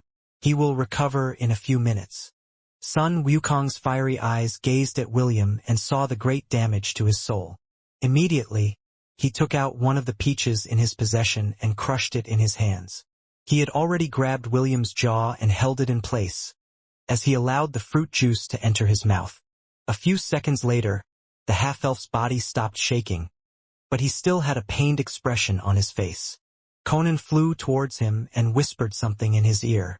I know that you're in a lot of pain right now, but we don't have much time, Conan whispered as the dome of ice that Ella had erected trembled. For now, take your king's legion back inside the Thousand Beast domain. If you don't, they will die a meaningless death. William gritted his teeth as he recalled his army back into his Thousand Beast domain. Due to the scenes that he saw earlier, he already had a general idea of what was happening around them. The gem on William's chest that had been completely black earlier now turned dark gray. His army turned into particles of light and flew towards it, leaving Ahriman's domain behind. However, some resisted his orders and decided to remain by his side. Among them were Kasaganaga, Urkatu, Saglav, Jareth, Goblin Paladin, Skadrez, Blood Eagle, Kronos, Aslan, and the others in their demi-human forms, as well as Charmaine, and the rest of the elves alongside their winged horses. We're not going back, Kasaganaga declared as it stomped its adorable foot on the ground. We will make sure that you safely leave this place. The others also nodded their heads in agreement, and all of them had the expression of not taking no for an answer. William forcefully opened his eyes to look at his dear friends. However, his breath almost stopped when he saw the three frozen figures that had been placed not far from him. A sob escaped William's lips as tears streamed down his eyes. Although he was in great pain, the heartache he felt was greater than the one he was experiencing right now. Biting his lips until they drew blood, he reached out his right hand and forcefully teleported his frozen wives back to his Thousand Beast domain. You can grieve later, Conan patted William's cheeks. If we don't leave this place, more people are going to die. Sun Wukong sighed as he nodded his head. He's right, Will. I will soon disappear also. I used a bit of my life force, and I am unable to remain in this place for long. At most, I can only stay for 10 minutes. After that, all of you are on your own. William's heroic summoning had ended the moment he died. But Sun Wukong burned his life force in order to remain and protect everyone to the best of his abilities. He was barely maintaining his form, and doing his best to minimize the consumption of his powers. "Den," William said through gritted teeth. Immediately, a black beam of light shot out from his gem and materialized as the Black Qilin. "Raiden. Let's leave." William forced himself to utter the words as his face contorted in pain. "Let's enter the red portal that led to this place." Everyone nodded their heads in agreement. Lilith carried William and mounted the Black Qilin, while Celeste merged with Claire, allowing her to grow a pair of green, flaming wings behind her back. Kasaganaga mounted Skadre's back. Sun Wukong summoned 3 flying clouds to allow Soglav, Urketu, and Jareth to accompany them on their journey.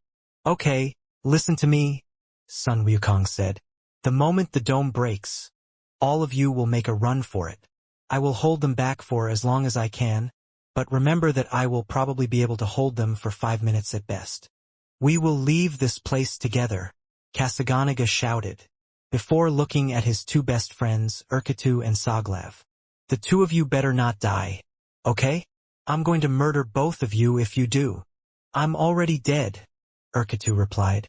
"I don't plan on dying," Soglav answered as his single eye glowed faintly. "Not until I eat that green-haired bastard prince." Many of his acquaintances had died in the battle. He could only watch helplessly as their souls were absorbed by the god of demons, and his hatred for Felix burned brightly inside his chest. The demonic dog knew that it couldn't possibly fight against the god of demons. Since that was the case, he then chose to vent his frustrations on the only one that he could attack, and that was none other than Felix. It was at that moment when the dome of ice shattered and dispersed into a cloud of white mist. Immediately, the Black Qilin pierced through the white haze, alongside several others, flying in the opposite direction of the god of demons. They only had one destination, and that was none other than the red portal in the distance that would take them to the first level of the ancient ruins. "Don't even think about escaping," Ahriman's thunderous voice boomed like thunder. "Get them." The Dark Wraith, the Demon Bull King, and the rest of the forces that Ahriman had invited from the Celestial Realm followed behind William's entourage. However, they still kept a safe distance from Sun Wukong. They knew that the Monkey King had thrown caution to the wind and was prepared to fight them to the death. If only they knew that Sun Wukong was on borrowed time, perhaps they would have been more aggressive in their approach to capture the red-headed teenager and his entourage. Sun Wukong trailed behind the group and acted as a rearguard. His mere presence was enough to deter Ahriman's remaining forces, who could potentially eliminate William's group if they all worked together. Baba Yaga was flying beside him. She was grieving what happened to Celine, and wanted to avenge her. However, she understood that even if she was strong, she couldn't possibly face the other beings, whose strength was similar to the Golden Monkey King beside her. The old witch was the second strongest in William's group. Sun Wukong had already told her that he wouldn't be able to stay for a long time, so he entrusted William's safety to her. Halfway along their journey, a sigh escaped Sun Wukong's lips as he looked at William with regret. "I'm sorry, this is as far as I can go," Sun Wukong said before stopping midair. "They're all yours, Baba Yaga." The old witch nodded her head and hastened towards William's group. The Monkey King stood straight as a sword as he held Rui Jingu Bang firmly in his hands. He only had a minute left before he disappeared completely, and he planned to use that remaining time for one last hurrah in an attempt to seriously injure or kill any of their pursuers. Bull Demon King frowned when he saw Sun Wukong suddenly stop escaping and felt that something was wrong. He hurriedly grabbed hold of his wife's, Princess Iron Fan, body and flew backwards, retreating as far away as he could from the golden monkey, who was giving him the feeling of impending death. The six-eared macaque was a cowardly being. The moment he saw the Bull Demon King backing away, he immediately followed suit. A moment later, Sun Wukong's arrogant voice filled with killing intent resonated across the heavens. "Annihilate all those who stand before me." Sun Wukong's fiery eyes blazed fiercely as his muscles bulged. "Slay the heavens." Rui Jingu Bang. The giant golden cudgel in his hand blazed brightly like a burning sun, momentarily blinding his pursuers. Depong and the Dark Wraith already had an idea of what Sun Wukong was planning, so they had already prepared their strongest defensive abilities to block his attack. Depang covered his entire body with his wings, as he hovered mid-air like a giant golden ball. The dark wraith, on the other hand, enclosed itself into a shield of darkness, preparing to resist Sun Wukong's attack.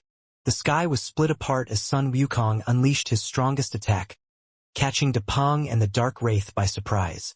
The giant golden cudgel smashed both of them into the ground, destroying the geography completely and creating a powerful earthquake, which was strong enough to make Ahriman's giant throne shake. Crazy monkey! Princess Ironfan gasped as she looked at the destruction that Sun Wukong had unleashed. Almost half of Ahriman's domain was destroyed in that single attack, which proved that the Monkey King wasn't someone to be taken lightly. She was quite thankful that her husband had noticed Sun Wukong's peculiarity and retreated as fast as he could. The six-eared macaque was also thanking his lucky stars for being able to escape such a terrifying onslaught. Although he was strong, he didn't have the confidence that he could take Sun Wukong's final attack head-on. Just you wait. I'll pay all of you back once you return to the celestial realm. Wukong's threat reached their ears before his entire body dissipated. The Bull Demon King flew towards Depang and the Dark Wraith to see if they were still alive or not. All of them were pseudo-gods, so, although they weren't gods, their strength had surpassed the demigod rank. Sun Wukong's weapon was one of the extremely few weapons that could harm gods. Although the Bull Demon King felt that the Monkey King wasn't able to use his full strength on that final blow due to his current circumstance, it was nevertheless a very deadly blow that could potentially deal serious injuries to beings of their rank. Depang's golden wings had been completely crushed, and his body was bleeding all over. Although his life wasn't in any danger, he would take at least a month or two for him to make a full recovery. The Dark Wraith didn't fare any better. Its entire being was flickering as if it could fade at any moment. As an undead, it was weak against flames, especially flames that held the power of divinities. It was at that moment when a dark beam of light landed on its body, helping it recover at a very fast rate. Don't let any of them escape. Bring them back to me, dead or alive. Ahriman's bone-chilling order reached their ears, which made them remember the task he had set out for them. The Bull Demon King, Princess Ironfan, the six-eared macaque, as well as the newly recovered Dark Wraith once again pursued their targets, leaving Depang behind. At that exact moment, William's entourage had just passed through the red portal, leaving Ahriman's personal domain behind. Where is the exit? Celeste asked, as she scanned her surroundings. Baba Yaga frowned as she channeled her senses to look for a possible exit within the domain. Suddenly, she felt a very subtle fluctuation towards the south, which she determined to be the exit of the ancient ruins. To the south, Baba Yaga stated. Follow me. Everyone flew alongside Baba Yaga as they sped up in the direction she had pointed. They had just flown for a minute when they felt several strong presences behind them. Baba Yaga turned her head to look at their pursuers and clicked her tongue. Even if her strength was at the peak of the demigod rank, her opponents were pseudo-gods.